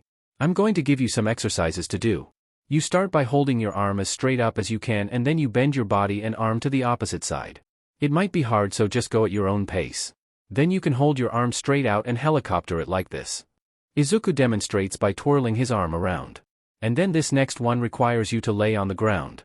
You bend your knees until your feet are near your butt, then you bring your knees to the side while keeping the rest of your body straight. Izuku drops to the floor as he shows Yagi-san how it's done. Lastly, have you thought about a back brace? It might not work for your large form, but when you're skinny it might. Izuku stands up and directs him to sit on the couch, but instead of sitting with him, Izuku begins massaging his shoulders and upper back. I tried one once, but it irritated my scar. And you don't have to do that, my boy. Massaging someone so skinny is odd. He's given massages to Auntie and Mom before and it didn't feel close to this. Despite being so skinny, he still has a good amount of muscle, so it's easier to try to focus on his muscle rather than the feeling of his bones. I know I don't have to, but I want to. Feeling him relax and hearing him let out sighs when Izuku hits a good spot makes him feel better after hearing him crack and pop. Something preens in Izuku at the thought of taking care of him. He has a startling lack of self-care, but Izuku thinks Mom would say they're two peas in a pod in that aspect. He guesses it's kinda hypocritical of him to get on All Might's case about taking care of himself when Izuku often pushes himself beyond his limits. The evening settles down with them putting on a documentary about pre-Quirk robotics. Soon it's time for All Might to go. Well, as always, thank you for having me. He says as he gets up with a groan. His body pops as he stretches. Oh, actually I was going to ask if you wanted to stay. We recently got a bed in the office for guests, and I asked Recovery Girl what kind of bed would be best for you and got it. You didn't have to do that for me. He says with a furrowed brow. I know. But we were getting a guest bed anyway, and it just made sense to have it be a bed our most frequent guest can use. Mom placates. She doesn't tell him that the actual reason they got a guest bed is for him since he's been over so often. They don't really have any other guests. Maybe they could have the Bakugus, but back at their old place they always went over to their house since it was bigger, and they have a backyard for Kacchan and Izuku to spar in. Even though they could have guests, Mom has respected that he doesn't want people to see him like this. But hopefully she'll go to see the Bakugus soon. She's been too worried about him to go anywhere besides work. But she needs some socialization besides Izuku. Oh, she has Yagi-san, but it'd still be good if she could see her friends. I guess I could stay. He says hesitantly. Izuku's noticed that he's pretty awkward when socializing. Being the #1 hero probably didn't afford him many friends. Sure, everyone likes him and he's friendly with other heroes, but were any of them close to him? Izuku heads to the gym to work out. After he's finished he takes a shower. Once he's finished there he decides to study, then do some analysis of any hero fights he missed out on while he was sick. Soon enough he's in bed ready to sleep. All Might's right next door, and Mom's across the hall. It satisfies his instincts to have them so close to him. It warms his chest and he can't help a giddy smile, and, tears are rolling down his face. Why? The warm feeling in his chest quickly becomes overwhelming, his breath stutters and his ribs jump with hiccups. Why am I crying so much? He's always been an emotional person, but this is ridiculous. He shouldn't be so happy at just having Yagi-san and Mom near him. He shouldn't be in tears over this. Why am I crying over this? Why am I so upset about crying? His jaw shakes as he clenches his teeth in anger. He brings his hands up and grabs at his hair, pulling it in rage. A long shuddery breath escapes him when he realizes he's stopped breathing. He spends the next hour tossing and turning trying to escape the feelings pounding in his head. It eventually lulls him into sleep. He wakes with little fanfare, and stumbles his way to the gym. He starts with his run, like usual, and hopefully it will help him wake up. He finishes his workout and heads to shower off all his sweat. The prickly feeling of sweat trickling down his skin is particularly irritating this morning. He passes by Yagi-san on his way to the bathroom. He greets Izuku enthusiastically, which he can't find the energy to match. Izuku offers him a vague mumbled greeting and quickened his pace. If he had to stay around him any longer, Izuku definitely would have snapped at him. His irritation continues as he closes the door loudly, not slamming it but close to it. He steps into the shower while it's still cold to try and shock away his irritation. He doesn't know if it's particularly effective. Either way, once he's out of the shower, he's calmed down some. He comes out to see All Might has settled on the couch watching the news. He can hear Mom working in the kitchen. Izuku walks over and flops down on the couch with a sigh. "Rough morning?" he asks softly. "Yeah." Izuku could say more, actually explain what's irritating him, but that just seems like it'd be more irritating. Luckily he seems to understand Izuku doesn't want to be bothered. Mom eventually calls them to eat. Plain rice and a fried egg for All Might, while Mom and him have pork fried rice. Izuku settles into his seat and begins scarfing his meal down. Mom and Yagi-san begin talking about what they'll be doing today. Mom tries to include Izuku in the conversation, but he can't help but keep his answers short and pointed. "Sorry Mom, I'm just not in the mood today, could you please just leave me be today?" Izuku tries to be as polite as he can whilst he's so frustrated. "Well, what's the matter?" Mom asks, concerned. "It's nothing. Can you just leave me be? I don't want to be rude." He manages to get out through his gritted teeth, his tone sharp. "Did something happen?" "No, I'm just in a bad mood today. Is there anything I can do?" She asks. She's just trying to help Izuku. He tries to reason. But it's just getting on his nerves. "Yes, just leave me alone please." Izuku almost snaps out. He's losing his patience. He doesn't want to be rude, but he's at the end of his tether. "All right, but I'm here for you, you know?" That's enough to get Izuku. He shoots up and slams his hands on the table. "Och. I'm sorry, just leave me alone." He chokes out, tearing up. He storms off to his room. The sound of Mom's chair moving follows him, but he vaguely hears Yagi-san talking to her. He jumps into bed, slamming his face into his pillow, sobs stuttering out of his chest. "God, why am I like this? She was just trying to be nice. And I had to go and be awful to her. What's wrong with me?" He turns onto his side so he can breathe. He harshly grabs his bear, squashing it to his chest. He occasionally brings the bear up to wipe his tears away. He lays there for a while trying to calm down. Eventually a soft knock sounds from his door. "Izuku, I'm heading to work. Call or text me if you need anything. I love you, sweetie." Mom says from beyond his door. "I'm going to head off as well, my boy. You can call or message me as well if you need something." All Might's voice follows her goodbye. He simply stays pouting at his wall, clutching his bear. He doesn't know how long he lays there calming down. Eventually his body begs him to move from his position. That restless energy from yesterday is back, but he's already cleaned most of the house. "I guess I could wipe down my figures? Better to do than nothing." That doesn't take very long since he just cleaned them when they were packing. His stomach grumbling tells him it's time for lunch. Despite all his energy, he can't be bothered to make anything fancy since he's just feeding himself. Ramen it is. Ugh, now what? He leans back and stares up at the ceiling, trying to think of what he could do. Oh, laundry. He's got clothes to wash and he bets Mom does as well. She probably won't mind if he enters her room to get her clothes right. He dumps his basket first, followed by hers. As he puts the laundry soap in, something catches his eye. He's not sure why. A blue cardigan sweater, his mom's. He tries to make himself close the washer, but he needs that sweater. He grabs it with a shaky hand, his other hand closes the washer and begins the load. He needs to get to his room. But as he exits, his eyes travel to the office door. He finds himself moving toward the office. What is he searching for? He gets his answer as he approaches the bed. He picks up the blanket and smells it. Maybe? No, not enough.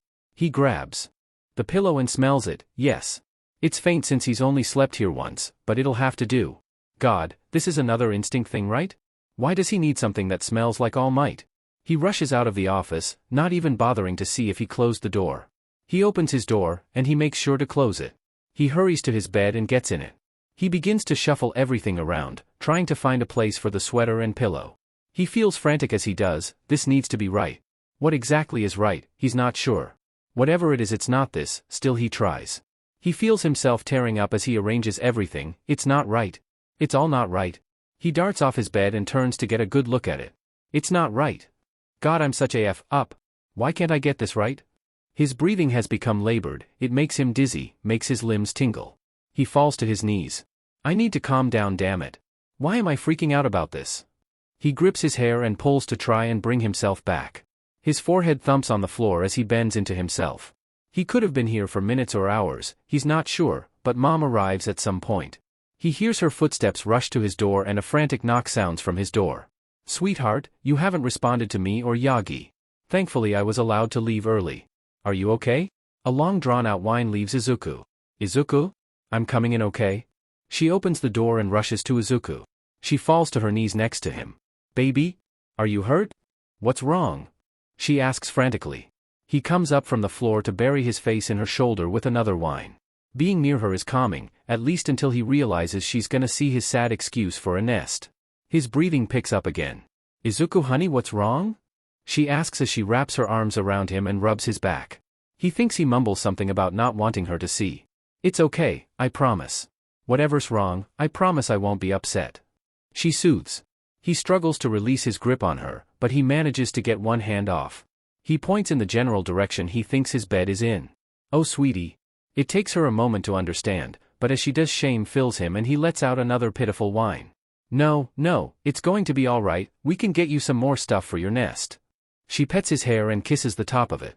It's just not right. Tried. I'm sorry." He doesn't quite know what he's apologizing for. For not getting it right? For her having to see it?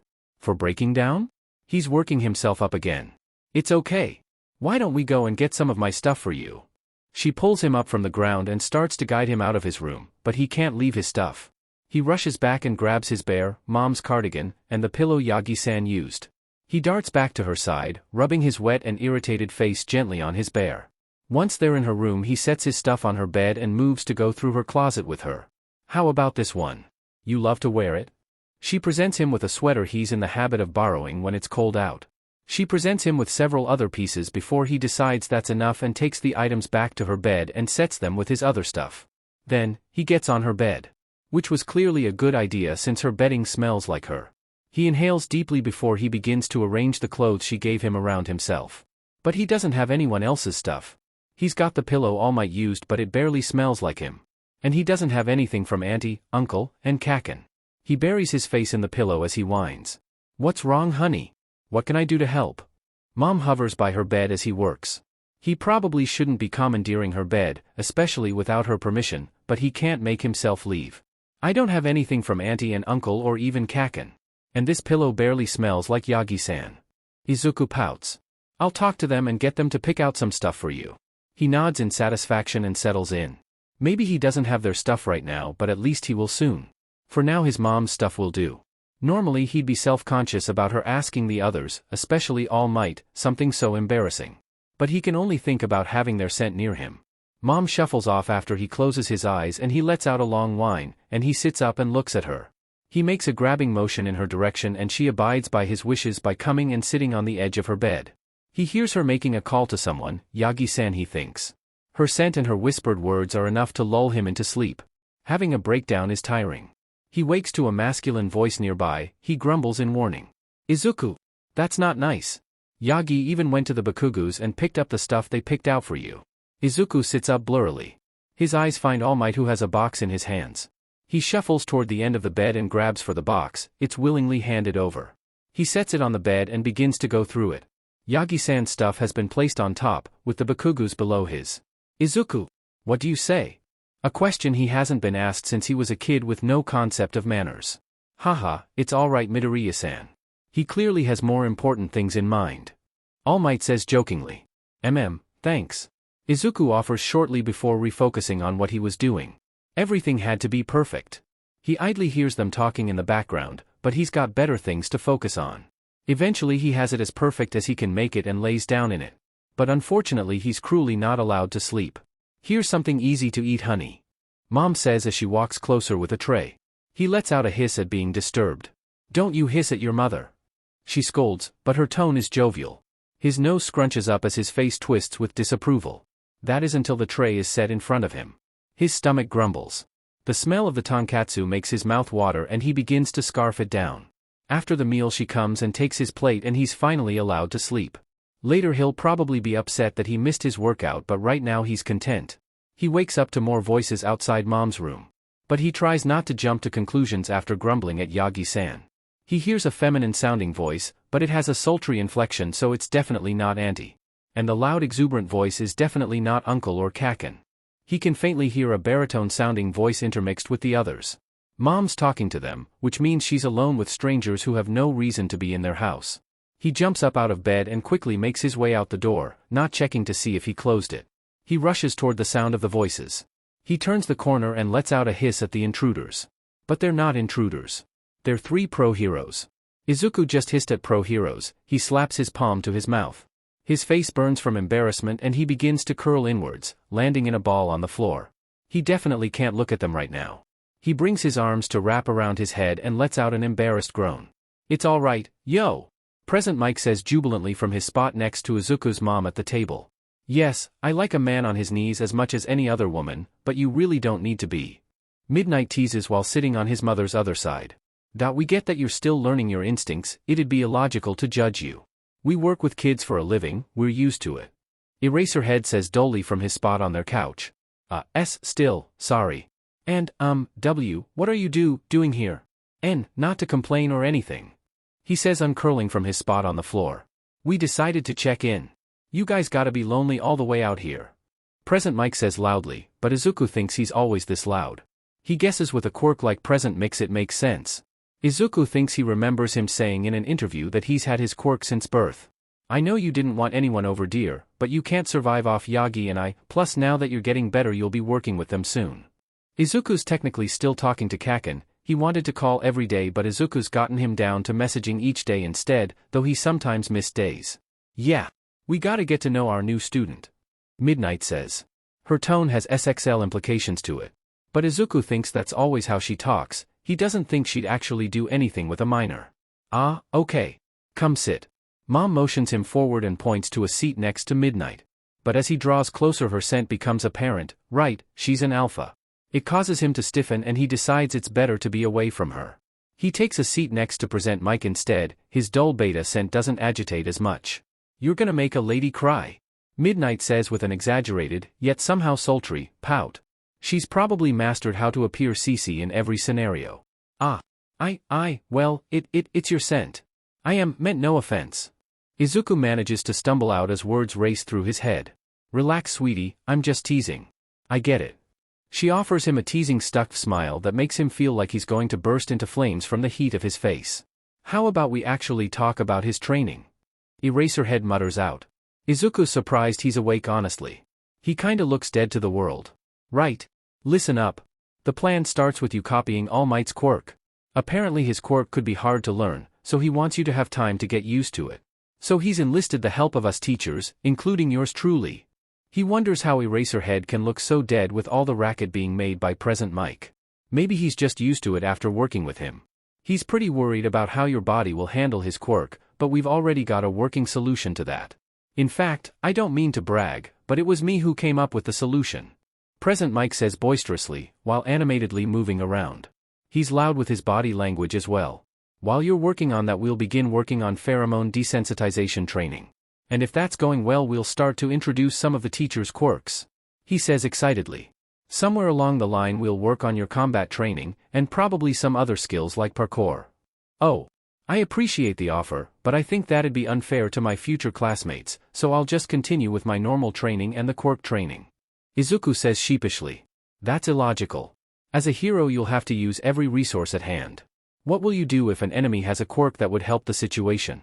Not copy their quirk? He sits up from his lying position and faces Izuku head on. I don't like copying quirks without permission. Izuku says lowly, unable to meet his eyes. If you think you can get by not copying a quirk without permission then you're sorely mistaken. If you're not willing to give 100% then you don't deserve to be a hero. His words cause Izuku to tear up, but he refuses to cry. Izuku knows he has a point, but he doesn't have to be so mean about it. Izuku turns to face away from him and buries his face in his arms on the table as his emotions get the better of him. Now look what you did show. He hears Present Mike say. If he can't handle the truth then he shouldn't expect to last long at UA. Come now, you know hormones are high right now. Midnight says from the other side of the table. He doesn't know how long it takes for him to calm down, but he does know that the teachers leave soon after he's better. He didn't even get to ask Midnight any questions. Apparently they have classes to teach. The rest of their day begins, and Mom heads to work. She frets over Izuku for a while and he tries to reassure her. Eventually she leaves, but he can't get Eraserhead's words out of his head. If he wants to be a hero, he'll have to be prepared to steal quirks. All the words that were slung at him from schoolmates over the years rush through his head. No. He's going to use his quirk to be a hero. But to do that he has to be prepared to do anything. As long as it's a villain's quirk he steals, it's okay, right? It didn't take much longer for things to even out for Izuku. That day after the teachers left and his mom left for work, he reflected back on what happened. He was immediately hit with embarrassment and spent a good while on the floor curled in a ball. Once he gathered himself, he immediately went to deconstruct his nest and remove it from his mom's bed. I wonder where she slept last night? The office probably, he supposed. He stood there for a while staring at his nest, trying to make himself move to take it apart. Eventually he convinced himself to take it apart. He'll be able to make a new one in his room, he reasoned. Still, as he pulled it apart he couldn't stop himself from crying and whining. He had to stop several times as it became too hard to breathe. He managed to fit everything in a box and rushed it to his room. As he arranged his new nest, all his previous anguish vanished from his mind. He settled with a contented sigh into his nest. He stayed a while just basking in his satisfaction. He eventually pulls out his phone to see that he received a text from his mom. And several texts from Kacchan. Shouldn't he be in class? Knowing him, he's probably on his phone, not even caring about the consequences. In fairness, he probably won't have harsh consequences, he'll most likely just be told to put it away. Izuku responds to his mom and Kacchan and stays there until his mom gets home. As the week went on, Izuku began to get a hold on his instincts. Near the end of the week, Yagi-san had stopped by, which wasn't unusual. He often stopped by whenever he had the time. But this time, while mom was working on dinner, he asked Izuku if they could talk privately. Tomorrow you'll copy my quirk. So it's time. They had gone to Izuku's room to talk. Really? Izuku asks with excitement, practically jumping up and down. That's right. So, he puffs into his large form and takes a hair from his head. Eat this. He held the hair out in front of Izuku. He stares blankly at the hair as he tries to process the request. Really, any piece of DNA will work, but this is easiest. And the most pleasant. Izuku gives him an incredulous look. It's this or blood. I suppose a fingernail might work, right? Okay, this may seem awful, but it's really the best option. Izuku takes the hair and decides to just get it over with. He GGs as it goes down, coughing a bit. His face sours and he shivers at the sensation of it in his throat.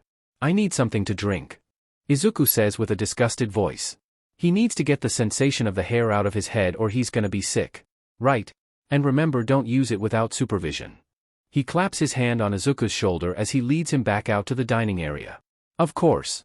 For a while Izuku doesn't feel any different. He's antsy through dinner, but by the time they're sitting down to watch a movie he's almost forgotten about it, until a shock runs up his spine. It makes him sit up straight. Usually when Izuku has copied another quirk it doesn't feel like this. Each quirk has a different feel to it. It actually makes him feel uncomfortable at first, since it feels foreign? Unnatural? It's different for every quirk. Sometimes it's like trying on clothes that are too small, like he's constricted and can't easily move. Or the clothes are too big, like he's swamped in it and it's weighing him down. Sometimes it's like he's trying to fit a square block in a round hole. No matter how hard he tries he can't make it fit. At times it feels like he can't get a grasp on it, like it's slipping away from him every time he tries to grab it. After a while of using the quirks it'll become more and more natural. The clothes will stretch to fit him or they'll shrink in the wash if we're staying with the analogies, like it fills all his cracks and crevices and molds into his shape. But this feels different. It fills every crack and crevice but it presses against the mold trying to find an exit. It feels like he can hardly breathe, but at the same time he feels like he's never breathed better. It weighs him down and makes him as light as a feather. And he's not even used it yet. What's wrong, sweetheart? Mom asks. Her and All Might are looking at him. All Might has a knowing look on his face. Oh, nothing, I just remembered something. That seems to satisfy her as she turns back to the TV. Yagi-san gives him a smile followed by a stern look that warns him against using one for all. Izuku offers him a smile that he hopes is reassuring. Yagi-san decides to stay the night. Probably because he'll have to be here tomorrow to help. It's Sunday so they'll be able to start right away in the morning. Excitement and anxiety fill him at the thought of the training he'll do tomorrow. It makes it hard to sleep, on top of the nest materials on the bed. His instincts had finally let up and he found himself now irritated at the mess of clothes on his bed. Don't people usually get another bed specifically for their nest?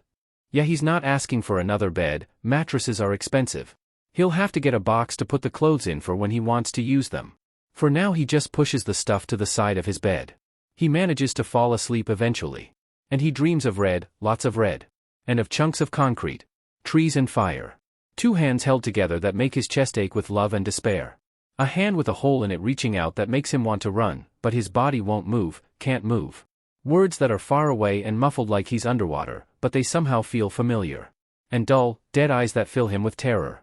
He shoots up with a gasp. His room, it's his room, nothing else. He thumps back down onto his bed. What was that about? He's never had dreams like that before. Maybe it was because he went to bed anxious? But he's gone to bed anxious before and never had a dream like that. Whatever, it's probably just a one-off thing. He turns his head to his clock. 3, right before he usually wakes up. He'd been sleeping in when he was sick, but he's trying to get back on track. He lays there until his alarm goes off. He gets up and changes into his exercise clothes. He does his workout. Which does nothing to quell the energy his excitement is giving him. As he heads for his shower, he passes Yagi-san and matches his energy with an enthusiastic greeting this time. As he showers, he hums a tune. He doesn't know where it came from, he can't think of where he heard it, let alone what the song's name is. He spends a while trying to recall what it's from and only ends up getting frustrated. He lets out a sigh and focuses on his shower. He can figure out where it's from later. It's probably just something he heard on a show or movie. He gets out and heads to the kitchen to see if Mom needs any help, but she sends him to sit down. There's no reason to hurry, we won't be able to start until 8. All Might says when Izuku tries to hurry through eating. What? What do you mean? Izuku asks in a whiny tone. We need to wait for the others to be up and ready, and there's no way Aizawa is waking up earlier than he has to. Aizawa? Oh. Right, you don't know his name. I mean Eraserhead, he prefers to be referred to as Aizawa. Izuku begins eating at a normal pace. Once they're finished, Mom puts on the news and Izuku gets his notebook to write about any hero fights he sees. He quickly becomes engrossed in writing, and before he knows it, it's time to go. You'll do wonderful, sweetie, you don't have to worry. Mom attempts to reassure him in face of his nervous expression. But given how nervous she is, it does little good. She's right, you'll do great. It may take a little while to get it, but most quirks do. All Might says as he pats Izuku on the back. They wave goodbye to Mom. She says she's too nervous to watch, and make their way toward the training grounds. Once they arrive, Izuku's greeted by the sight of Recovery Girl, Nedu, Aizawa, Present Mike, and Midnight. Ah, good morning. I didn't know there would be so many people. Izuku says nervously as he shuffles around. Yes, Recovery Girl is here in case you hurt yourself. Aizawa is here to cancel your quirk if it goes out of control, and Midnight is here as backup for Aizawa. Nedu and Present Mike just wanted to be here to help. All Might explains. That's right. I came up with the idea for using his quirk after all. So I just had to be here to see my plan in action. Present Mike says jubilantly. I'm simply interested in seeing such a promising young man in action. Nedu says from his place on a bench. Next to him is a tray with a teapot, cups, and saucers. He's holding one of the cups in his paws and is taking small sips from it occasionally. No pressure or anything. We should begin, of course, by having you copy All Might's quirk. Nedu instructs, nodding in All Might's direction. Nothing remarkable happens when Izuku copies a quirk, so it's easily faked. Right, done. He nods in Yagi-san's direction as well. All right. So I was thinking about what would work, then I realized that you just have to turn the volume down. I don't go around full blast all the time, I could seriously hurt someone if I'm not careful. So just gotta turn that dial down, listener. You dig? Present Mike jabbers out. Turn the volume down? So, use less? You want me to use less of the quirk? Izuku supposes that would be a good start. He of course wants to use the quirk in its entirety, but he'll have to work his way up, it seems. You got it. He gives Izuku an exaggerated thumbs up as he speaks. I think I can do that. He's had to learn to regulate explosion, so he has some experience to draw on. But explosion is wildly different from One for All. Whenever you're ready, my boy. Izuku is directed toward where they want him to stand. Right, just imagine a dial. He tries but quickly realizes he needs a method of measurement to better help him regulate how much he uses. Percentages is the easiest method his mind lands on. Okay, he'll try 15%. He calls on the quirk, lighting up his hand and forearm with green lightning. He shakes with the effort of maintaining his hold on the quirk. It's like he's in the middle of a storm trying to hold on to something so he doesn't get swept away. Still, a jubilant smile overtakes his face. He turns his head to smile at the group of heroes, but when he goes to move his arm, several cracks are heard and his hold on the quirk falls away, putting a stop to the energy. The pain doesn't hit him right away, but once it does, he falls to his knees while his eyes slam shut and he bites his lip. He barely registers the hurried footsteps making their way to him. "It'll be alright, young man, recovery girl will help," Yagi-san says with a comforting hand on Izuku's shoulder. Izuku hisses through his teeth as frustrated tears well up in his eyes. "Let me take a look." Recovery girl has made her way toward him and motions for him to show her his rapidly bruising arm. "It isn't really hurting enough to make me cry, I'm mainly just frustrated." Izuku offers through the tears that he can't help but let escape his eyes. He doesn't get why he's crying over this. He knew there would be a learning curve, the more powerful a quirk is the greater the drawback. And he can't just automatically know how to use a quirk. Quirks take years to learn, and now he has 5 months to learn this, plus the others he'll have to copy. It's stressful to think about, so it's best he puts it out of his mind. All he can do is do his best. From the look of it I'd hazard that it has several breaks, but nothing too severe. I'd need to x-ray to know which bones are broken, but since it's not too severe I should be able to heal without further examination. Even though she said it didn't need to be x-rayed, Izuku still activates x-ray to get a better look. It's good medical practice.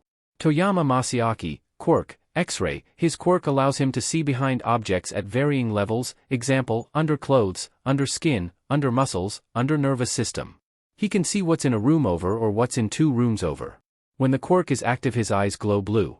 Displaced segmental breaks on his ulna and radius, and an avulsion break on his styloid process on his radius.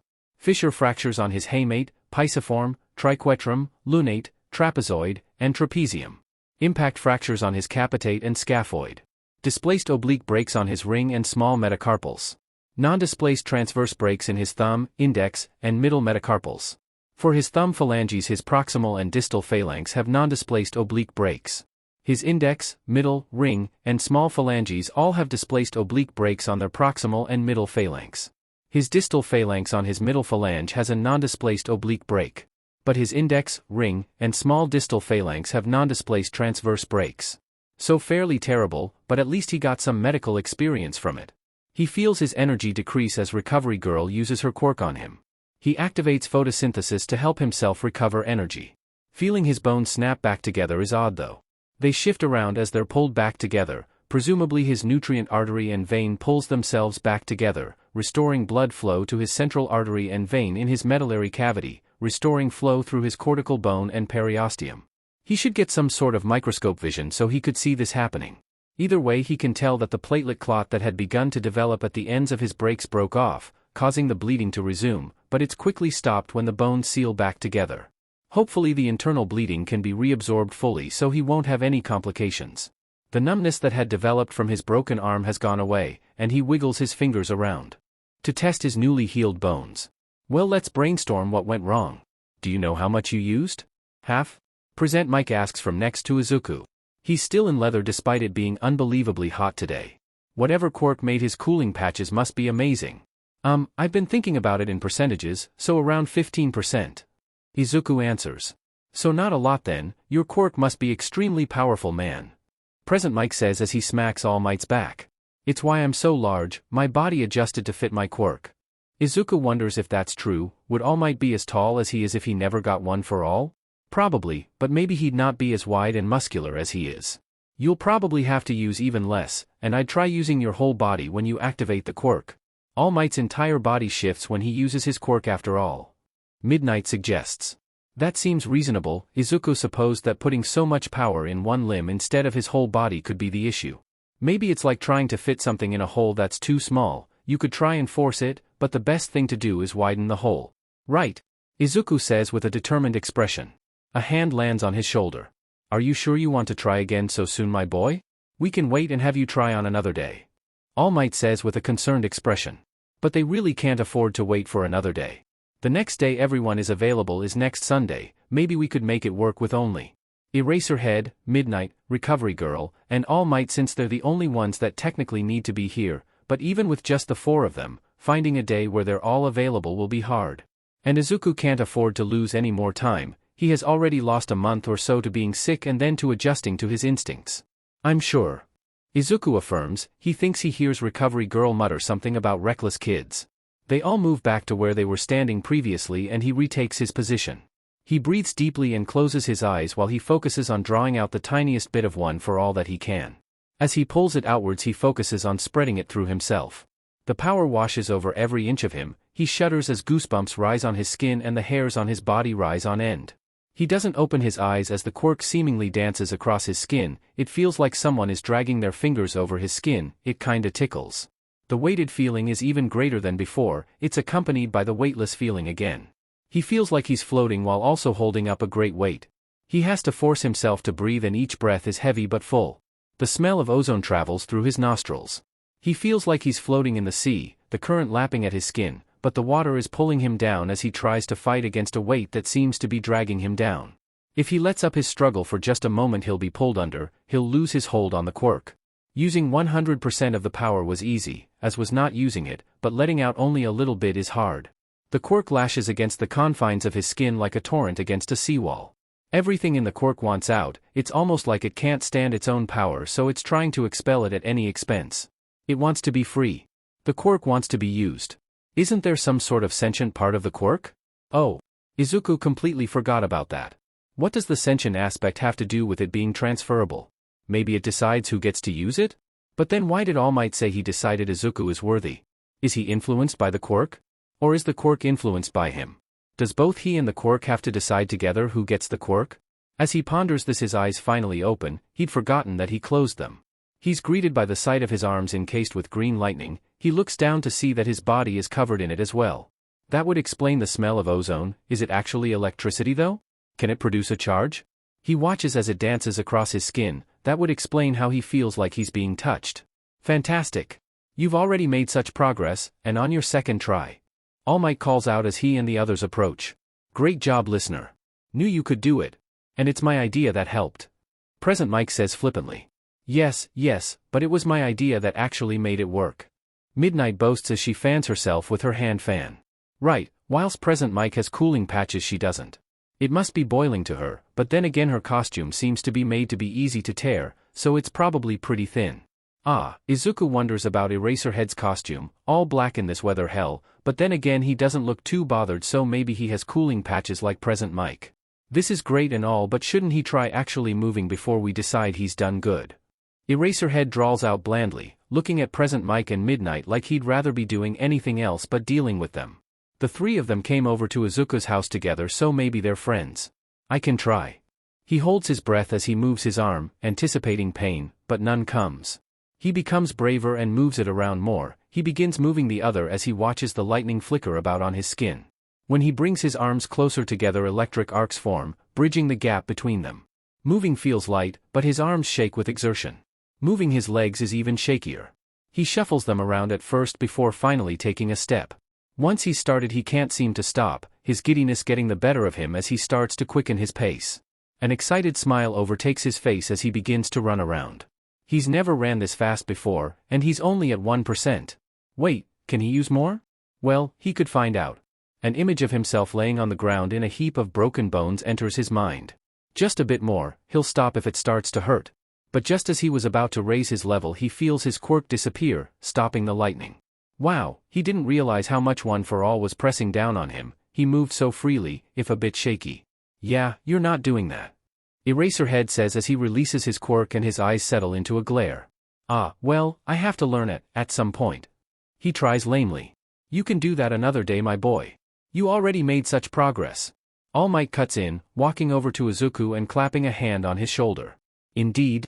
You should give yourself some time to adjust to the level you're at. Once you have some more experience we can think about raising your percentage. Nedu says from the bench. Since you can use it without injuring yourself you shouldn't need me anymore, at least not until you want to go up a level. When that time comes make sure to call me. She directs a stern look toward Yagi-san who wilts under her gaze.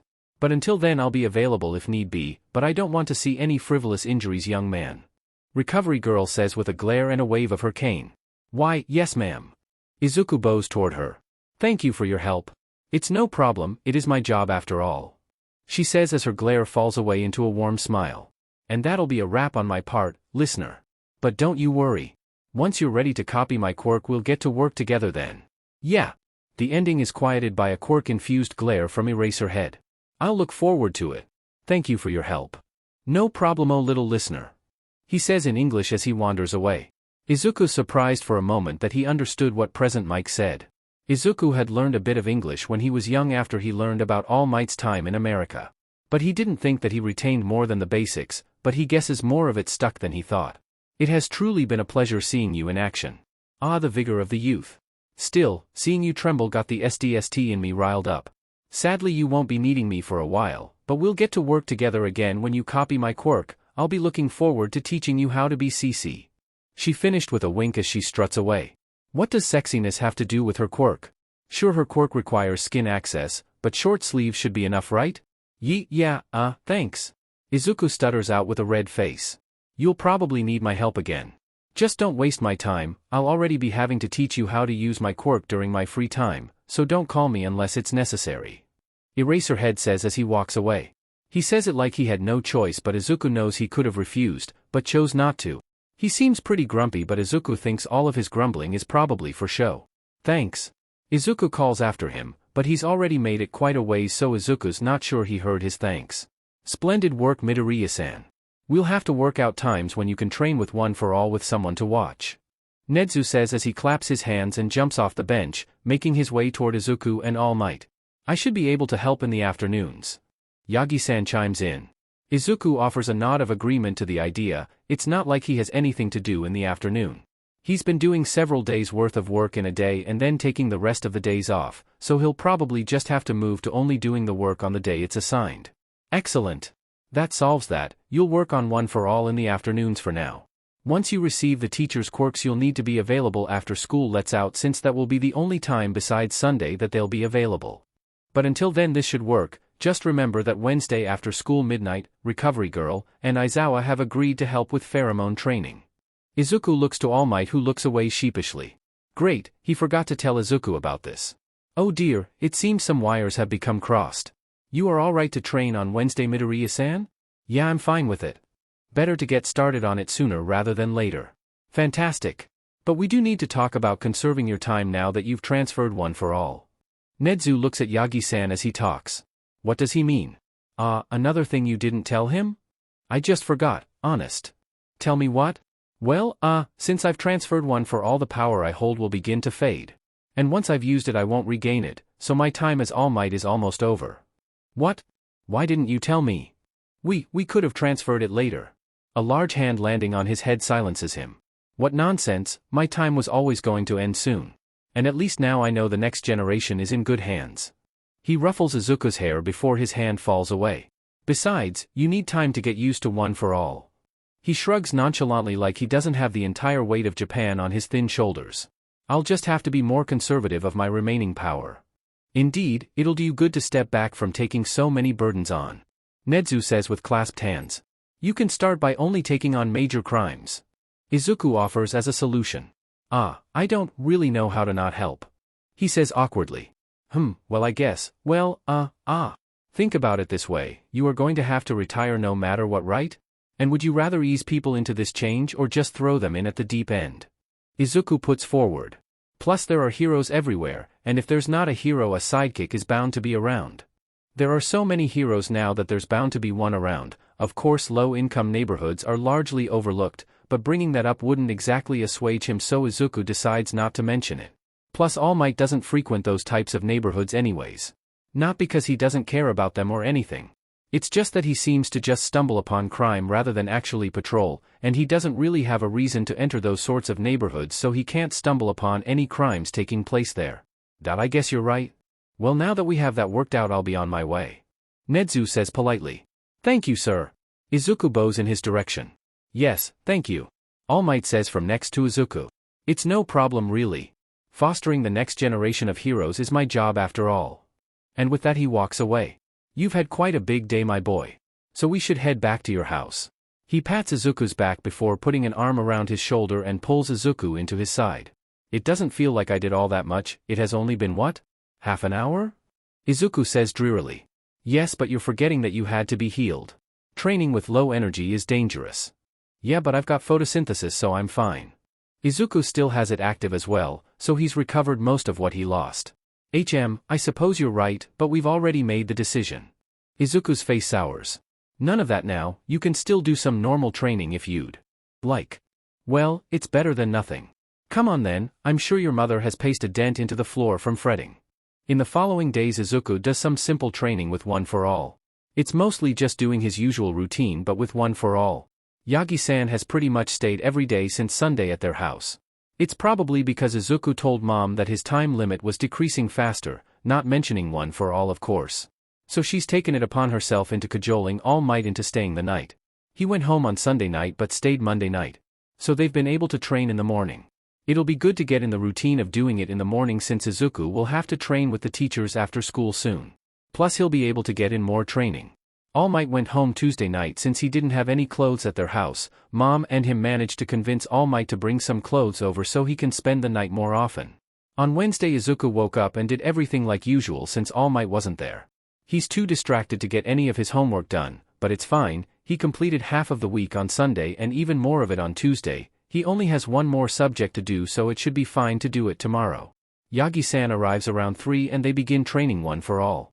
Alright, stop. He calls to Izuku. You're too distracted to continue like this. He says with a shake of his head. Ugh, I can keep going. Izuku says petulantly. Damn it, he just wants to train. Nope, like I said, you're too distracted. Yagi-san says as he walks over to Izuku with a bottle and towel. Huh, can you blame me?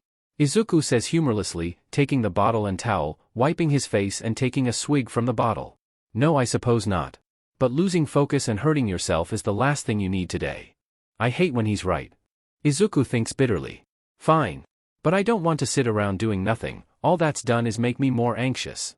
Well, we'll do a bit of normal training then. Guess that'll have to do. Normal training is kind of misleading when it comes to All Might and his training. An outsider would say it's excessive. Still, it kept Izuku occupied since he'd end up with a face full of grass and dirt if he was distracted. I wonder if I should skip my evening workout? He'd so far been keeping up with his usual training while also training with One for All, but that's because training with One for All hasn't been anything too rigorous. He should try and get used to not doing his evening workout since he'll be training after school soon. Does this mean he should alter his morning to hold some of his evening workouts? And he isn't even taking the UA gyms into consideration. Soon he's walking beside All Might toward the grounds where they'll be training. He fidgets with his hands as they walk, staring down at them as he does. God, this SCKS. He has already done desensitization training with Kacchan and Auntie, so it shouldn't be an issue. But that was when you were on suppressants, basically unpresented. His mind betrays him by thinking. What if he folds at just the slightest hint of pheromones? How will he be a hero then? Sure, he could do training to lessen the effect on him, but his peers would already be years ahead of him. Could he catch up to them in a decent amount of time? How would he do his internship? Or even his work study? Heroes already won't want to take on an Omega hero, let alone one who can't handle a bit of pheromones. He shakes his head to try and chase away the thought. He can't think like that. He doesn't even know if he'll even have an issue. He could be completely fine. He shouldn't catastrophize. He did training with Kacchan and Auntie, and sure, it was on suppressants, but that doesn't mean it won't help now. For all he knows, all his training could still work. We are here. All Might says as he puffs up and poses. Izuku can't help the small huff of amusement that escapes him. Great. Aizawa says deadpan. Izuku's got to get used to calling him Aizawa since it's what he prefers. His miserable expression mixed with his suffering tone actually gets a small laugh out of Izuku before he quickly covers his mouth and wilts under the unamused gaze of Aizawa. His expression and tone just don't fit the situation. Ah, you're here as well, sir. All Might says as he looks at Nedu. That's right. It's me.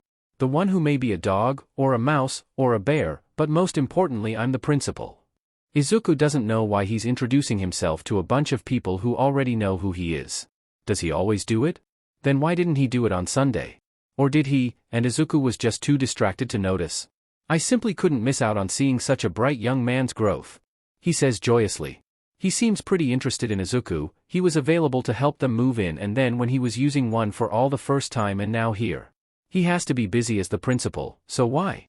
He did put a lot of money into housing Izuku and his mom, so maybe it's to make sure the investment was merited? Okay, Sonny, we're going to start with some positive emotions. Sometimes positive emotions can cause an Omega to let their guard down, particularly the pheromone let off to calm others. From your reaction we'll decide if we need to look into other positive reactions. Recovery Girl explains. Izuku hadn't really thought about the effect positive emotions would have, but he guesses it makes sense. Positive pheromones can often change someone's mood. It's more often than not used on fussy children. Once you get older it isn't as effective, though it still alters your mood, especially at higher pheromone levels. It's considered rude to attempt to alter someone's emotions without consent. Most people don't even alter their child's emotion because activists have claimed it's child abuse. Izuku doesn't really think it's child abuse in most situations, but that doesn't mean he thinks it's okay. It just seems unnecessary. Kids are gonna be fussy, so just let them be fussy. The only time he could see it being needed is if a child is in pain or sick. Having a reaction to the calming pheromone isn't necessarily a bad thing, it can actually be beneficial when working with an alpha hero. You'll just need to make sure a villain alpha's pheromones don't affect you enough that you or others could be hurt. In stressful situations it could really come in clutch, not only for fellow heroes but for civilians as well. Actually, wouldn't Izuku be particularly effective with calming civilians? Omega pheromones are said to be especially calming. It's part of the reason why most Omega heroes are rescue heroes. We'll start with Aizawa's pheromones before moving on to Midnight's, since a female alpha's pheromones can sometimes affect people differently than a male's. Then we'll try with All Might's pheromones since you're familiar with him. She explains, gesturing toward the heroes who have lined up in a row. Yagi-san waves awkwardly from his spot, Midnight poses and blows a kiss at Izuku, and Aizawa has his usual tired deadpan expression on and stares unblinkingly at Izuku. Thinking about it, didn't Midnight mention we'd next see each other to train her quirk? Did she forget?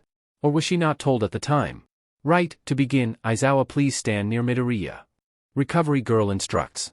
Izuku was near him on the car ride, but this is the first time he's actually noticed the man's scent. Maybe it's because Izuku's off suppressants now? Whatever the reason is, it doesn't matter. What matters is the scent that he's just now taking in. He could almost mistake it for a cologne. In fact, it takes Izuku back to the time he'd gotten into his dad's stuff. His father had a lot of different colognes, so recalling which it smelled like takes a moment. The brand escapes him since he only took in the largest letters that spelled out patchouli.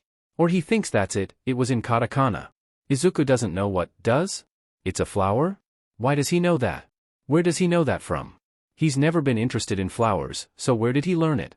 Suddenly he's dizzy, his vision blurs for a moment and all sound fades. He feels himself sway as he tries to keep his body standing, but as quickly as it came on it goes and he's left blinking as his eyes regain focus. He looks up and around, meeting Aizawa's slitted eyes as the man looks him up and down. Right, he can't let them know what happened, they'd make him reschedule. Just got lost in a memory. He says quietly so only Aizawa can hear. Izuku throws him his best reassuring smile. The man clicks his tongue and looks away, and for a moment Izuku thinks he's going to tell the others, but he doesn't. Let's begin with a small amount of calming pheromone, then we'll up it in intervals. He nods in response, and for a moment Izuku doesn't smell any change. But then the smell hits him. It's cooling. Like a spice Izuku's seen his mom use, but not quite. There's still the undercurrent of patchouli, which was already cooling. Izuku brings his hand up and rubs his nose. It's irritating him. He scrubs it roughly and then huffs in frustration when the irritating feeling won't go away. Because the feeling may originate from his nose, but the feeling's inside him now. Great. Why's he irritated? Explain what you're feeling, my boy, because you certainly don't look calm. All Might asks. His face had subconsciously pulled itself in as his brow drew inwards into a furrow and his lips thinned as they pinched together. It's irritating. That isn't good. Perhaps you just don't like Aizawa's scent. Midnight dear, could you step in and try? Recovery girl calls over the woman. Aizawa leaves Izuku's side and stops letting off the calming pheromone. He didn't realize how tense he had gotten until his body eases in the absence of the pheromone. Midnight saunters over and Izuku has to wonder if keeping the act up is exhausting. It must be an act, or at least exaggerated, right? Hopefully she gets a break from her persona when she's out of uniform. Izuku can easily identify her scent, lavender. Or some flower that smells similar to lavender. As she releases calming pheromones, Izuku is again hit with a cooling scent. It's certainly different from Aizawa's though, more minty maybe. Still, as he takes in the scent his nose itches and the irritated feeling comes back. Still no good then? All Might asks, and Izuku shakes his head in the negative. Alright, we'll try your scent now. Recovery girl says as she faces Yagi-san and gestures him forward. He settles into a spot next to Izuku, giving a small smile to the boy. His familiar scent fills Izuku's nostrils. His scent quickly gains the cooling fragrance, his smells more pine-like. Izuku waits a moment, expecting the same irritation to take effect. But no such feeling sets in. I feel fine, not calm necessarily, but when I was sick his soothing pheromone affected me. That's a more typical reaction. Every person has a different reaction, but I've never heard of someone becoming irritated, only of someone being unaffected by calming pheromones. Izuku's never heard of it either, and he did a lot of research after he presented. He knew pheromones would be an issue he would have to overcome as an Omega. Since you were affected by his soothing pheromones, it may just be that calming and soothing pheromones only affect you when it's needed. Since you're not distressed or in pain right now, they have no effect. Though that's just a theory, the only way to test would be to upset you, and we're not doing that. But next time it happens naturally, you can test it if you're so inclined. He can't decide whether he'd like or dislike someone using their pheromones to calm him. He enjoyed it when he was sick, but at the time he was lucid enough to protest if he didn't like it. If he was having a panic attack or something, he doesn't know if he'd be cognizant enough to consent. Maybe if he had the forethought to agree to it with someone, it'd be okay. But there's still some testing to do. Aizawa, stand by him again, but this time output a larger amount. She instructs. All Might leaves his side and is replaced by Aizawa. His scent returns and it quickly shifts to the herbal smell from before. This time it doesn't rest at just being irritating, its smell assaults his senses. He squints his eyes and his nose scrunches up, the irritation builds and builds until a noise he didn't realize was building in his throat escapes him. A growl. His eyes widen and his hand slaps over his mouth. He's never growled before. The scent eases down and his irritation eases with it. Very concerning. Recovery Girl states with a worried furrow of her brow. I've never growled before. Izuku tells her. I've certainly never seen this type of reaction before, at least to the calming pheromone. If it was to a negative pheromone, it'd be understandable. More often than not, an omega only really growls when they're defending their young, but it's not uncommon for an omega to growl at the anger pheromone of a stranger. But you have no reason to be growling at the calming pheromone. You growling implies you see this as a dangerous situation, where fending off an attacker is necessary. Izuku looks at Aizawa. He can't understand why his body would think he's in danger. Izuku doesn't see any of these people as threats, well, no more than a person's usual threat level. They're heroes, he has no reason to fear them. Let's try All Might then, you're more familiar with him and weren't irritated before. His scent re-enters Izuku's nose, taking on the pine-like scent soon after. Like with Aizawa's, the scent doesn't stop at the previous level. Izuku expects himself to be fine, he wasn't irritated before, and this is All Might. Izuku definitely doesn't find him dangerous. But as the scent builds, a familiar irritation sets in. It's making me irritated. He says grumpily, he doesn't understand, this is All Might, his mentor. Why is he irritated? He doesn't want this. Can't he just be normal for once? A large hand lands on his shoulder, startling him. He looks up into Yagi-san's kind eyes. Don't worry my boy, it's not an issue. It's just the way you are, it seems. Izuku's face reddens. This SCKS, how come stuff like this always happens to Izuku? First his quirk didn't come in when it was supposed to, then he turned out to be an omega, and now this. Izuku doesn't know what he did in a past life to warrant this, but he'd appreciate a break. And he's not complaining about his quirk or anything, but it would have saved him a lot of grief if it had just came in at the right time. He is somewhat complaining about being an omega. He has nothing against them or anything. It has just made his life a hell of a lot harder. It, in combination with his stupidly broken quirk, has made his life unnecessarily difficult. Well, it's not actually their fault, it's the Hero Commission's fault for Izuku's plight. Them and society in general. They're the reason Izuku is now struggling, but Izuku's been struggling since his quirk didn't come in on time. Japan's bigotry toward quirks that don't fit the cookie-cutter mold they've made is the reason for a lot of Izuku's struggling. And of course the bigotry against quirkless people. He's right, dearie, whether this is because of the suppressants or if you were always going to be this way, or for any other reason, this is who you are. Recovery Girl says. At least you won't have to worry about succumbing to your instincts if an alpha tries to use his pheromones against you. Yagi-san says, well, at least he has that going for him. Don't get too excited, we still haven't seen his reaction to negative pheromones. Aizawa says roughly. Of course, we were going to focus on positive pheromones today, but given your reaction I'd like to test your response to negative pheromones. We'll come back to positive pheromones later.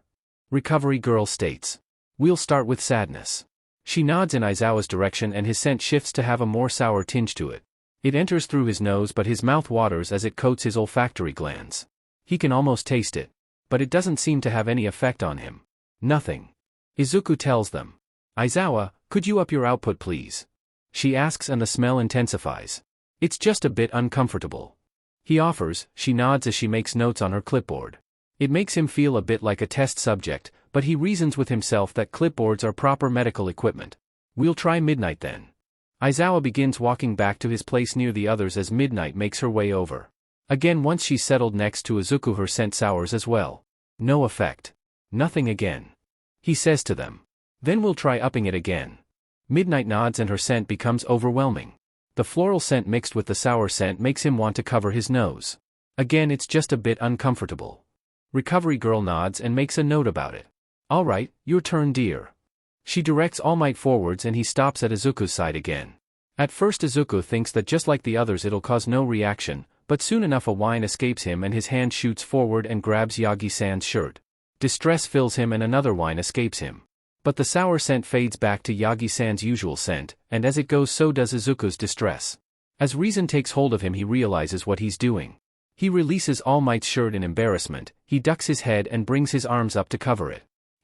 He can't believe he just did that. It's alright my boy, it's nice that you were worried. Yagi-san says in an attempt to placate Izuku, but his face continues to burn. I don't think we'll have to up the pheromone since you already had such a reaction. Recovery Girl says, well at least there are some graces. We'll move on to displeasure. Without prompting, All Might walks back over to them, patting Izuku on the head before he leaves. Aizawa takes All Might's place at Izuku's side. It's just a tinge acidic, if that makes sense? Like vinegar maybe? It's a bit different but their scents are pretty close. It's not that awful, like a freshly cleaned bathroom. I don't think I'm feeling anything. It's not even uncomfortable, but then again it's at a lower amount, once it's increased it'll probably be worse. Alright then, up it please. It's like he stuck his nose in the opening of a vinegar bottle while also smelling a cologne. Not exactly pleasant but not bad by any means. Just smells a bit gross. With Midnight it goes the same, though her natural scent mixed with the acidic scent of displeasure was a bit more pleasant than Aizawa's natural scent mixed with the acidic scent. Next is All Might, his scent becomes more like Aizawa's than Midnight's. Which makes sense since their natural scent isn't floral like hers. It's upsetting to smell. No, not upsetting necessarily, saddening maybe? Again no reaction until All Might. I see no need to upset you more so we'll not increase the output, but it seems your instincts aren't too worried about people you don't know well. We'll see how they fare against irritation. The process begins again, and it goes as usual with no reaction to lower levels, but once it's raised a grumble leaves him, not quite growling but close. It's almost like irritation, like he's answering in kind. The smell is slightly smoky. Irritation in return to irritation isn't unusual, though it is rarer if an Omega does it, especially against an Alpha. It is interesting that you were more bothered by calming than by irritation. Oh, Izuku must be letting off irritation in return. He hasn't really learned how to control his pheromones yet. Or how to know what he's letting off, since it's difficult for someone to smell their own pheromones, you usually have to rely on feeling. It makes sense that he can't control his pheromones considering how little time he's had to learn how to. Even though we pretty much know how you're going to react to Midnight's scent we still have to check. As expected Izuku's reaction to her is the same reaction Aizawa received. It seems Izuku's body just doesn't care about which gender someone is. All Might's turn is where it again takes a turn. Nothing, no reaction. No feeling agitated or upset, or even sad. Just, nothing. Interesting. Nedu finally chimes in after being silent for so long, though Izuku supposes that the mammal could have been talking quietly to the people around him but Izuku just didn't notice. Yes, interesting indeed. You seem to care enough to be sad for him but don't seem to care if he's irritated with you. Anger next then, I'm interested in what your reaction to All Might's anger will be. Recovery Girl says as we all take our positions for the exercise, well, they retake their positions. Izuku just stays where he is. Aizawa's scent is once again joined by the smoky scent that irritation brought about, but this time it's greater than before. And there's a hint of spiciness? Yeah, spiciness, heat basically. But this time he doesn't need to raise the output to get a reaction from Izuku. A growl escapes Izuku's throat at the angry pheromones leaving Aizawa. This time you don't even need a large amount to get a reaction it seems. I suppose anger is sort of a large amount of irritation to some degree. We will have to see what a larger amount achieves though, we don't want you going feral in the field. The increased output also increases Izuku's growling. As well as the pounding in his head, the agitation bangs around in his skull as his body tries to convey that anger. Very well then. Midnight your turn dear. Given his responses so far, no change in reaction is expected. So far his responses to Aizawa and Midnight have been the same. But as her scent takes on the smoky and spicy attribute that seems to be commonplace for anger, Izuku once again growls, but to a lesser extent than before. So it seems that you aren't as angered by her anger as his. You can up the output dear, we know what's probably going to happen, but better to check. Sure enough her upping the output just results in him growling more. As she walks away All Might approaches. Izuku growls in response to his anger. After a moment he realizes that he isn't just angry in the face of All Might's anger, but sad as well. Unfortunately, we'll have to upset you even more, Sunny. Right, they can probably smell Izuku's sadness. At Recovery Girl's word, Yagi-san increases his anger. All it results in is more growling and more sadness. Alright dear, I hate to do this, given your reaction so far, but we'll have to try that. Submit, Pheromone. Right, all Izuku has to do is not submit. That sounds easy, but Izuku doubts it's simple. But would Izuku actually submit? So far he hasn't really responded kindly to an alpha's pheromones, so how will he react to this? He doesn't have to wait long to find out. Rage, that's all he can describe this feeling as, but even that doesn't feel like it encompasses what this feels like to Izuku. Up until this moment Izuku never understood what people meant when they saw red. His red-tinged gaze rests on the normally nonchalant alpha next to Izuku. Aizawa's lax posture has fallen away as he's taken up a prepared stance as he faces Izuku. All other outside STMLTN fades as Izuku's vision narrows and he's only able to take in the alpha as Aizawa lets off the nauseating scent that's maddening to Izuku. It doesn't actually smell bad, it smells floral, like hibiscus maybe? Why's it upsetting Izuku so much that he's growling? No, snarling. He bares his teeth as he snarls at the man, and swears he can taste blood. His hands are out in front of him, prepared to claw if need be. His eyes feel hot. Maybe Izuku isn't blinking? But would that make his eyes feel hot? And then it's over. The tension and weight that Izuku hadn't even realized were there lift from him. His ready pose eases as he trembles. From what? Fear? Anger? Exhaustion? He doesn't know. His mouth closes and now he's certain that he's tasting blood. His eyes fall closed as he smacks his lips and wiggles his tongue around his mouth as he tries to find the origin of the bloody taste.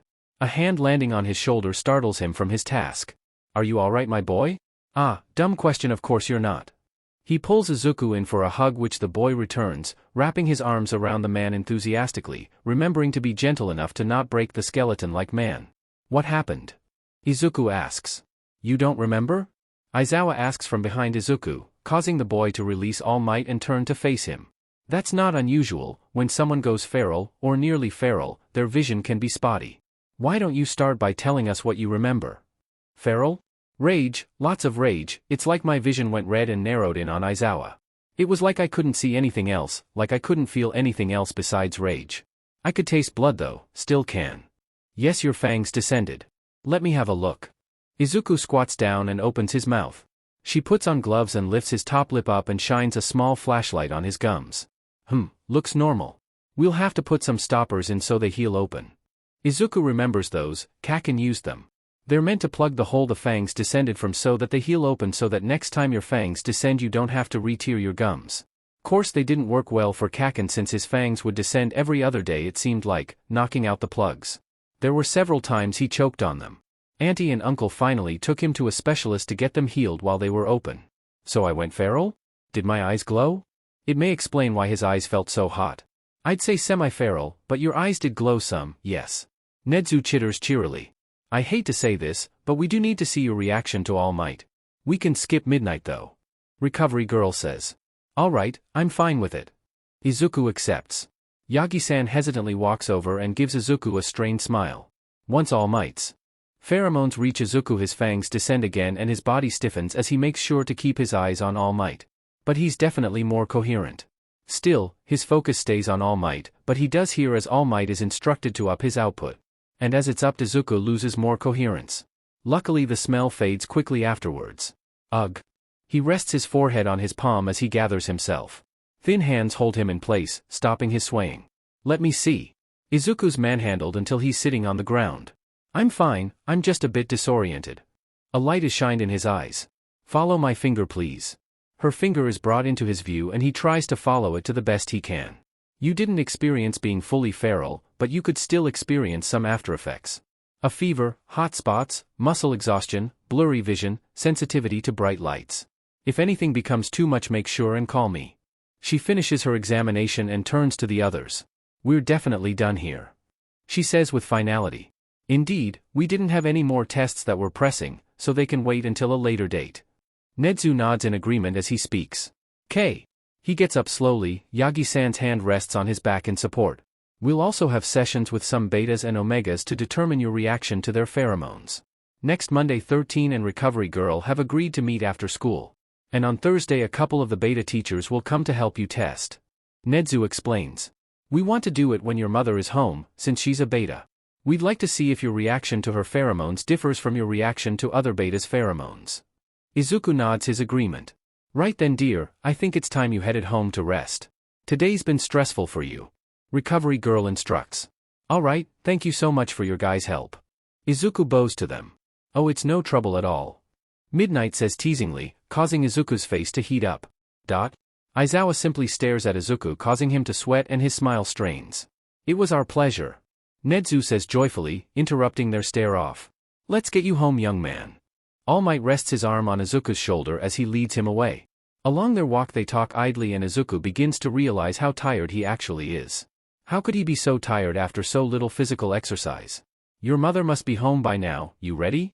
Yagi-san asks. Izuku hums as he nods. Yagi-san pulls open the door. We're home. They both yell. Mom's nervous questions soon fill his ears. A tired, but full, smile takes over his face. It's only a couple days later that they meet up to finish getting his reactions to alpha pheromones.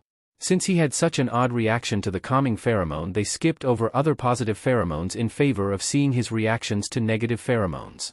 This time round they only have Aizawa, Yagi-san, and Recovery Girl there. They'd wanted Midnight to be there, but she wasn't available until next week. The soothing pheromone does nothing when at low levels, for both the alphas. But at higher levels he becomes irritated by Aizawa's pheromones. He should probably start referring to him as Aizawa-san since they're gonna be around each other. Yagi-san's pheromones offer no change, which sort of lends credence to Recovery Girl's theory that Izuku is only affected by All Might's pheromones when they suit the situation. Besides, a person's reaction can change depending on circumstances. Someone who's having a bad day is bound to give greater negative reactions, and someone who's happy can give more positive reactions. Izuku was more stressed last time, so that may have lent itself to his odd reactions. Pleased offers no reaction for either man sent, even at higher levels. Excitement and happiness are harder for both men to call upon, usually you rely on feeling the emotion in order to output the pheromone. So it's kinda concerning that they have a hard time with it. More so happiness, some people just don't get excited often. In fact, Izuku certainly can't see Aizawa-san being excited. With Yagi-san, Izuku can sorta see him actually getting excited, but it seems like something that would be rare. Still, they get through them. Excitement offers no reaction, just like pleased. Yagi-san's happiness does make Izuku happy. Compared to the negative pheromones, everything is over quickly. After Wednesday's fiasco, it's kinda underwhelming. As Recovery Girl leaves, she tells Izuku that Sunday 13 and her are going to come over so they can test his reaction to an Omega's pheromones. They have to get it all done on Sunday since 13 is a hot commodity apparently. 13 is one of the top most rescue heroes, so it makes sense that she'd be busy.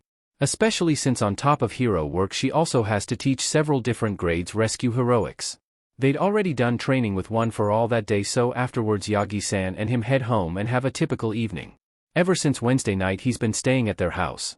It probably won't last much longer, the media is already asking where he is. Usually not a day goes by without some sort of sighting of him, so for no one to have seen him it's alarming to a public who is so dependent on him. Sunday arrives and he goes about his usual routine. He works out and takes a shower, then he joins Yagi-san on the couch to watch the news while Mom finishes breakfast. Nowadays they usually have some form of rice on the table so that Yagi-san can eat as well. After breakfast Izuku spends a good while on the couch staring sightlessly at whatever's on the TV. Mom eventually grows sick of it and directs him to his room to, at least, get some homework done.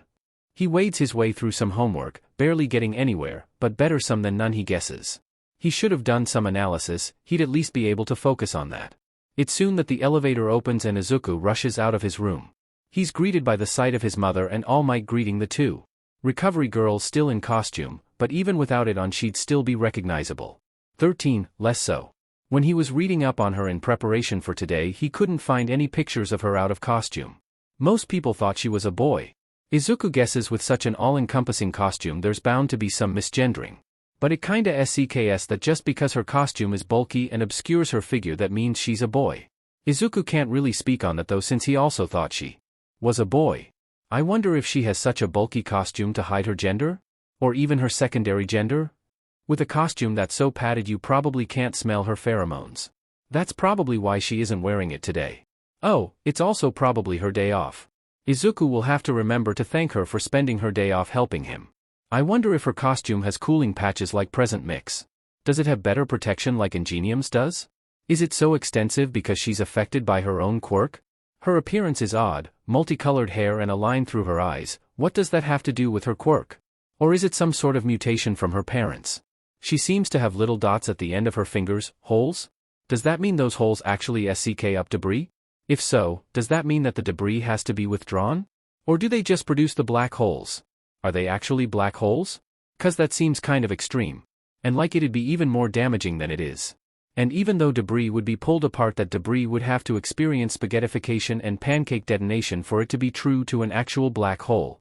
And then there's time dilation, which would imply that her quirk is distorting the fabric of spacetime, which seems unlikely. Izuku had taken to staring at his hands, which fidgeted with each other, but he finally thinks to look up at their visitors only to see all eyes on him.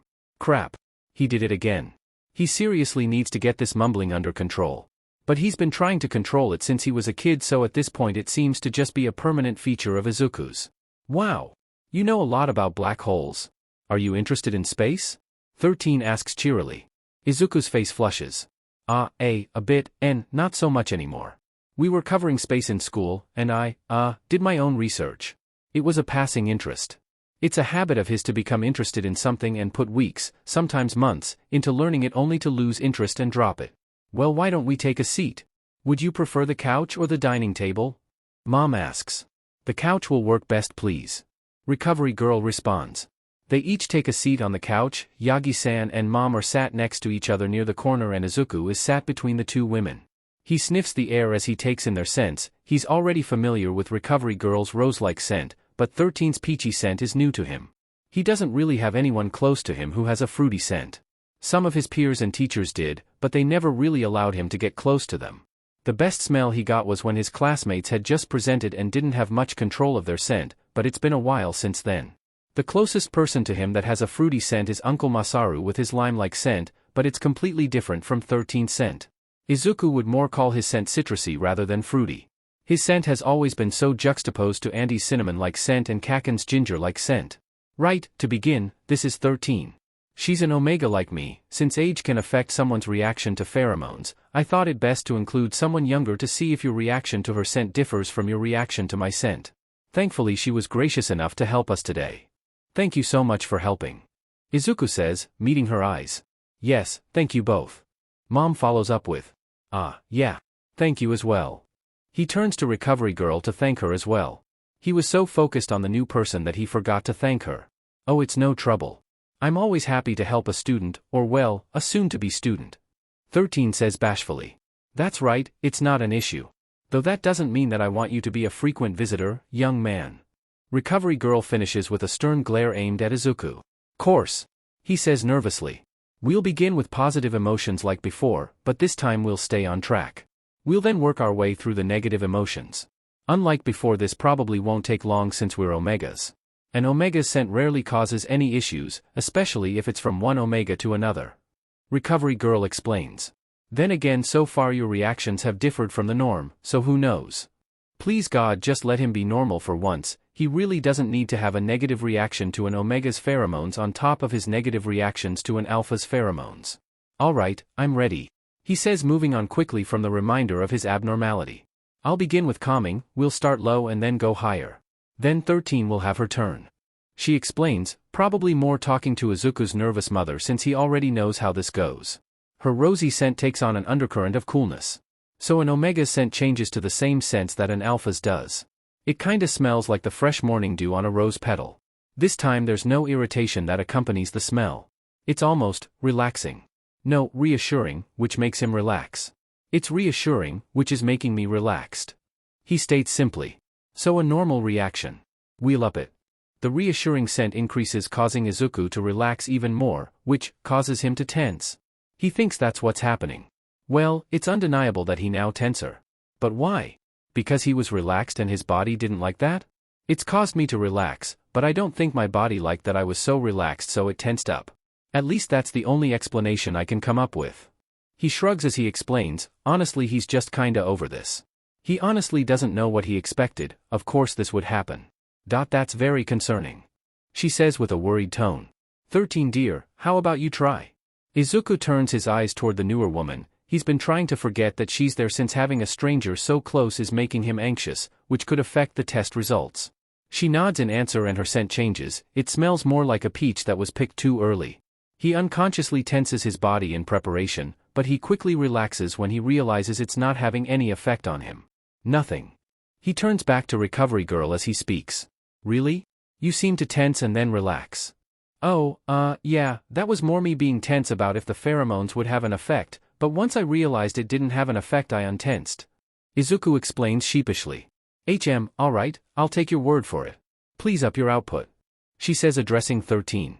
His posture relaxes before tensing up once again. Same effect as yours had. Your familiarity with me and possibly my age likely contributed to your positive results with me. But your instincts must believe that being relaxed from our pheromones is dangerous. He can't imagine why. Well, maybe with 13 he can, she's a stranger after all.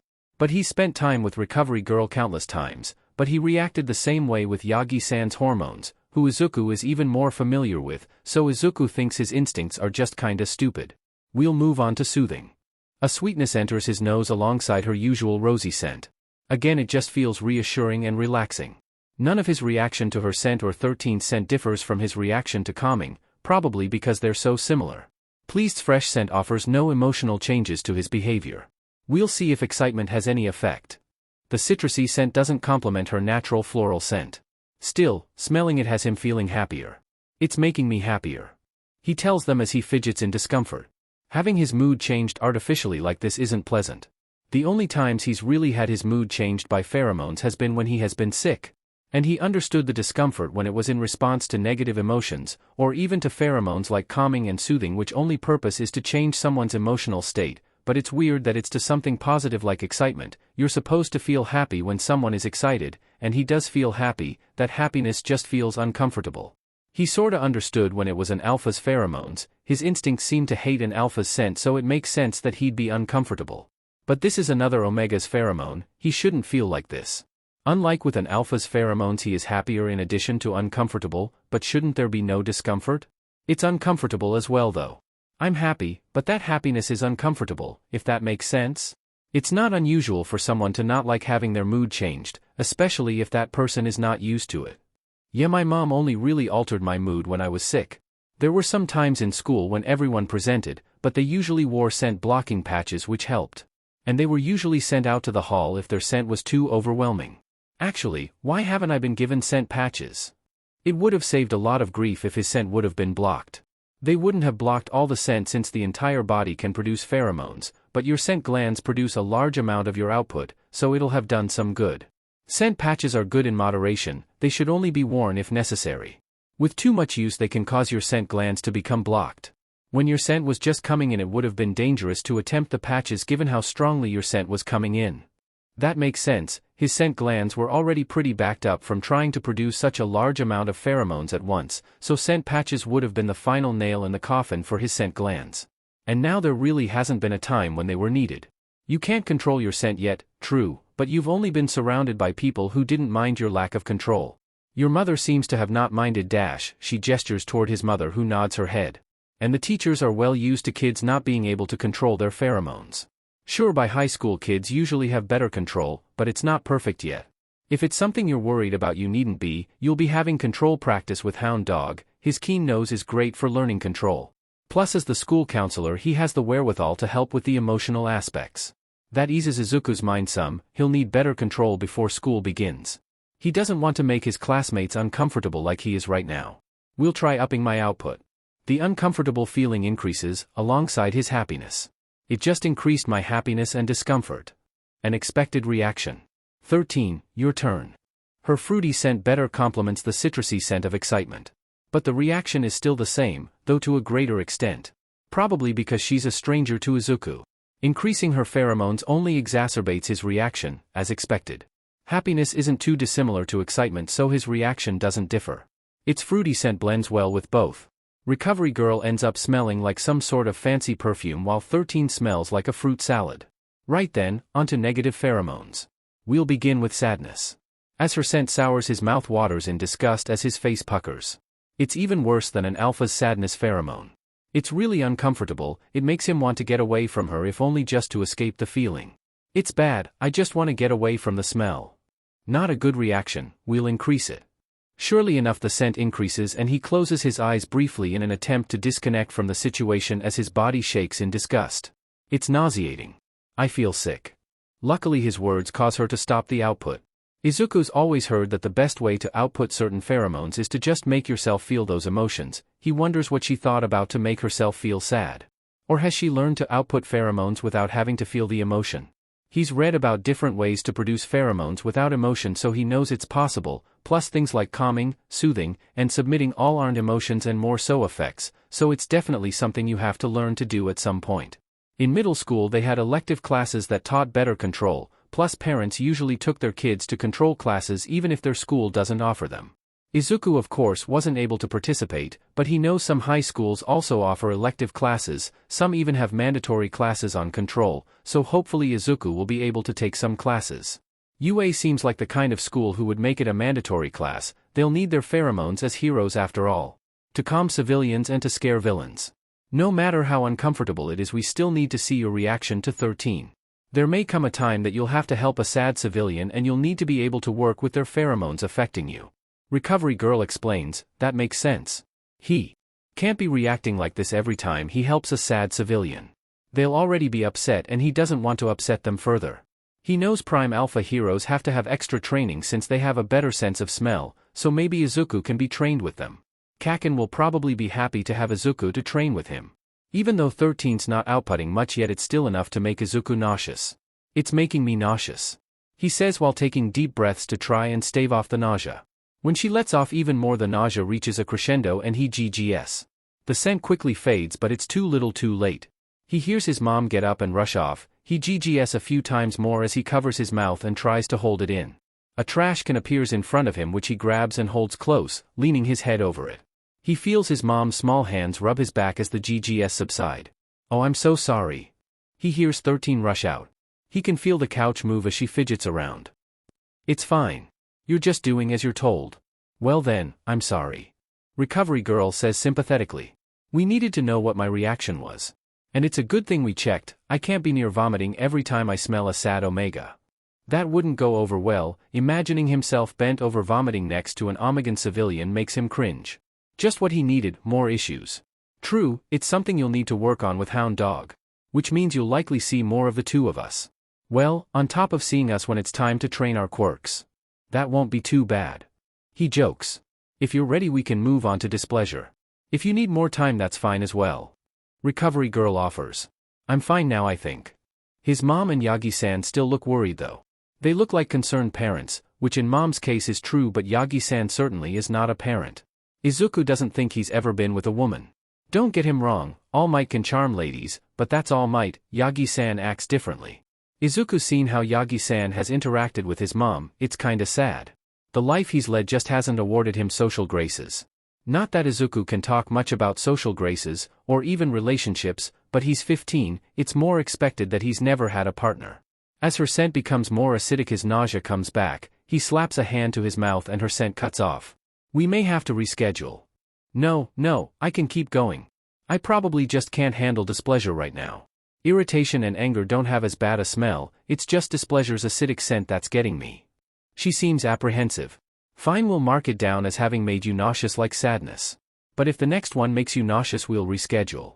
He nods in determination. He honestly does think that he'll be fine as long as the scent isn't assaulting like sadness and displeasure are. Sure enough, the smoky scent of irritation isn't nauseating like the others. He takes a couple deep breaths, and it's just uncomfortable. No irritation in response, no anything besides discomfort. Even when the level is raised, it's just uncomfortable. It's the same with 13 scent. Omegas have the ability to let off a pheromone that lets others know that they're submitting, and even if it won't be particularly applicable to you as an Omega, I'd still like to see your reaction. It's typically used to inform an alpha, or even a beta occasionally, so it won't be something he smells often. It has a natural sweetness to it, like maple syrup. It quickly makes him uncomfortable. He shifts around some and reaches to scratch his arm. But his other arm is also itchy, as are his legs and face, and everything. It's all itchy. It feels like when he'd gotten into poison ivy when he was young, a painful sort of itchiness. My boy, tell us how you're feeling. You're gonna hurt yourself by itching yourself like that. Yagi-san asks in a concerned tone. Izuku can hear him and mom shuffling closer. It's uncomfortable, but it also feels like I've touched poison ivy. It's painfully itchy. The scent finally leaves and with it some of the itchiness leaves. But not entirely. Still, it's easier to finally pull his hands away. His skin buzzes with the residual itch. Let me see you, dear. Recovery girl gets off the couch and grabs his hands and pulls his arms forward. The skin is red where he's scratched, so she instead focuses on his calves, which are untouched. I can't see anything right now, but I'd like to wait a moment to be sure. I'll get us some tea then. Mom says anxiously as she shoots up, happy to have something productive to do. She'd already had the kettle warming water in anticipation of their guests, so she only has to leave the water to cool some while she puts the sancha in the kyusu. It's soon enough that the boiling water is cool enough for her to pour into the kyusu, and she finally brings the pot out on a tray that also holds their cups. She pours each of us a cup. Hives are developing. Recovery girl sets her empty cup down as she gets off the couch again and takes in the state of his calves. Sure enough, there's little red swells developing along his body. Another reaction I've never seen nor heard of, and even odder than the last. The question is if you're truly allergic to the pheromone or if it's a psychosomatic response. Since I didn't bring anything to do an allergy skin test, we'll have to do it at a later date. For now I'll leave you with an EpiPen, and if it gets too bad you call me, you hear. She gives not only Izuku a stern look but Mom and Yagi-san a stern look.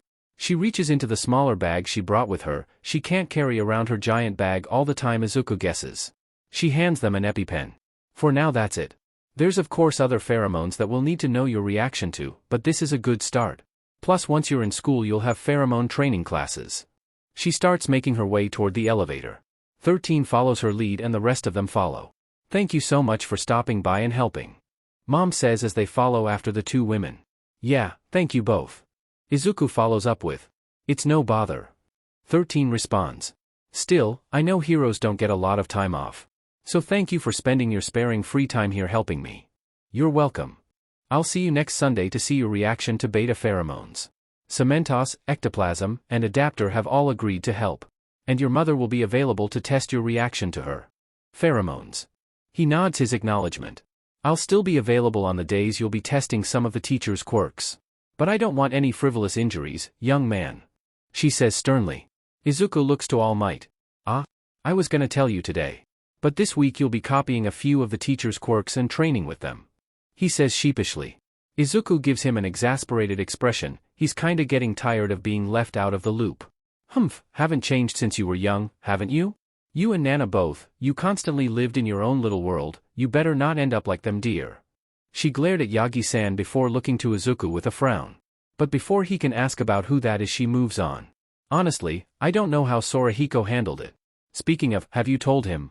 Izuku doesn't know who that is either, but given Yagi-san's reaction he really wants to know now.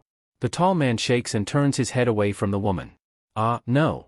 He says simply. Well, you better tell him before the sports festival, he'll definitely be watching. And you know it'll be worse for you if he finds out that way instead of from you. And I'd tell you to talk to Night Eye, but I know that'll bounce right off you. Don't end up as emotionally constipated like him either, Sonny. She finishes and enters the elevator, not waiting for his answer. 13 follows with a wave to them. Bye. Izuku says with a wave in response. Goodbye, thanks again. Mom says after him. Bye.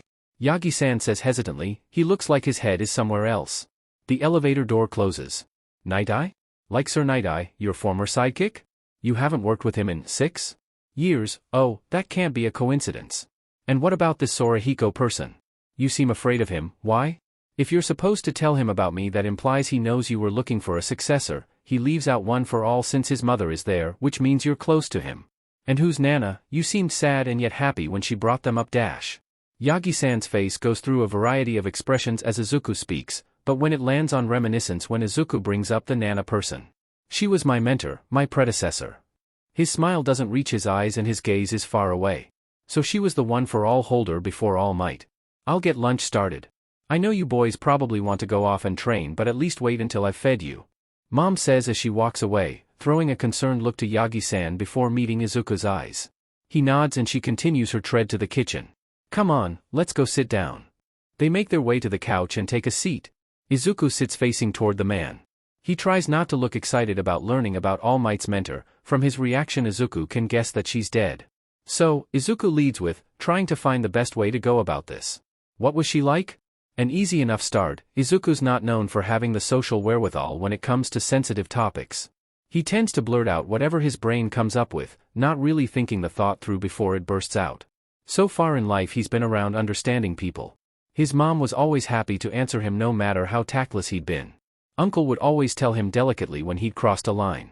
In contrast, Auntie and Kacchan were quick to shrug off his insensitive questions, stating loudly that there was no way they were gonna answer the question. But they never held it against him. At least not until he and Kacchan fell apart, then he was quick to berate Izuku. And their classmates followed suit. So Izuku learned how to keep to himself, to make himself small and seemly. But even though he learned to keep his questions to himself, he never really changed. With his mother and even with Auntie and Uncle he stayed pretty much the same. And once he presented and he and Kacchan reconnected, he tried to maintain his previous quiet disposition in fear that he would set Kacchan off, but Izuku quickly fell into old habits. With Yagi-san he's been very lucky in the fact that he seemed to have approached the situation with a mix of their reactions. He tells Izuku when he's overstepped but more kindly than Auntie or Kacchan, like Uncle. He's also been kind enough to accept Izuku's frantic apologies. But he entertains Izuku's insensitive inquiries more often than not, like his mom. Amazing, she always maintained high spirits.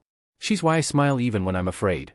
She believed the strongest amongst us were the ones who could smile even in face of adversity. His smile is wider and more true than his previous smile. As he regales Izuku with stories from the times he's had with her, his smile becomes more and more full.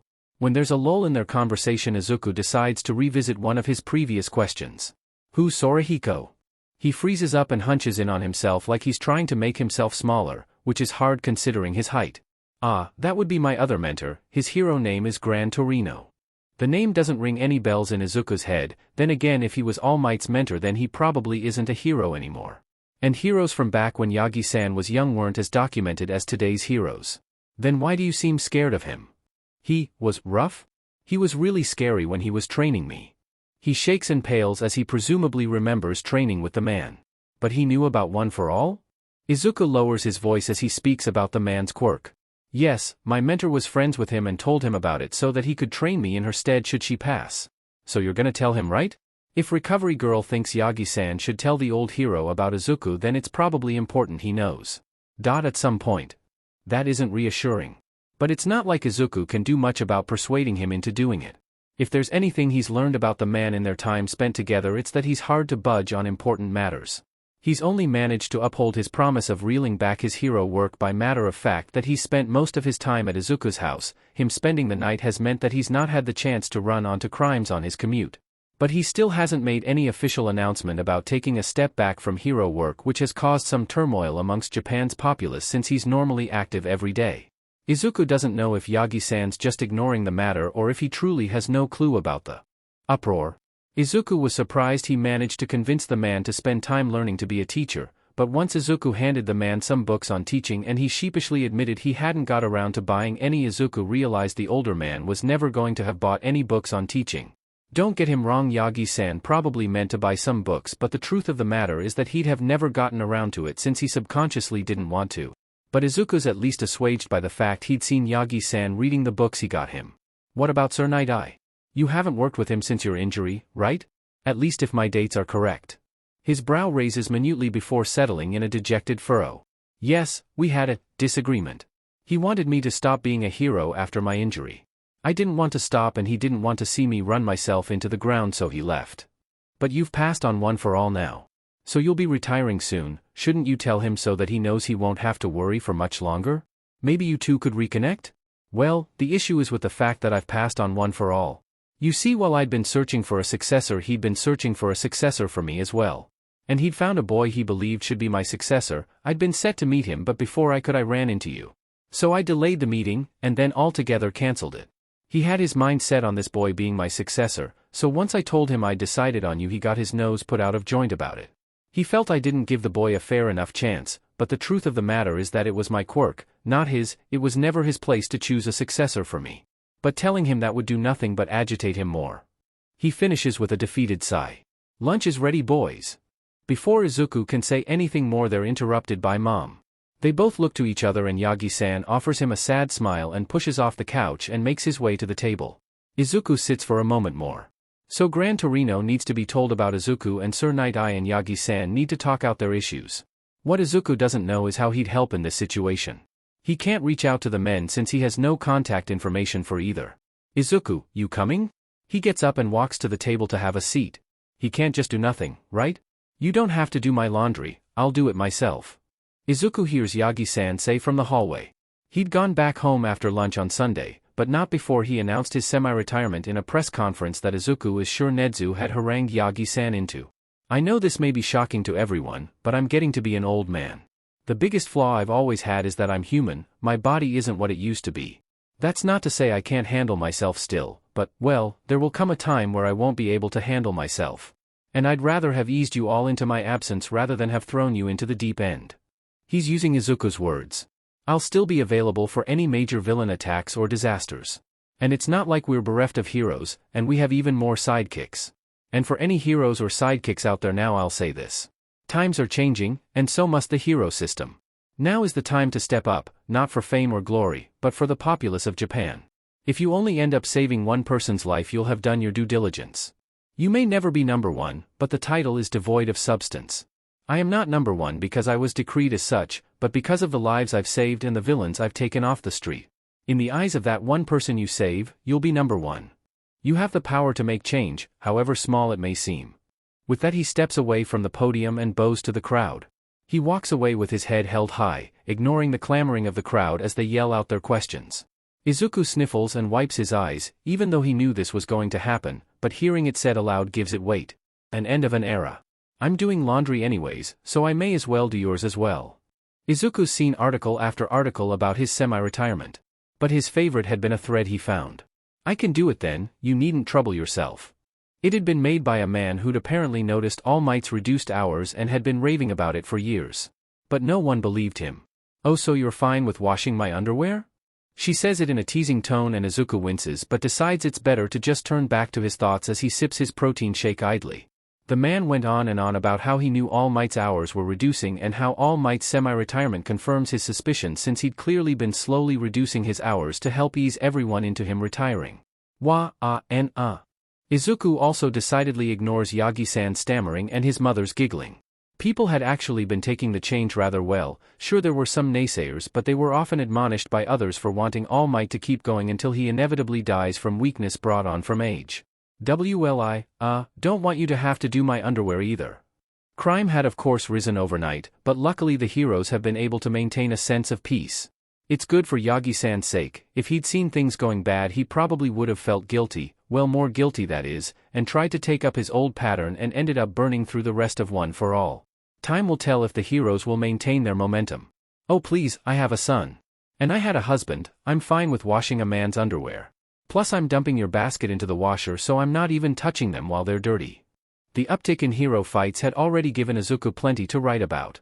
He'd recently started to imagine himself in the fights and what he'd do with their quirk. He'd always spent time thinking about what they could have done more, but imagining himself in their place had offered new insights since before he'd have to work off of their perspective, but he knows his mindset better.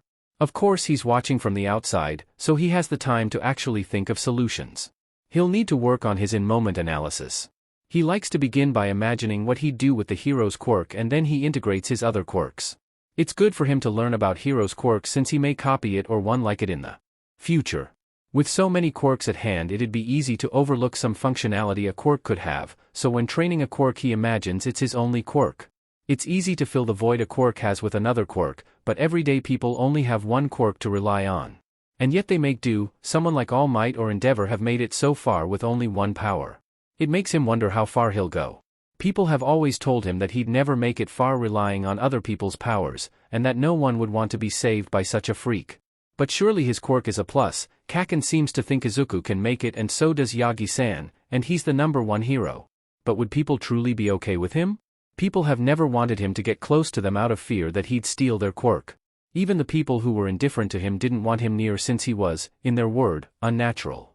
And that's the crux of it all, no matter how many lives he saves with his quirk he'll always be unnatural. People aren't meant to have more than one quirk. Sure some people have dual quirk or even a three-way quirk and those are exalted about, but after a certain point it becomes too much. Izuku's always going to be too much and not enough for people.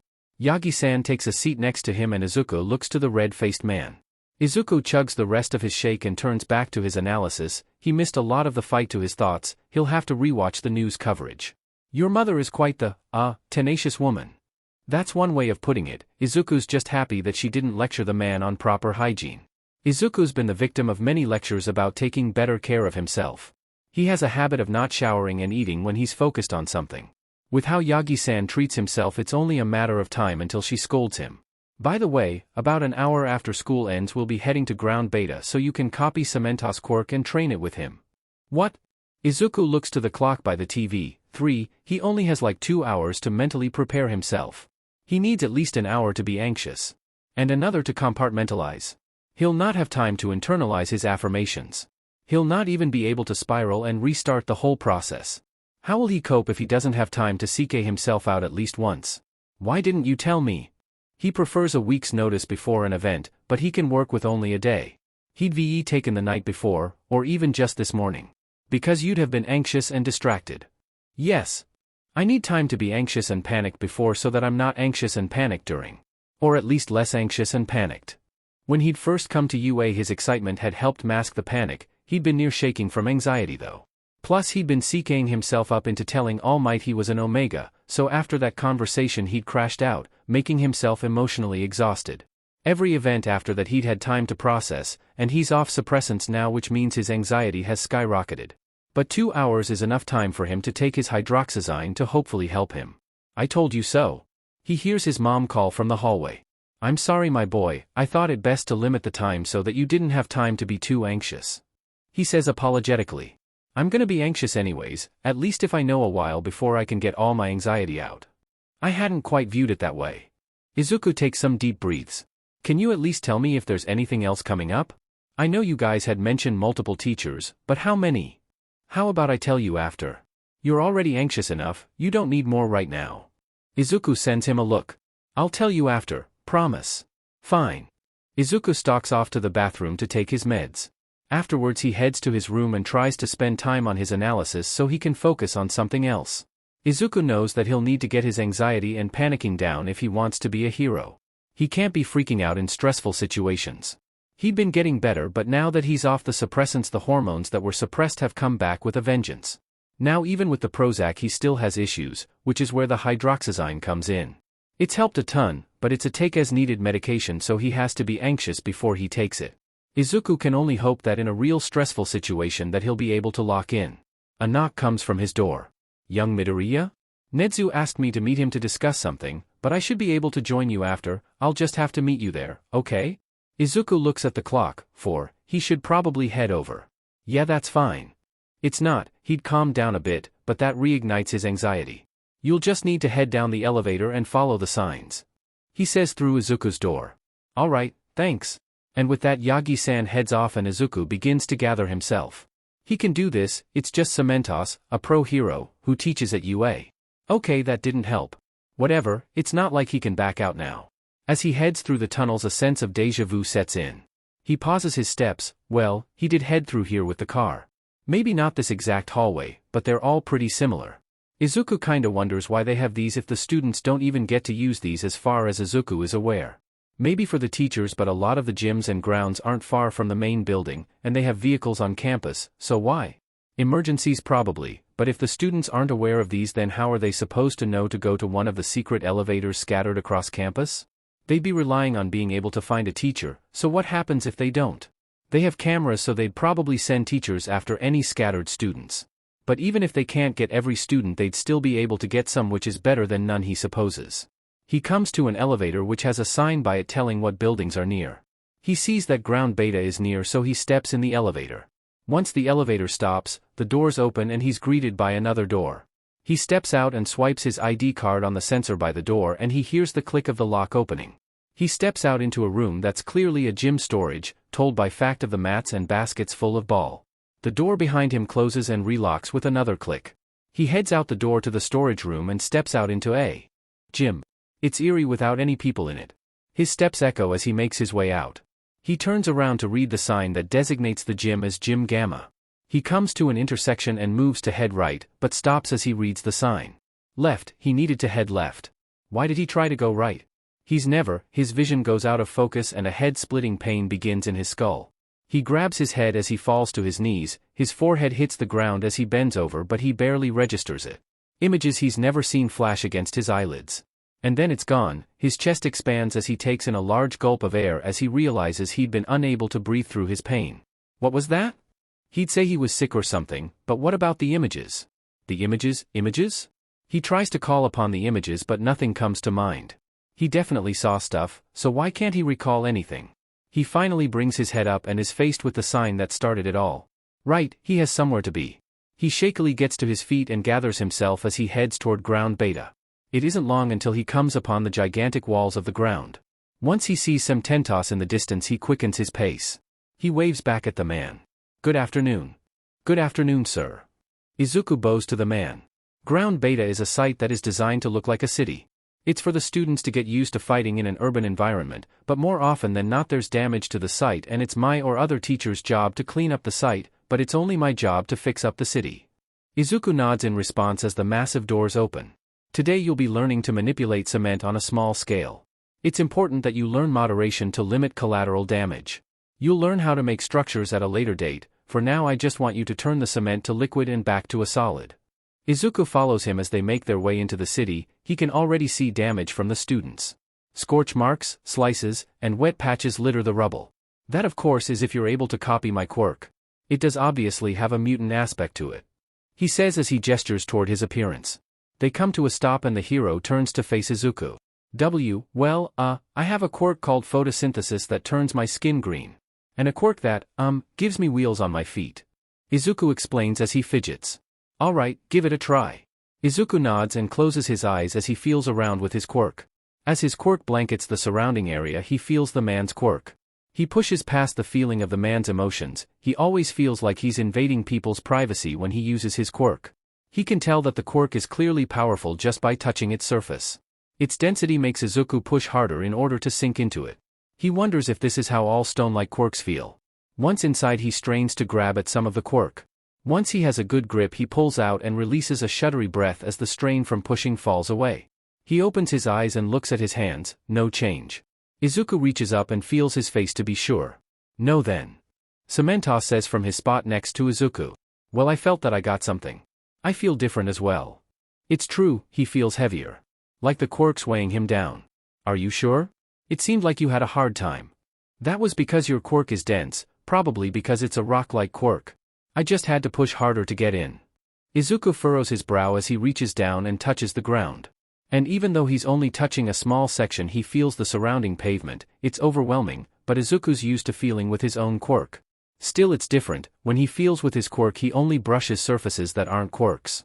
He tries to narrow his reach to just around him. It helps, and making it a smaller area has given him a clearer view. He's been instinctively keeping a tight grip on the quirk, so he takes some deep breaths to relax his posture. He's sinking into the ground. Ah? He flails around as he panics. Large solid hands slide under his armpits. Calm down. With a little effort he pulls Izuku from the liquid. He sets Izuku on solid ground and then reaches down and turns the ground solid again. So you've got it, but your appearance didn't change. I suppose my appearance isn't necessary for my quirk to work, so it may be that you only mutate your appearance when it's necessary. Or you can't copy such all-encompassing mutant quirks. Izuku hums and nods. Then we'll get started. Sit with me. Cementoss lowers himself to the ground and sits with his legs crisscrossed. Izuku follows his lead and sits next to him. I want you to put your hand on the ground and try to direct your hold to just in front of you, not under you. Izuku rests one of his hands on the ground and minimizes his hold to just in front of himself. Now, you've already figured out you have to relax so that you can turn the ground into fluid. So I'd like you to practice turning the area in front of you into fluid a couple times. Remember, you have to have a good hold on your area. You should also open your eyes. Izuku flushes as he opens his eyes and does as instructed. I'm used to feeling around with my quirk, and, I usually close my eyes. So that's why. He trails off at the end as he concentrates on staying relaxed. Good, now for the inverse. In order for you to harden something you need to tense. Izuku tenses and watches as the ground hardens. For now that's what we'll focus on. I want you to soften and then harden the ground in front of you, slowly making the affected area larger. He works on that for a while until Nezu-san and Yagi-san show up. Izuku's hands have started to tingle and his head hurts a bit. He's also sweating, which considering the heat wouldn't be unusual, but he'd been using thermokinesis to cool himself down. Cementoss-sensei had shifted closer when Izuku had started to spread the cooling effect around himself. Hello. It's me, the principal. I was wondering how copying a quirk that has such a prominent mutant aspect was going. But it seems to be going well, though I see no appearance change. He waves merrily from Yagi-san's shoulder. I already have photosynthesis and wheels which both change my appearance. But Cementoss-sensei's appearance only complements his quirk, so it's reasonable to assume that since it isn't required for his quirk to work, my appearance didn't change. Izuku gets up and hears Cementoss-sensei get up and follow Izuku as he heads toward the man and mammal. Interesting. I'm definitely looking forward to seeing how you handle Hound Dog's quirk, though it'll be a little while until you copy his. Izuku looks at Yagi-san imploringly. I suppose now would be a good time to tell you the plan. Tomorrow you'll be training with Vlad King, Wednesday you'll train with Ectoplasm, Thursday with 13, and on Friday with Lunch Rush. We wanted to give you the most difficult first, though we decided to give you a break on Friday. Nedu explains. You'll be training with them for the rest of this month and the next. You'll mainly be training with them after school, though if they have any free time they'll call you. Once you have a good handle on their quirks you'll be allowed to train with it as long as All Might is there to watch you. Once December comes you'll switch to working mainly with Adapter, Hound Dog, Present Mike, Snipe, and myself. Once February comes you'll train with Recovery Girl, Midnight, Disease, Eraserhead, and Power Loader. You won't have as much time with the last group, but we saved them for last for a reason, they're the easiest. Izuku nods, he'd like more time for the last group, but their quirks seem pretty straightforward. Except maybe Heal, and he doesn't even know Power Loader's quirk. But it's not like he'll really be able to get practice with Heal since he can't be seen by the students yet. He'll likely have to wait until one of the teachers gets injured, and who knows if that'll even happen. He'll probably get more practice once the school year starts. From there on we continued training until sundown. Mom's probably not gonna be happy about it. He's not too sure how to feel about it either. On one hand he's getting to train a new quirk, on the other hand it means he'll miss out on his evening workout. And he still hasn't formulated a morning plan that encompasses what he'll miss out on with no evening workout. He thought he'd have more time, but no time like the present Izuku guesses. They arrive home a bit after 8, they usually eat around 7 so it's thankfully not too late. Mom already has dinner on the table by the time they get in. Izuku thinks Yagi-san has been updating her so she knew when they would be home. He falls into his chair as he tries to get his limbs to cooperate. The tingling in his hands has turned somewhat painful, like he sat on a limb for too long. His hands shake as he shoves the soba into his mouth. His head hurts so bad that he keeps his eyes shut just to avoid the ceiling light reaching his eyes. Mom gets up and comes back with some painkillers. Working with a new quirk is like working out a new muscle, his body needs time to adjust. By the time dinner is done he's feeling somewhat better. He'd like to help wash the dishes but he doesn't think that'd be smart with his current shakiness. Anyways Mom shoos him away with a wrinkled nose as she complains about his smell. He finishes his shower quickly and as much as he'd like to fall into bed he makes his body move to his desk and he grabs out his workout plan to make adjustments. Several times during the alterations he finds his eyes falling shut and his head listing forward. He finishes quickly and gets in bed, his body slumping in bliss. He wakes with the smell of smoke in his nostrils. He shoots up and sniffs around, but no smell of smoke reaches his nose. Still he heads out to check around the house. He makes his way through trying to be quiet since his mom probably isn't even awake yet. Once he's sure that there's no fire he heads to his gym and completes his adjusted workout. It's predictably more arduous, but he manages. He heads for a shower, passing by the kitchen where he hears his mom bustling about. Once they're done Yagi-san and him head out to their backyard. It's really more like a room without a roof. It's got grass and dirt though, there are spots on the ground where the turf is lifted or missing from prior training. This time Yagi-san comes out with papers in hand. He explains that they're going to be working on using one for all with his previous quirks. As he trains he's sure to not let off any moves that would breach the top of the wall. Though all the kids were likely to be in class at this time. They work until lunch like they usually do and after lunch he works on school and then some analysis. As the time draws near giddiness sets in with his nerves becoming more jittery. He'd done pretty good with staying busy to not be worried and nervous. But as the clock ticks on he can't ignore it anymore. It begins with him glancing at the clock over and over as he tries to refocus on his task at hand. But it's impossible, so he gets up and begins pacing. He goes through familiar motions, he's well used to this routine. The ifs and ands his brain comes up with before he soothes his mind only to begin again. He was exhausted yesterday which gave him no time to panic, but that's fine, he's got plenty of time to panic right now. His heart shivers as he takes a deep breath to calm himself. He's taken a hydroxyzine so all he has to do is wait. He decides now is as good a time as any to try meditation. His mom had recommended it before. He scrolls through instructions and settles down. Right, all he has to do is not think about it. Easier said than done it seems. He can't just focus on nothing right now, but that's kind of the point of meditation. Whatever, he'll just focus on one for all? That'll work. He's been getting better at calling on one for all, but some more training couldn't hurt. Goosebumps rise on his skin and his body hair stands on end as energy tickles his skin. He still hasn't quite gotten used to the power of the quirk, and he's only using a small percentage. He focuses on feeling the quirk, he lays his hands down on it and it laps against his fingers. Well, it's not his actual hands, more so his quirk's hands. He stays there for a while, he doesn't know how long.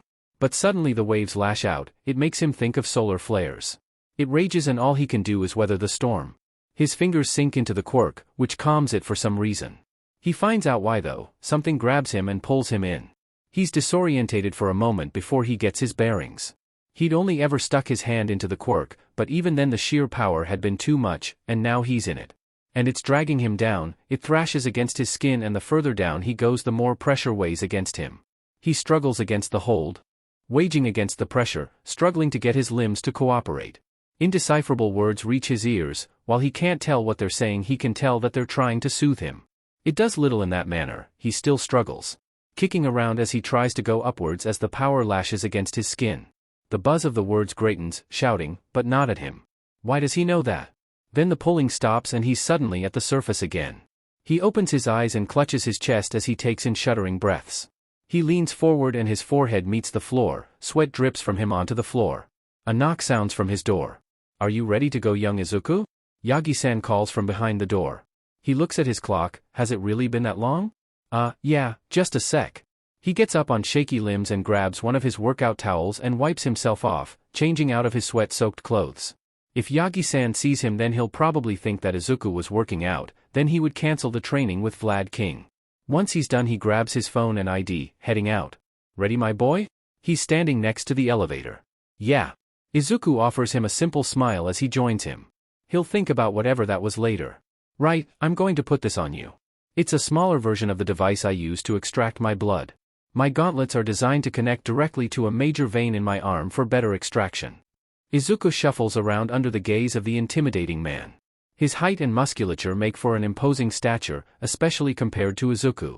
He's certainly not as tall as All Might, but All Might's All Might, you know?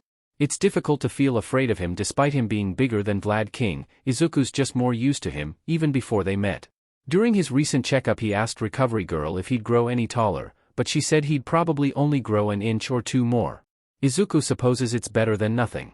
He had to redo all the tests they'd done before, his testosterone and estrogen levels were looking better than before, and so was his blood pressure. Having to redo the more invasive tests wasn't pleasant, but things were looking better in that regard as well. You won't have to do the spine piece yet.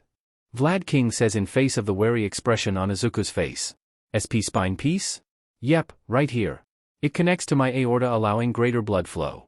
He gestures to the tube that's connected to his gauntlet, turning around to show off where it connects to his spine. Izuku winces. Haha, don't be a baby, you'll be fine. I wear mine all the time. He laughs as Izuku shakily offers his arms. The gloves will help make sure they end up orientated correctly, but you should still make sure the seam is lined up with the inner side of your wrist. He slides the gauntlet onto Izuku and shows him how to orient it correctly. I'll probably have to remove the gloves, or at least make them fingerless. They'll interfere with Shadow Claws, and Cherry Bomb, Hydroburst, and Snow all require palm access. And I'll probably change the length of the, barrel? Of the gloves, so that I have more skin available, not that your design is bad or anything. But Izuku is cut off as the gauntlet inserted a needle into his arm. He winces and seks in air. It's not bad, but it was surprising. You could probably shorten the length, but that would mean it'd have to go in a thinner part of the arm, risking more injury. Izuku experimentally moves his arm around. He can definitely tell it's there, it puts him on edge. What happens if he moves the wrong way? What if someone grabs his arm? Will it tear through his vein? Don't worry so much, there's a reason they're designed to be so bulky, it's for protection. If someone grabs them they're designed to hold out, and if they break the needle automatically retracts.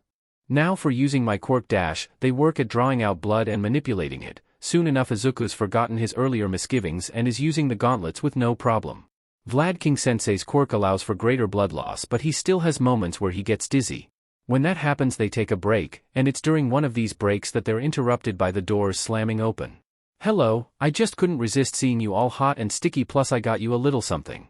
Midnight calls as she saunters in, she's holding a bag. And I just wanted to check on the listener. Present Mike shouts, following behind her. And I've got something to talk to you about. Unfortunately I had to come with these two. Aizawa-san huffs out, following the other two at a slower pace. Ugh, does it have to be now? This was my time to train him. Vlad King-sensei grumbles with narrowed eyes. Oh, don't be such a sourpuss. Midnight chides before turning to Izuku with an excited smile as she grabs something out of the bag she's holding. Look here, she pulls out a pair of shorts and holds them up proudly. Shorts, oh, tight shorts. Izuku's face flushes at the thought of wearing them. Yep, you need to incorporate more sexiness into your personality. It'll help not only your confidence, but it'll also fluster your opponents. I'm 15. He says shyly, a short laugh escapes Present Mike before he slaps his palm over his mouth. A snort comes from next to Izuku as Vlad King-sensei turns his head away from her. An exhale escapes Aizawa-san as he ducks his head down into his capture weapon. And? I was the 18-plus hero before I was even 18, you know. She says in an exasperated tone, shooting glares at her fellow heroes. This perks up Izuku. Yeah. Your original costume made the Hero Commission make rules on what is an acceptable design for a hero costume. He raves. She smirks and has a satisfied expression on her face as she looks to present Mike. Please tell me you've never seen any pictures. You were definitely a child when she made her first costume. Present Mike says with a grimace. No. Mom made sure I didn't see. His face reddens even more and he reaches up to cover his face. And now it's too embarrassing to look. Really it seems kinda unlikely that a young man like you wouldn't take a little look. She bends down until her face is level with his, he peeks out from behind his hands to see her face right in front of him with a teasing smirk. I didn't. Some boys in class, looked, but I only got a glance. I promise. He squeaks out, bringing his arms up to cover his face completely. Can't you get? Okay, sadly the chapter is over. And if you enjoyed the video, just leave a like and subscribe with post notification, so when the next chapter is ready, you will be notified. Okay, see you in the next video. Bye.